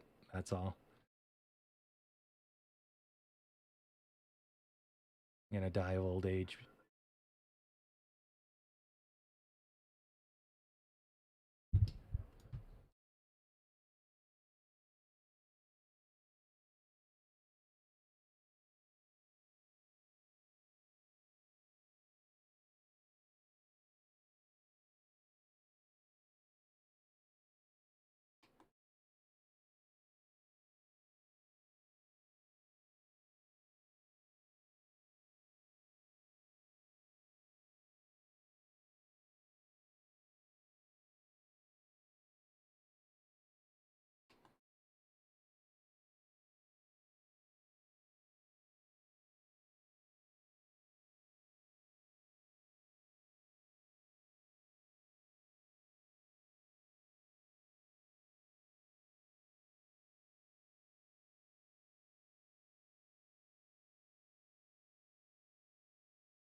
Okay. Now I just need a friggin' pilot to get me to the AO. But I'm stuck at spawn because the pilot's being a dick.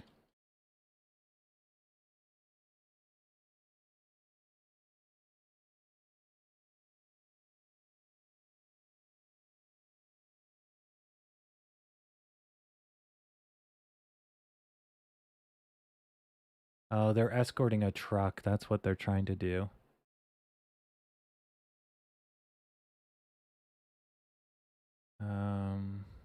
What did I want to exchange? I got the grenades.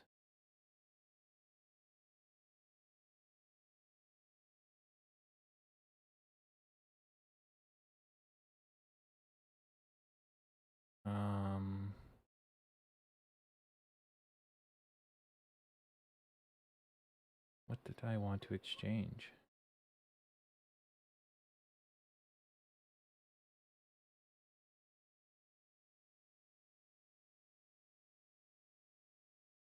So he's gonna fly a helicopter over to them and do shit all.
going to be a long drive, but there's no helicopter pilot, so hop on in.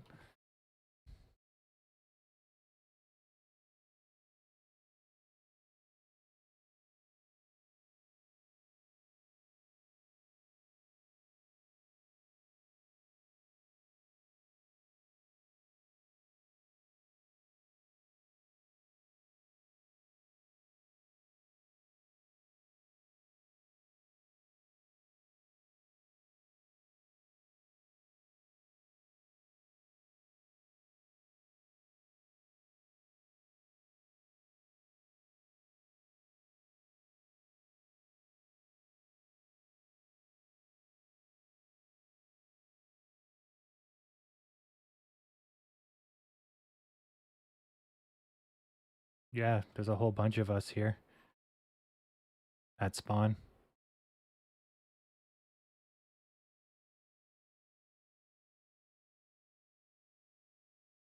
Yeah, they're protecting the truck, so we're all just stuck here.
Probably should switch to the 50 cal up top. Do you need me to stop for you to switch there?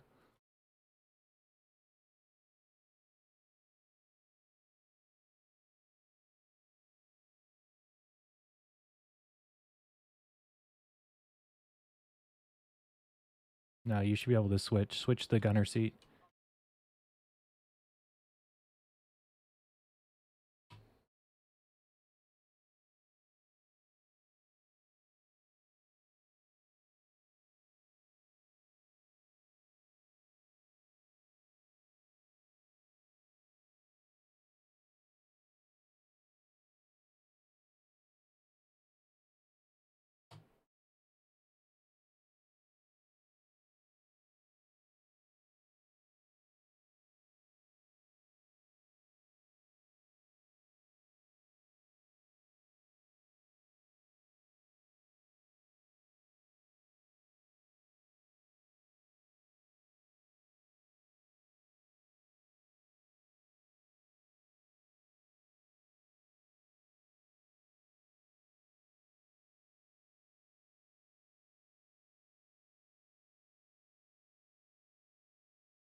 Get in.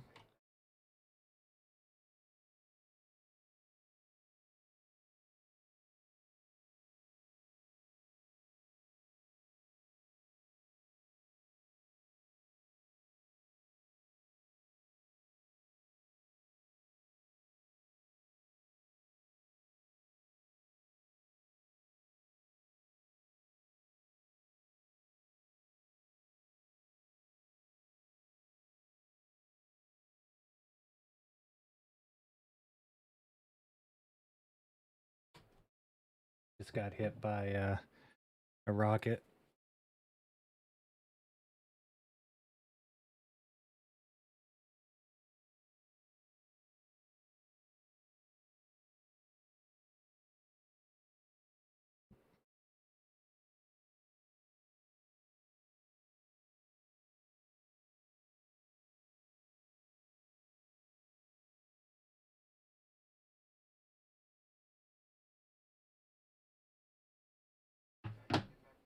Thanks.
If that vehicle gets attacked, there's no support. We're like a mile behind you now.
All right.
How do I hop in this thing?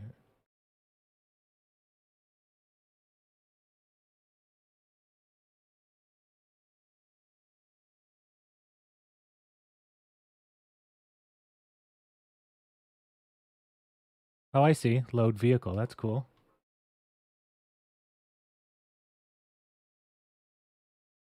I'm already in.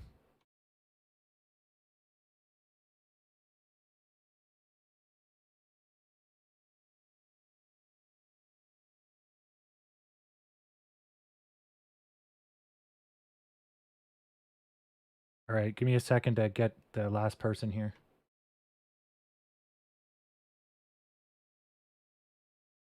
Yeah, I just have to get a person. That's Wilson here. Get in the back.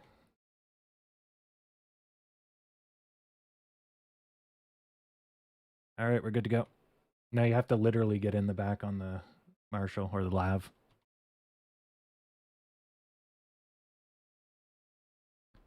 It's all good.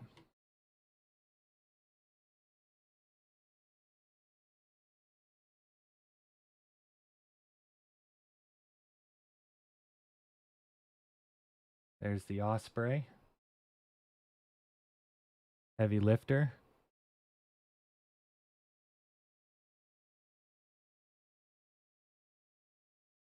So then these are going to tilt forwards.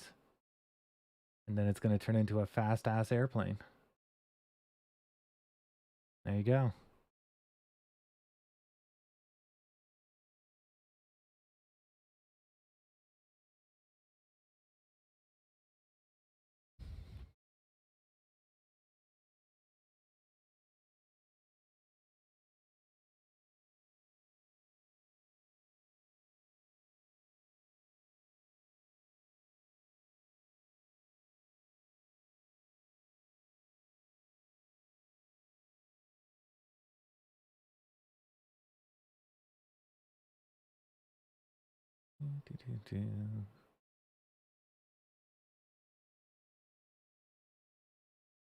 I just unload myself. Roger.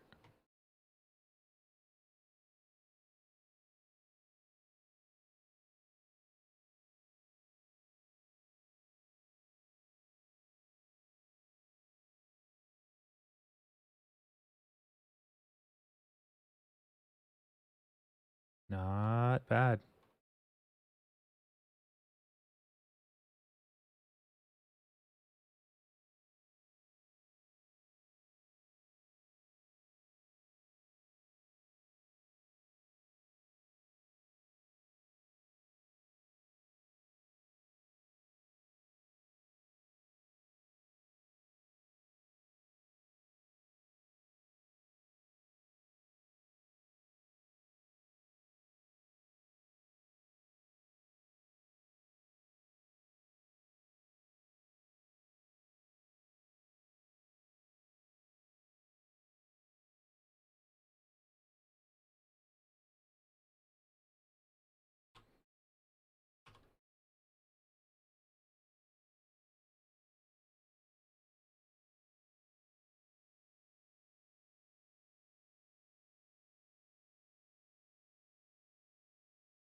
You want me to drive to the FOB?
You guys gonna shoot something?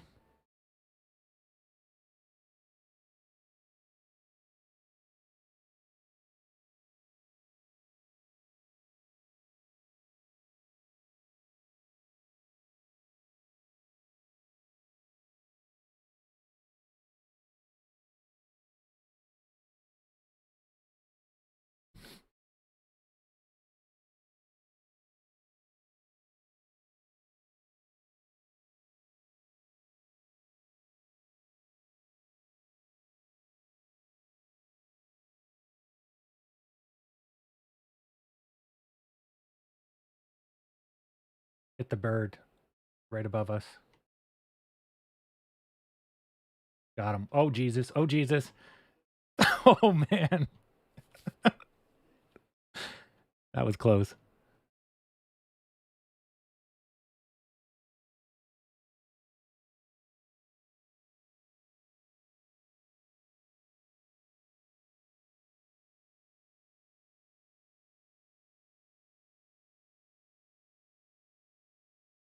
I don't know if you guys on the stream just saw that. The guy shot a helicopter out of the sky and it just about team killed me.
Oh, I didn't see that rock.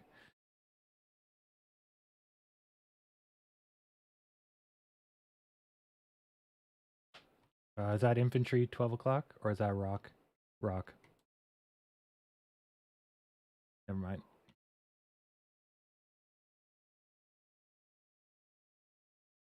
I'll get us there, but yeah.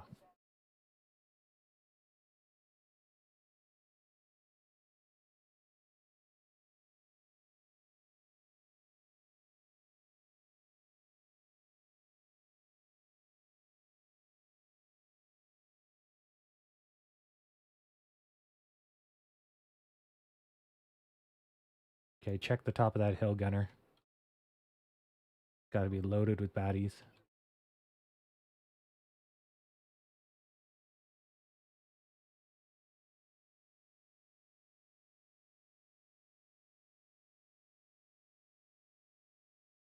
Damn it.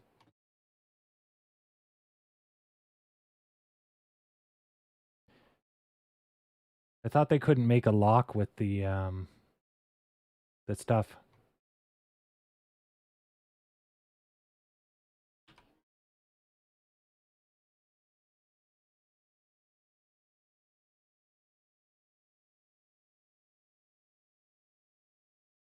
Doesn't the netting stop them from making a lock?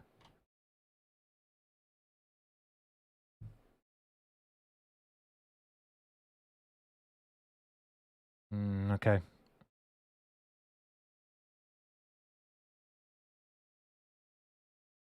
No, it's all good.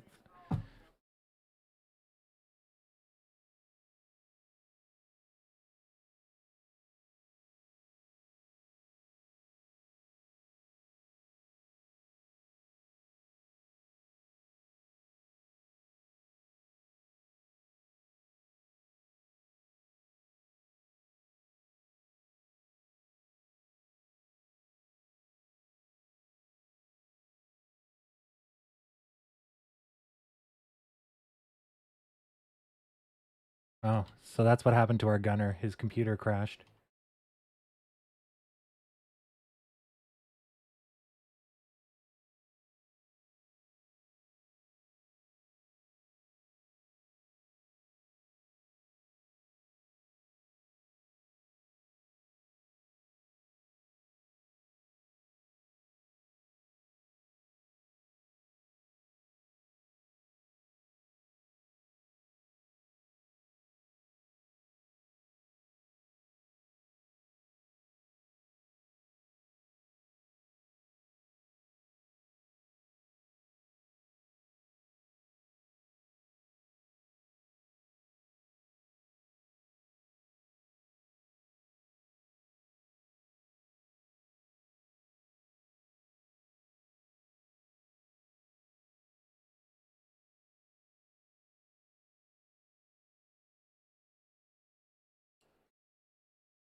Yeah, there's no medics within 500 meters.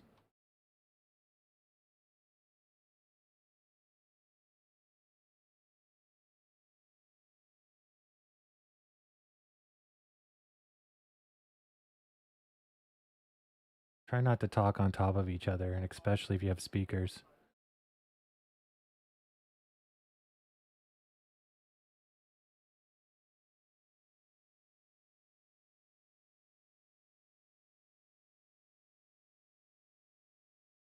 All right, I'll live here forever.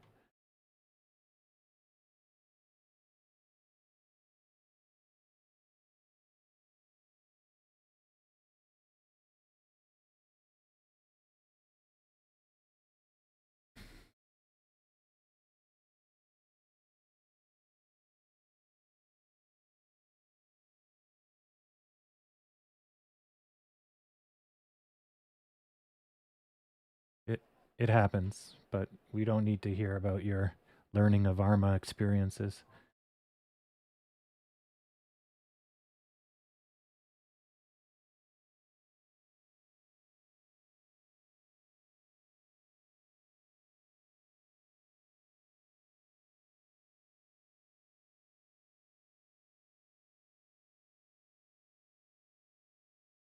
Ah, the rescue bird cometh. Where the hell did it go? It just left. Oh, there it is. It's trying to find its way here.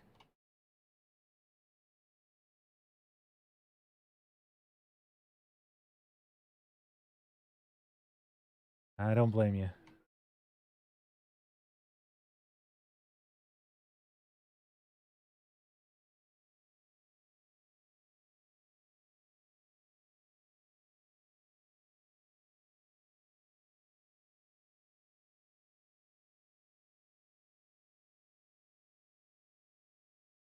Ah, yay. I dreamed the dream of respawn.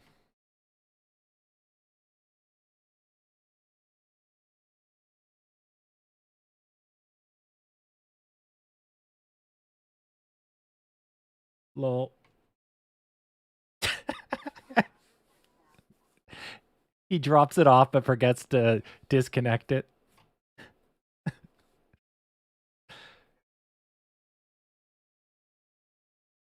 Exactly.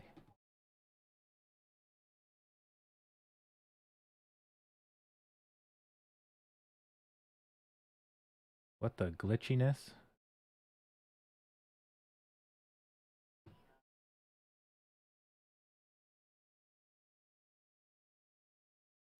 What's going on? I'm glitched.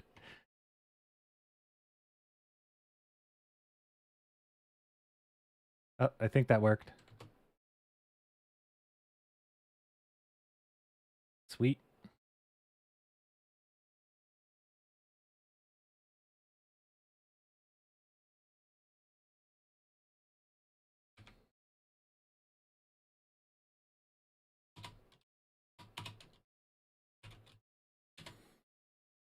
All right, I marked it for everyone else.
Well, it looks like there's signs of life. It's EOD time. I've lost track of time, so if you want to post your EOD, I'll get to it the second. Oh shit, sniper.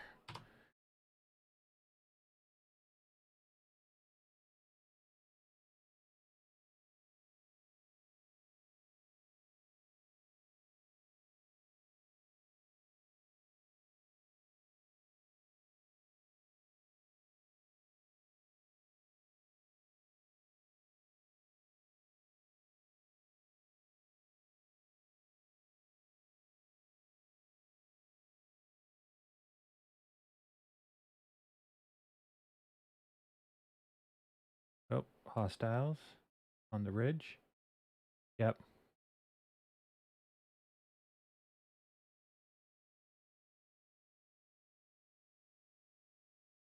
Smoked in the face.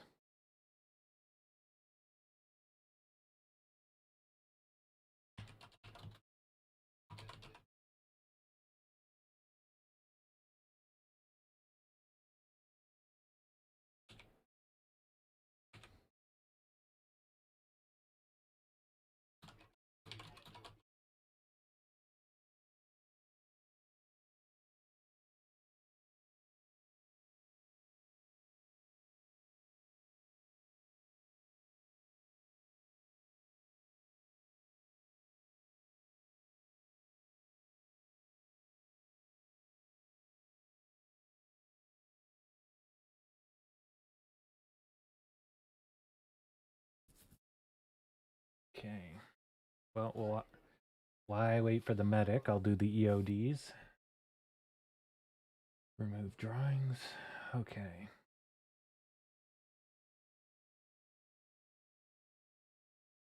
Oh, those lemons are in my field of view. Okay. 3, 8.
Okay.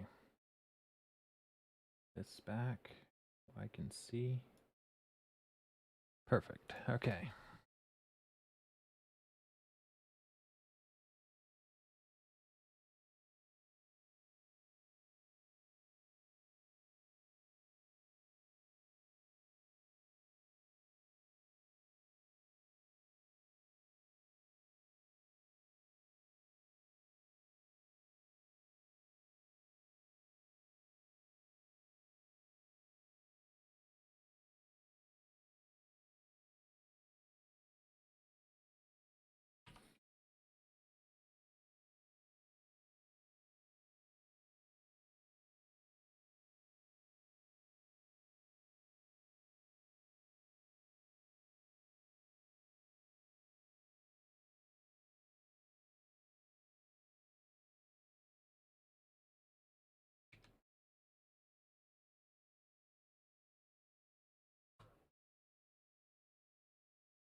Surge, throw smoke on me.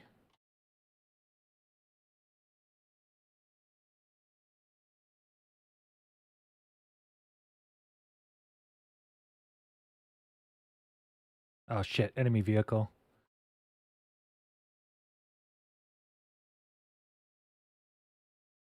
Good luck, Surge.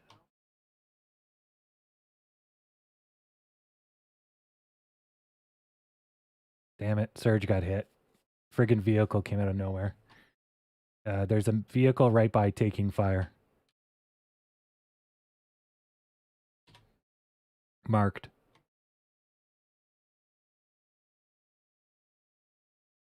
That supply drop's gonna get blown up until we get some AT.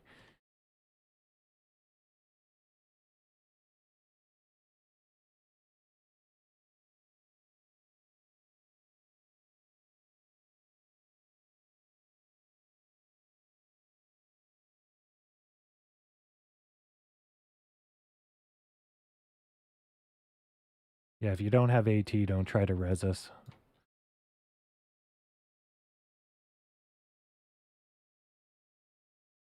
Yeah, I'm gonna spawn too.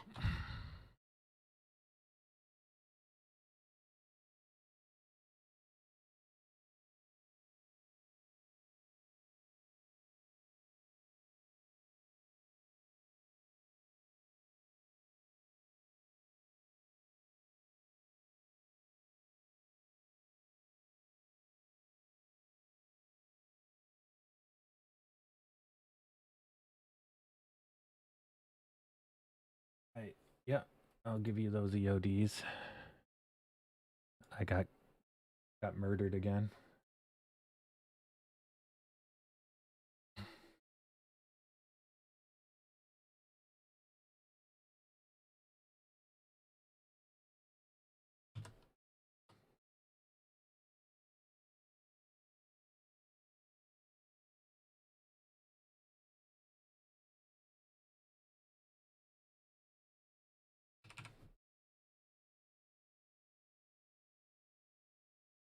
All right.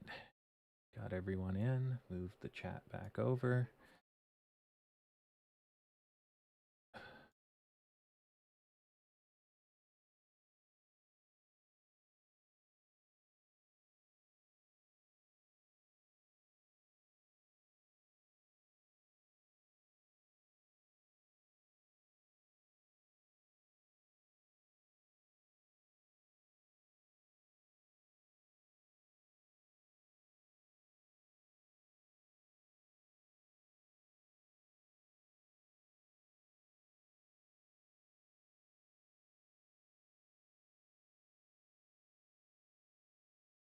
Oh, sorry, Marshall. 37.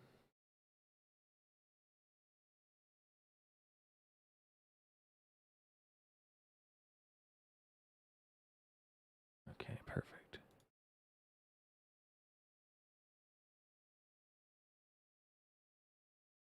You're gonna have to take out an IFV, but I'm just below the outpost.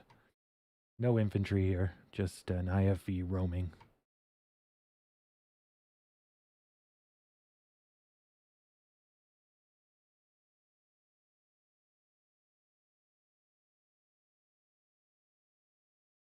I'm probably gonna die. Got 1 minute left on the clock.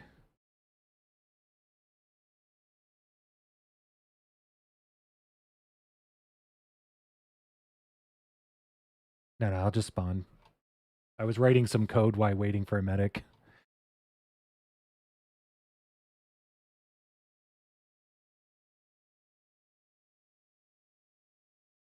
All right, I'll get some AT.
Geez, how far do you have to be from base to throw grenades?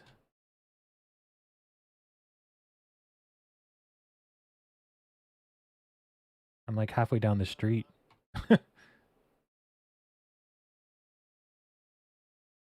Oh, there we go. And it lets you throw it at some point and then disables it. Great.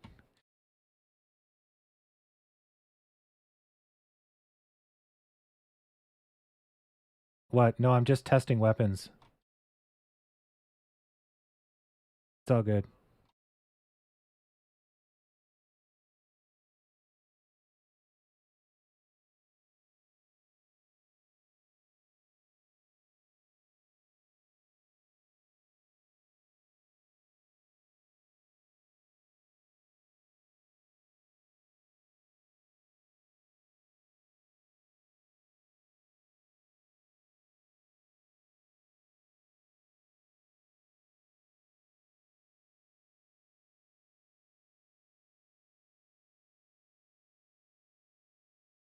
Okay, it's a huge friggin' rectangle.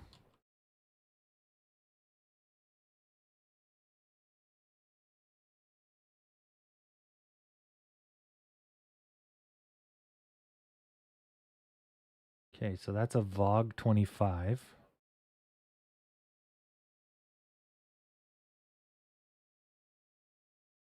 Okay. Frag grenade.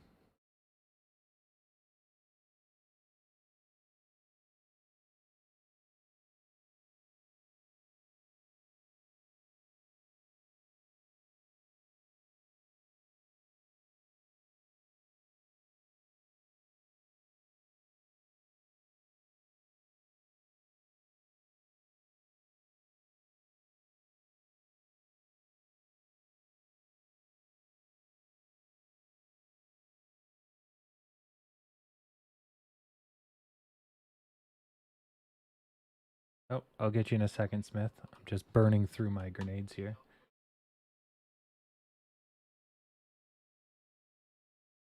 Ooh. Okay.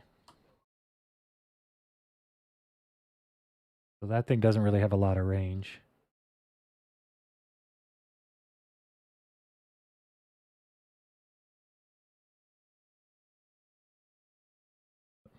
A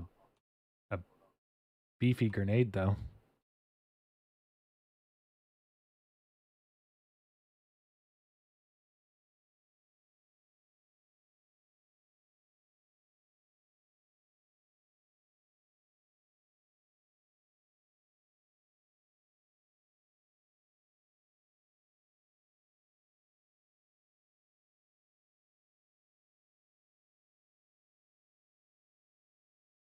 One of these is going to be a flashbang.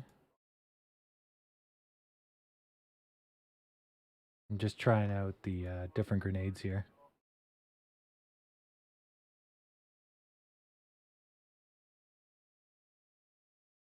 That one produces pretty good smoke.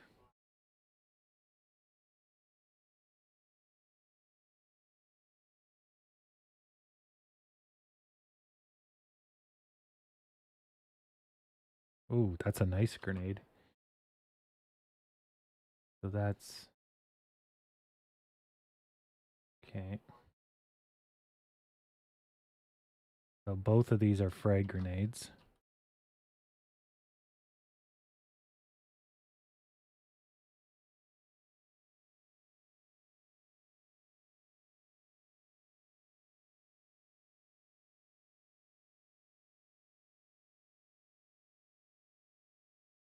Okay, this should be toxic gas.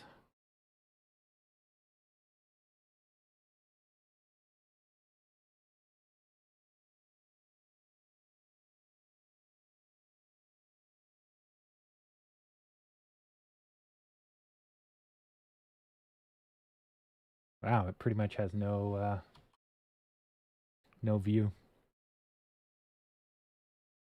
Okay, so if there's no changes, we'll lock in everyone's price. Damn. That's going to be a big explosion. Yeah. Holy crap, that thing's like a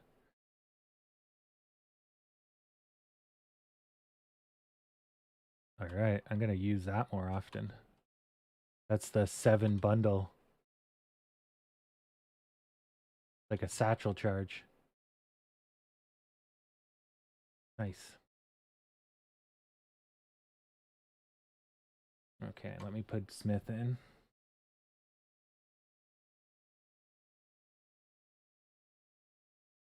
3,850. We'll put the goalpost up.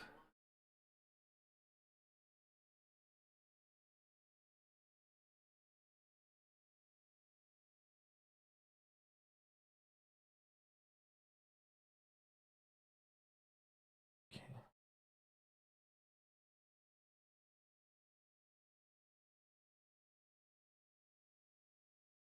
Okay, perfect.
Where's the smoke? White smoke. Oh, here it is.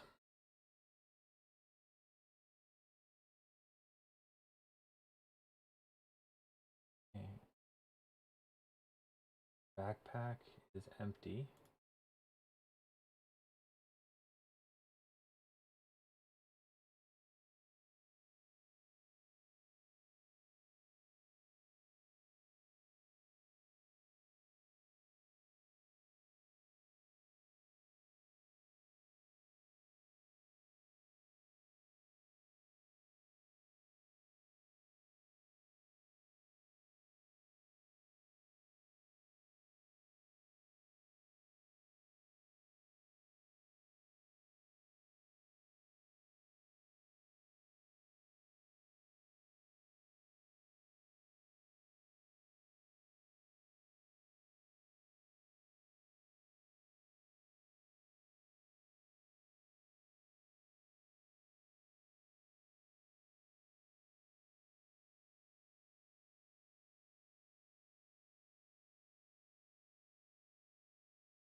Okay.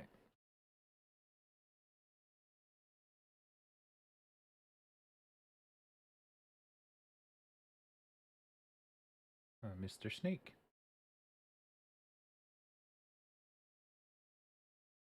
Hi, Mr. Snake. It's a danger noodle. All right. So, 20 minutes left. Did I put... Oh, I forgot to put Mr. Smith in. 38.50. 38.50. Okay, I put him in, but I forgot to put his name on it.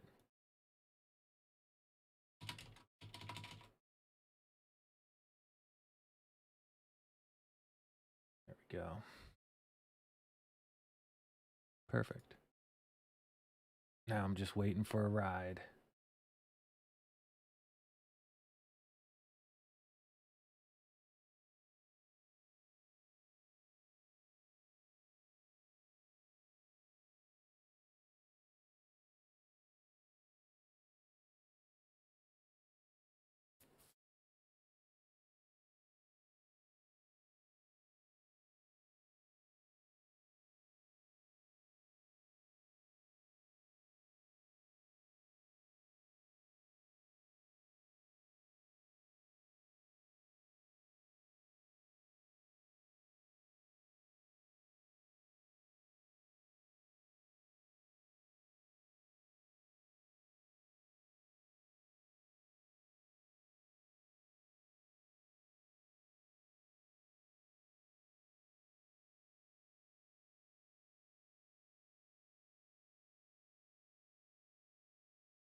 Ooh, nice.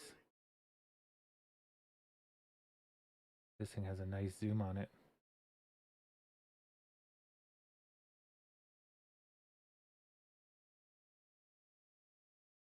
Beat.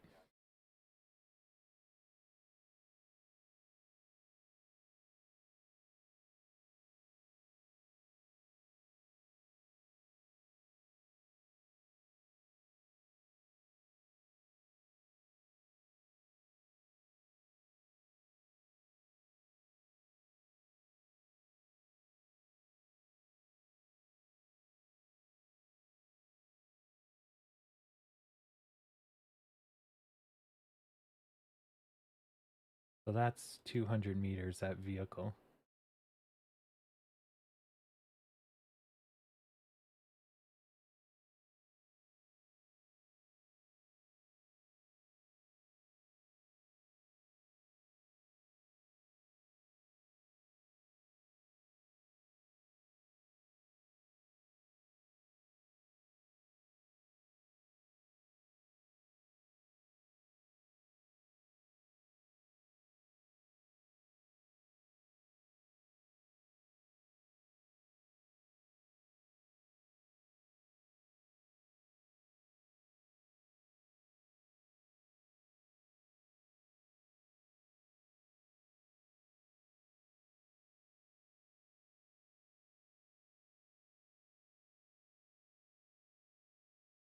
All right, last 15.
That's cool. His unit crest goes on the side of the vehicle. I forgot about that.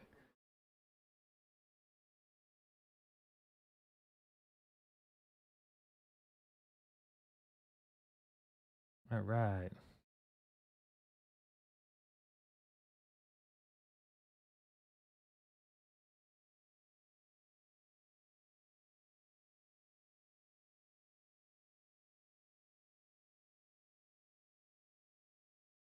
Up and away, Mr. Osprey.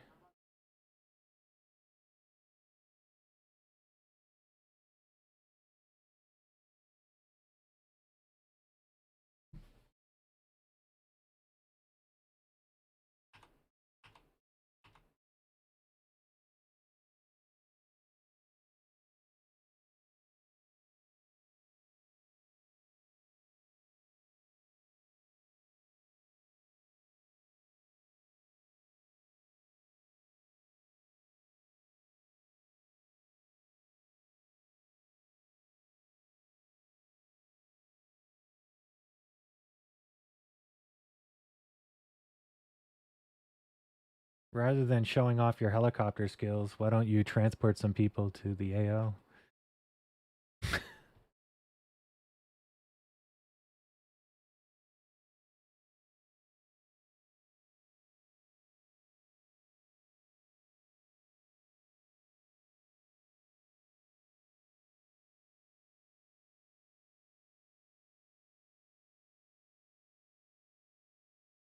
Oh, it looks like it's a pretty dead day at the end here. Our volume's only 28 million to close the day. So, yeah, slow day, which is good because it's red. But it looks like most people are red. We're just following in suit with everyone else.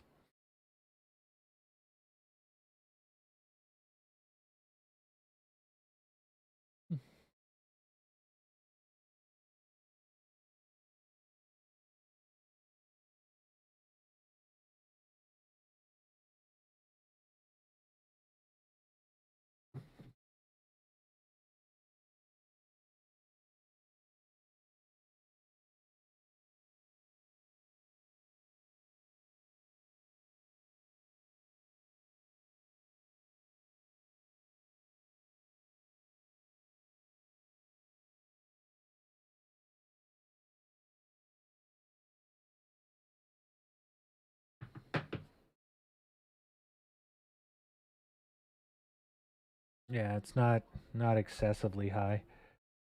28.73. So it'll probably be about 29 by the time we finish off.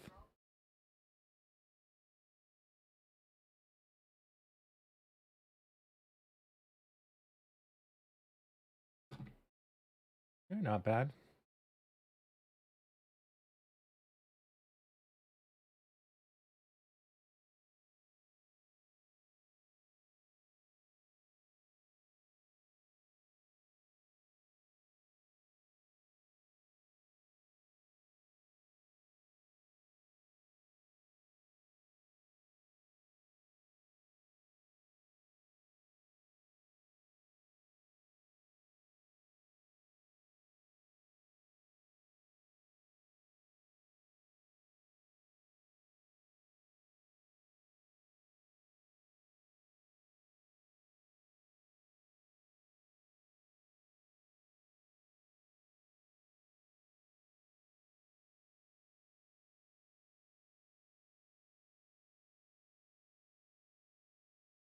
Welcome back, Freedom.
Oh, someone deleted my pro tip.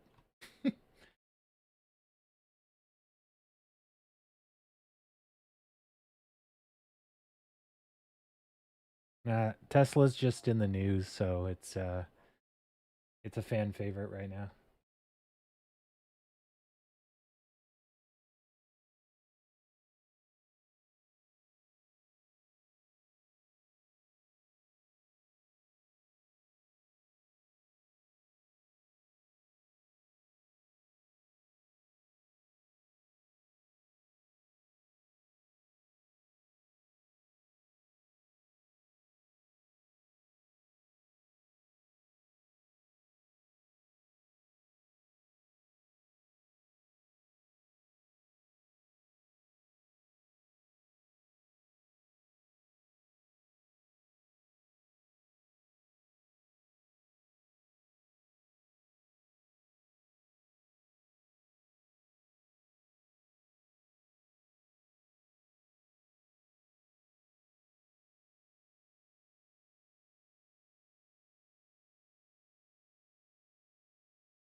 Rough and hard and lots of times every night.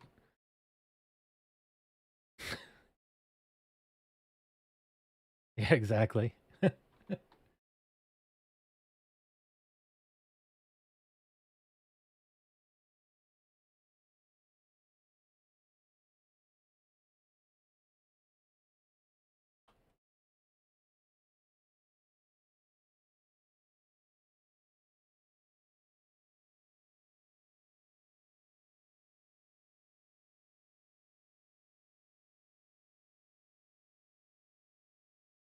If someone's talking, don't talk on top of them.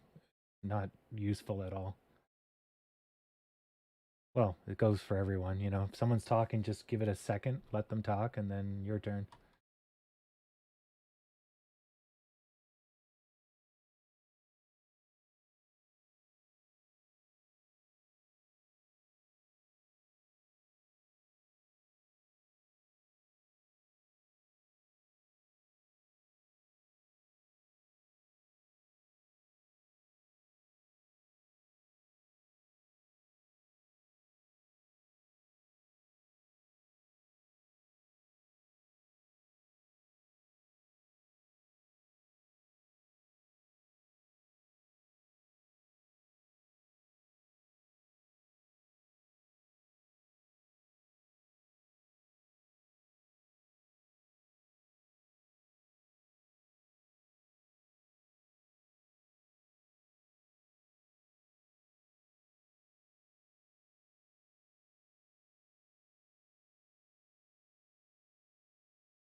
Oh my god, how did they survive all those grenades?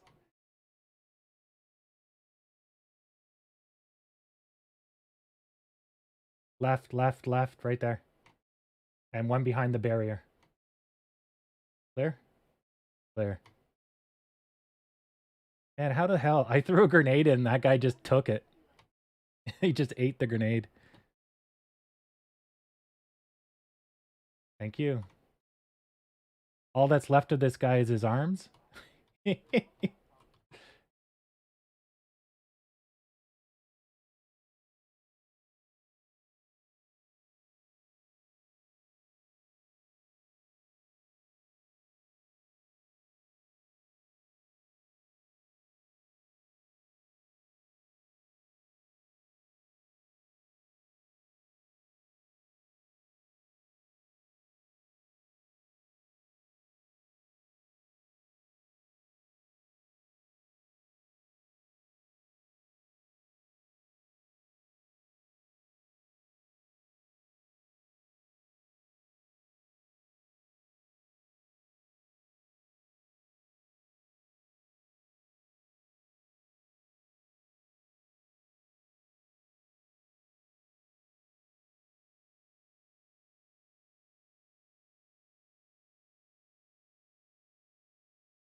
Don't be grenade.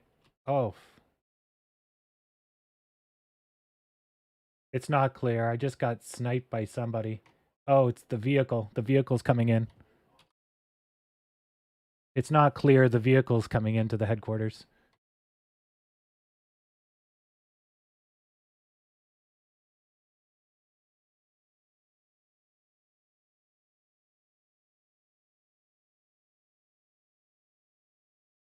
All right.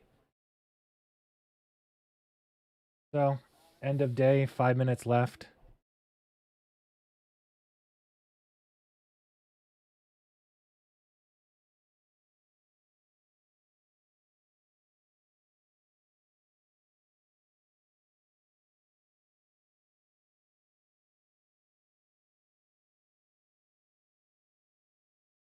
Watch my back blast.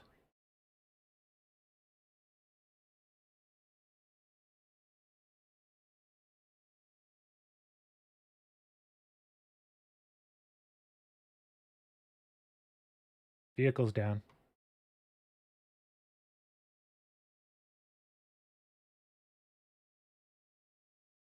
Taking fire from somewhere. I can't move. Fucking animations.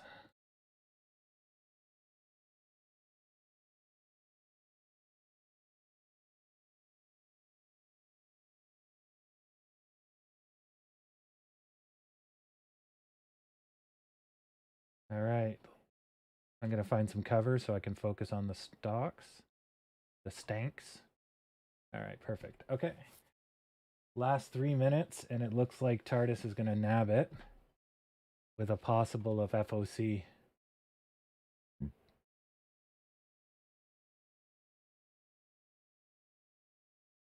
had a pretty good day on Arma today, actually.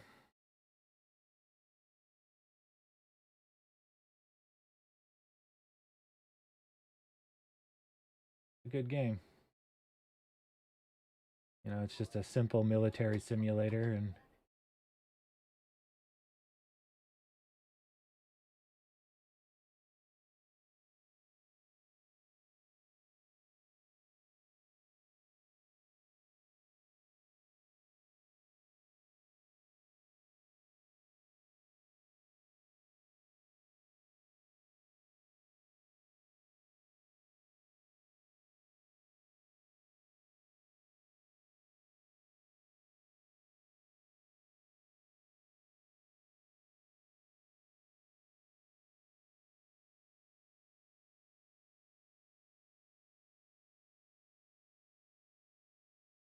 incoming vehicle.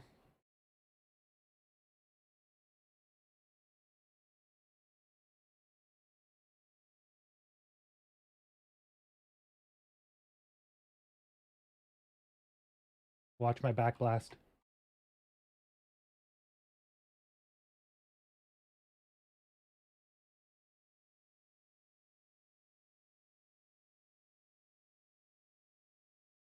Lewin just took it.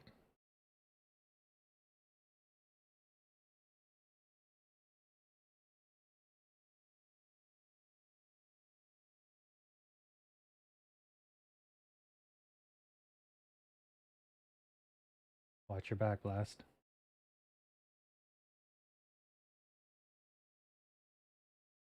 Don't go out any further than that. You'll get sniped.